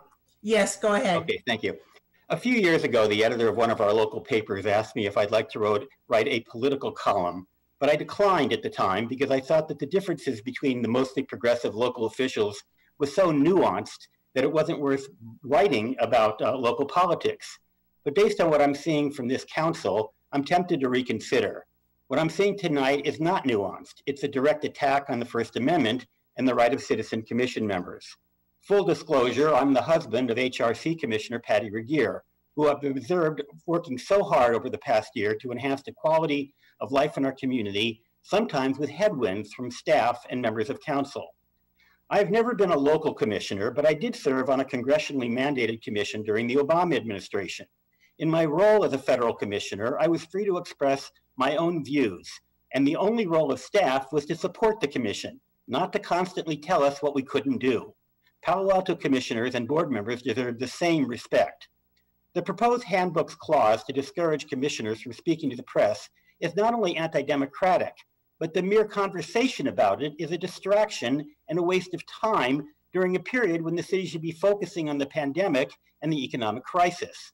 Why on earth would anyone go out of their way to propose a provocative and downright silly plan? It shows a lack of seriousness, or worse, a petty obsession or fear of public disclosure and discourse.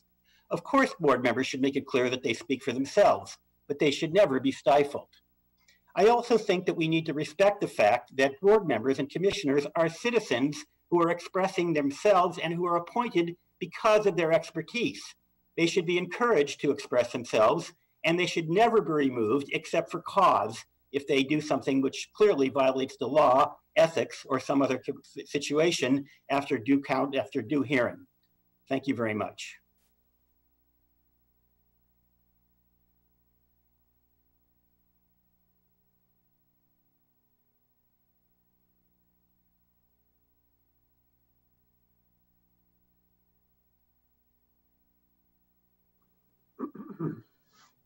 Did we lose Beth? We may have lost Beth. This is Jessica. Beth, are you here? Yeah, it came back. Okay, good. Lynn, go ahead and speak. You have 2 minutes.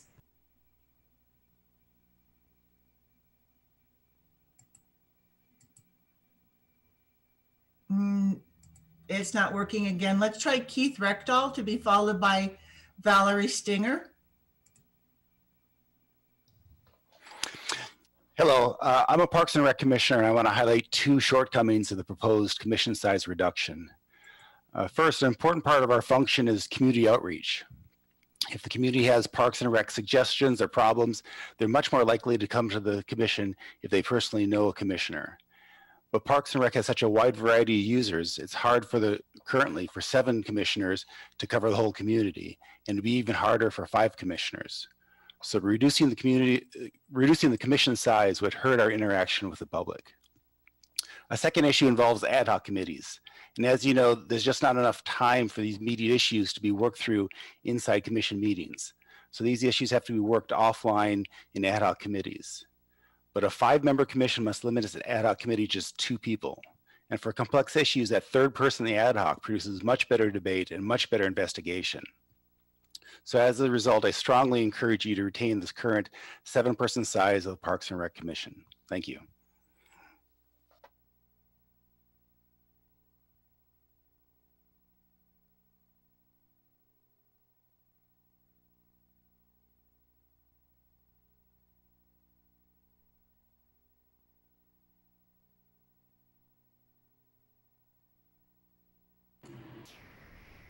Vice Mayor Du Bois, it seems that Beth may have dropped off, so I'll continue with the speakers. The next speaker is Valerie Stinger. Valerie, you have 2 minutes to address council.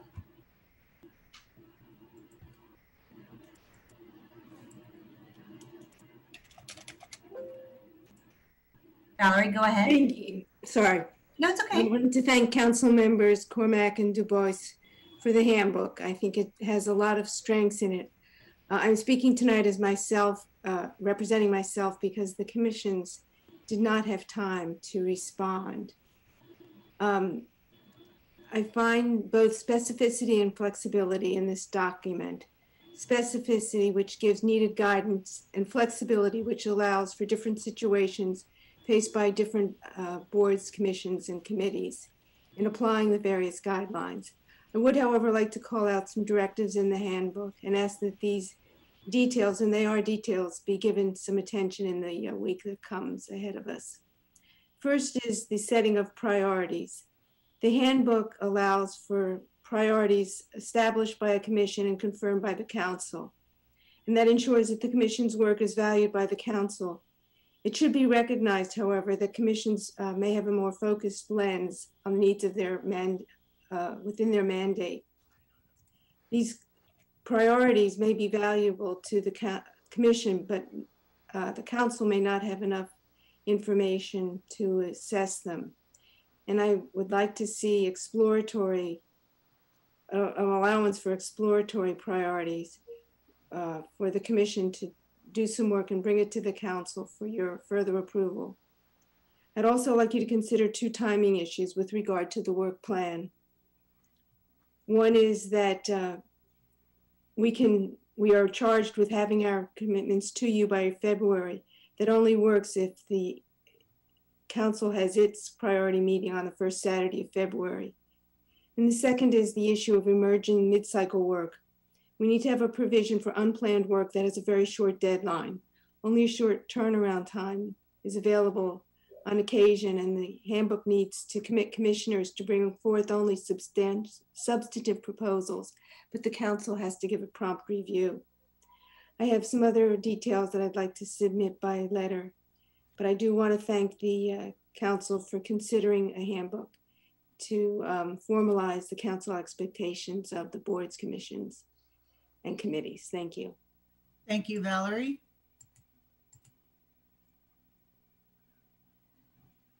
Our next speaker is Randy Pop. Randy, go ahead. You have 2 minutes. Thank you. As past chair of the ARB, I'll start by saying how much I enjoyed my time on the board and very much appreciated the appointment. It was rewarding to participate in our city process, and since then have encouraged many to consider doing so as well. I'd like to clearly say that some of the changes you are considering tonight are quite positive, and if adopted, will improve the quality of the work product and enhance the process. With a focus toward the ARB, I'm appreciative of the language directing that members should be well prepared, having reviewed the material and familiarized themselves with the relevant municipal code language. I'm certain this will add efficiency and focus to the hearings. Good preparation and understanding of our zoning will help to remove vagary and misdirection. Here's my concern. Some of the proposed changes, if adopted, will drastically adjust my perspective regarding the value of serving on a board, and I'm doubtful I could still recommend professionals participate in the way I have previously. A council authority that grants the right to remove a member at any time for any reason is dictatorial and unmanageable. To be removed without cause could be permanently damaging to an individual's professional reputation. Media and other coverage of removal could have lasting negative impact, even if the reason is a political or professional disagreement. I served on the ARB at a time when a member was caught stealing, and something like that, where conviction of unethical conduct was determined, creates cause. A disagreement due to politics or opinion would not be the same. The 14th Amendment of our country defines the right of due process. I would argue that the changes proposed violates that right in a clear and obvious manner. Personally, if this language is adopted, I may never again consider serving on a board or commission in Palo Alto, and will broadcast this caution to others as well.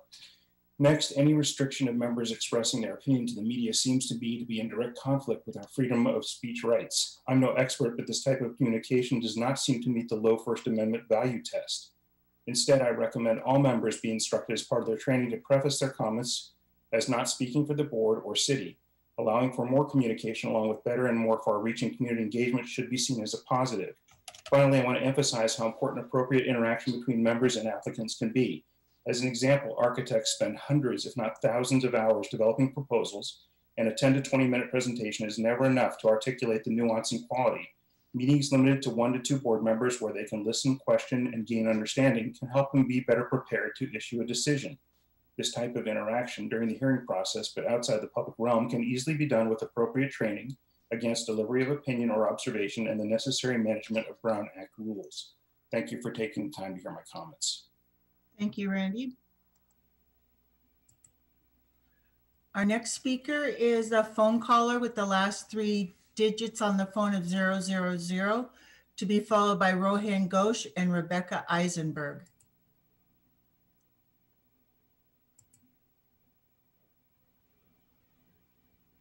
Hello. Yes, go ahead. You have Hello. 2 minutes. Yeah, thank you. This is Martin Bernstein. I'm speaking solely as an individual and not representing any opinion of the HRB. I agree with adopting a handbook.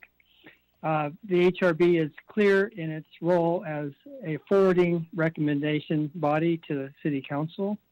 Regarding the training that was mentioned in the newspaper, the HRB is the certified local government agency for the City of Palo Alto, and we are required to do the training that is required by the state of California.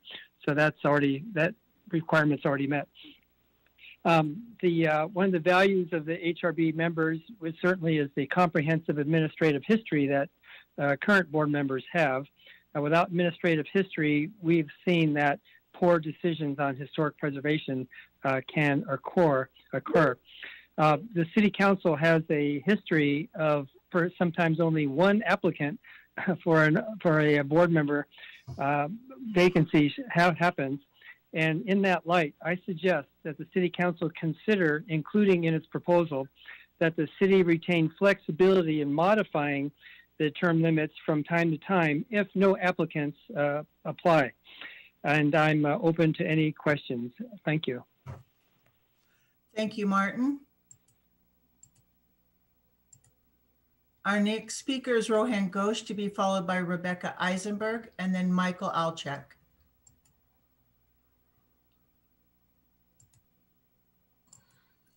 Hi, can you hear me? Yes, go ahead. You have 2 minutes.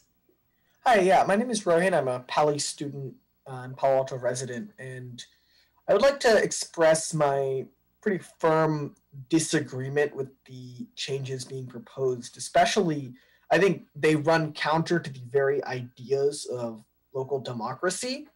I think they're a threat to the rule of law and our basic ability for citizens to participate in our city government. I think instructing board and commission members not to speak to the press,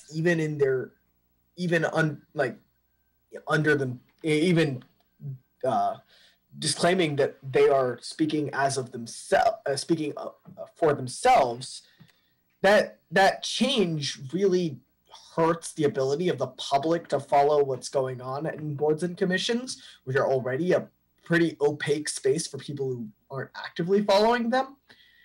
I think further, the ability of council to remove people for any reason, that is a pretty dictatorial measure, I would think, pretty contrary to city democracy. And reducing the sizes of these commissions definitely reduces the amount of outreach they can do to the community, which is extremely problematic considering, again, they're already quite opaque, and reducing that outreach even further would significantly hamper the public's abilities to follow boards and commissions. So I think these changes are quite alarming, and I do not support them. Thank you. Thank you, Rohan. Our next speaker is Rebecca Eisenberg, to be followed by Michael Alchek and then Aram James.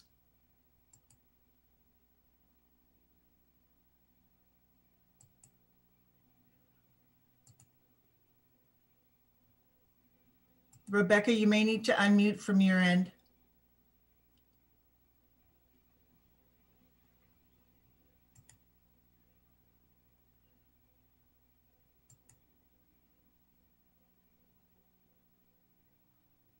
Let's try going to Michael Alchek.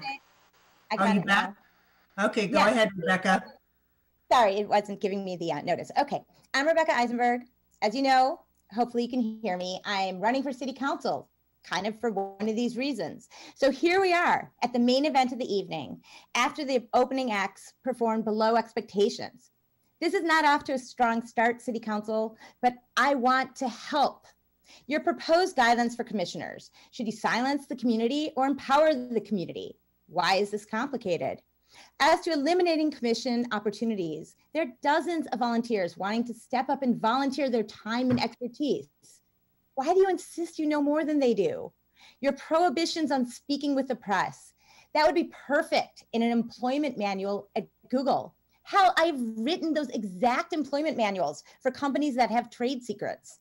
But this is not Google. This is a city government. It is not a private company. Unlike Google, you have the legal obligation to disclose your deliberations and no right to hide them. Finally, as you know, I worked really hard. I literally researched for months and made sure that I had 100% solid, valid legal grounds before urging you all to remove a commissioner from service due to his egregious conflict of interest, serving on the board of directors for an applicant at the same time he heard the applicant as a commissioner. This was truly valid grounds. And you all agreed with me. You didn't reappoint him. You did the right thing based on solid evidence. But now you want to assert a right to remove a commissioner without this kind of research and this kind of compelling grounds? That's not right. That's unfair and anti-democratic and most likely illegal. Time after time, the City Council points to laws as justifications for making decisions that harm the public. As an attorney with almost 3 decades of experience who knows the laws you cite far better than you do, well, this makes it only more clear how irrational it is to have a legislative body that includes 0 lawyers, much less experienced lawyers. And although you may point to Molly Stump for backup for your legal conclusions, I've spoken with Molly, and I strongly believe something has been lost in translation. Please, if you can't follow the law, spoken with Molly, and I strongly believe something has been lost in translation. Please, if you can't follow the law, listen to the community and follow common sense. Thank you so much. Have a great night. Thank you, Rebecca. Our next speaker is Michael Alchek, to be followed by Aram James. Michael, good evening, Council. Minutes. Good evening, Council members. My name is Mike Alchek, and I have had the honor of serving on the Planning Commission under the leadership of former chairs Eduardo Martinez, Mark Michael, Greg Tanaka, Adrian Fine, Ed Lowing, Billy Riggs, and current chair Carrie Templeton. I have also had the honor of serving as the chair of the commission myself. I believe that formalizing standards across our local boards and commissions is a laudable effort, and I am speaking tonight to address one of several suggestions in the draft handbook that I believe needs your immediate attention. There are many valid reasons to remove an appointee from a commission or board, and there should be a clearly defined process to do so. However, the language in the draft allowing removal by a majority vote of the City Council without cause, notice, or hearing is very concerning.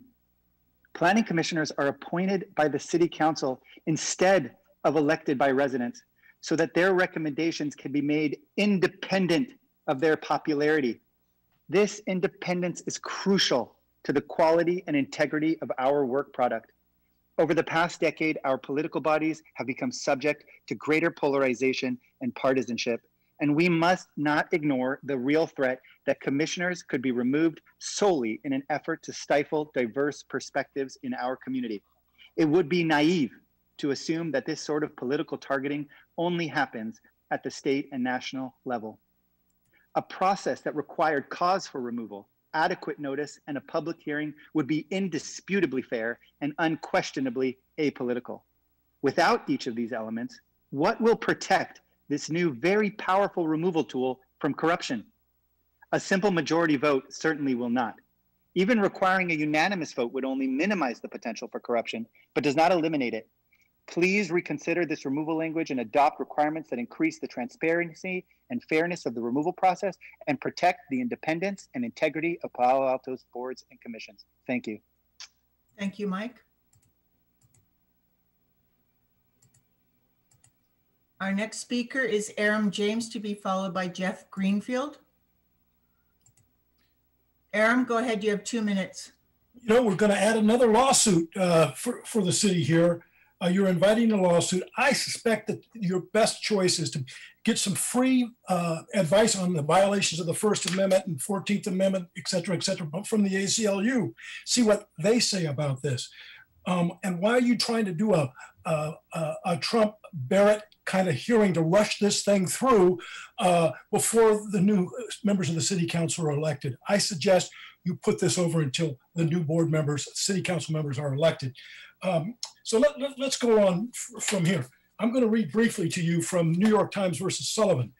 Thus, we consider this case against the background of a profound national commitment to the principle that debate on public issues should be uninhibited, robust, wide open, and it may well include vehement, caustic, and sometimes unpleasantly sharp attacks on government and public officials. I'm going to then skip to the next page of this book where it says, quoting the same phrase that Westler had used. He was one of the attorneys that tried New York Times versus Sullivan, representing the New York Times, said, using a subsequent contemporary case, he said, if judges are to be treated as men, and I would add, and women of fortitude, able to thrive in a hardy climate, surely the same must be true of other government officials, such as elected city commissioners. Grow up, folks. You're going to get criticized. And for you to suggest that members of the public cannot criticize individual members of a council or the HRC is violative of the First Amendment on its face. Come on, folks. You can do a whole lot better.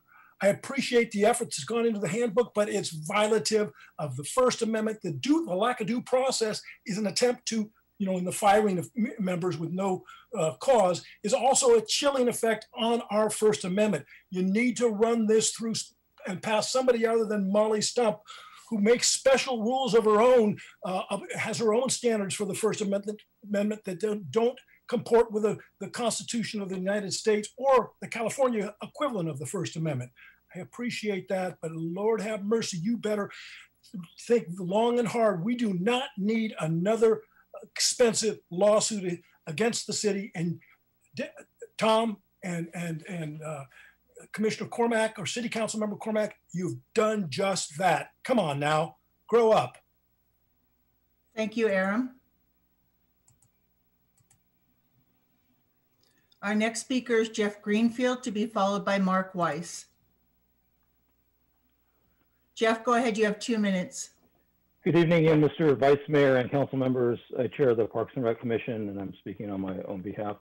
I appreciate the effort from the council ad hoc and staff on the BCC handbook and guidelines. I'm generally in favor of your proposal, and a number of specific comments will follow. First, I'd like to urge you to keep the PRC at 7 members. I think you'll agree this is an effective commission. Our scope is quite broad, as reflected in the name of our guiding document, the Parks, Trails, Natural Open Space, and Recreation Master Plan. As an aside, please change page 12 of the handbook to use this full master plan name. But I know that staff appreciates and values working with the PRC and benefits from our relationship. As Keith noted, a smaller commission size makes collaborative ad hoc work and general brainstorming outside of meetings much more difficult. You understand how Brown Act constraints limit a body of 7. A body of 5 is hindered considerably more. Also, the increased individual workload could make recruiting even more difficult. Now onto the proposal guidelines, lots of questions and comments. Would BBCs be permitted to agendize an item at staff's request if it is not part of an approved work plan or city council directive? Also, more process details on how to promptly update work plans given packed council agendas would be appreciated. Others have touched on media communications. We need to be responsible, measured, and permitted to speak. On timelines, I suggest appointment of all BCCs during Q4 of odd number non-election calendar years. This optimizes alignment of annual BCC startup cycles, including work plans at the beginning of the year, and eliminates lame duck appointments. We need a plan for removal of a BCC member. We serve at your pleasure. Guidelines are needed, and it should include, it has to occur in an open public meeting. Term limits, lots of questions on a transition plan, migrating to 4-year terms, would this apply retroactively, et cetera. Perhaps consider a nominal BCC meeting attendance guideline for council liaisons. I'm open to 1 or 2 year non-voting youth terms on the Parks and Rec Commission. Consider recommending annual retreats to establish priorities and a work plan. Consider adding guidelines for online BBC meetings. Thank you for your consideration. Standardizing the BBCs will benefit our community. Happy to elaborate on anything. Thank you. Thank you, Jeff. Our next speaker is Mark Weiss, to be followed by our final speaker, Kat Snyder.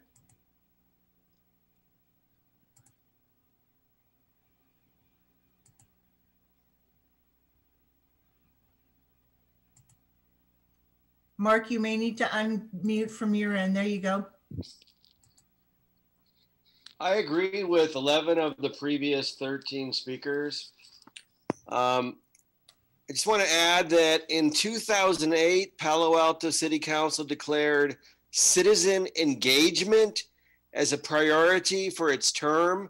If we adopt this handbook with the objections that this group has raised, we are declaring that the pendulum has reversed and we don't want people like us to be engaged. I yield my time. Thank you, Mark. And our final speaker is Kat Snyder. Kat, go ahead. You have 2 minutes. Hi. So I get that you want to have a consistent message across the city and all of the agencies, but I'm concerned that the cure may be worse than the disease in this case, namely the gag order, not being able to speak to the media. I think that, the media, newspapers, they have a duty to report on whether city agencies are functioning properly. And so a policy forbidding all unapproved communications with the press would make it so that they can't do their job. It's very important for them to be able to have access to, subject matter experts about the city government and about whatever board that they're on. That's what the board members and commissioner are, subject matter experts. And it's important to be able to have an unscripted conversation with them. I think that what Aaron James says is correct, that you open yourself to a lawsuit if you do this, particularly when it comes to letting people go without cause. That does have a chilling effect on free speech.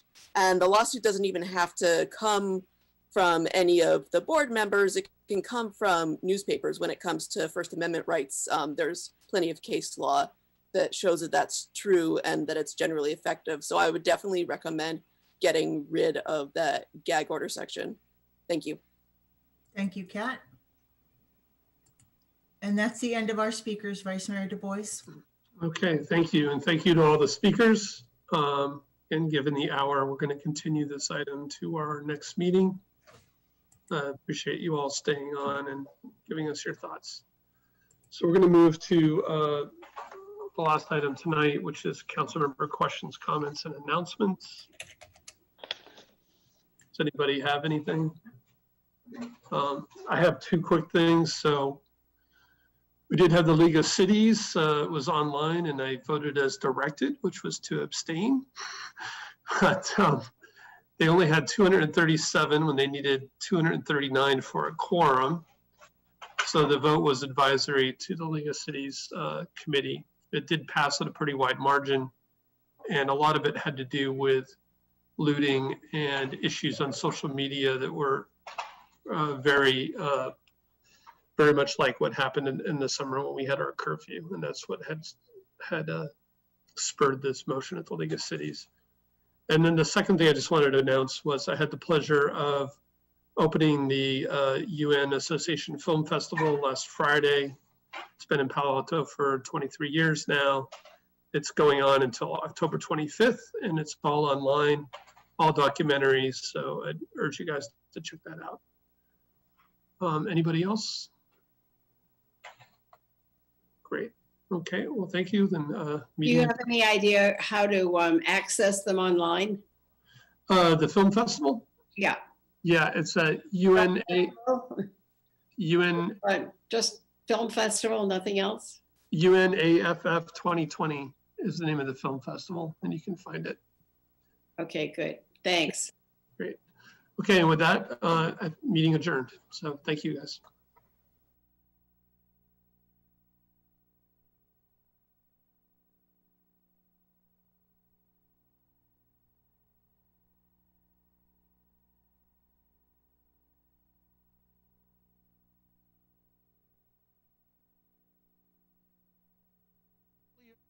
There's a study session at 6, but there could be a closed session at 5. The closed sessions tonight went very long.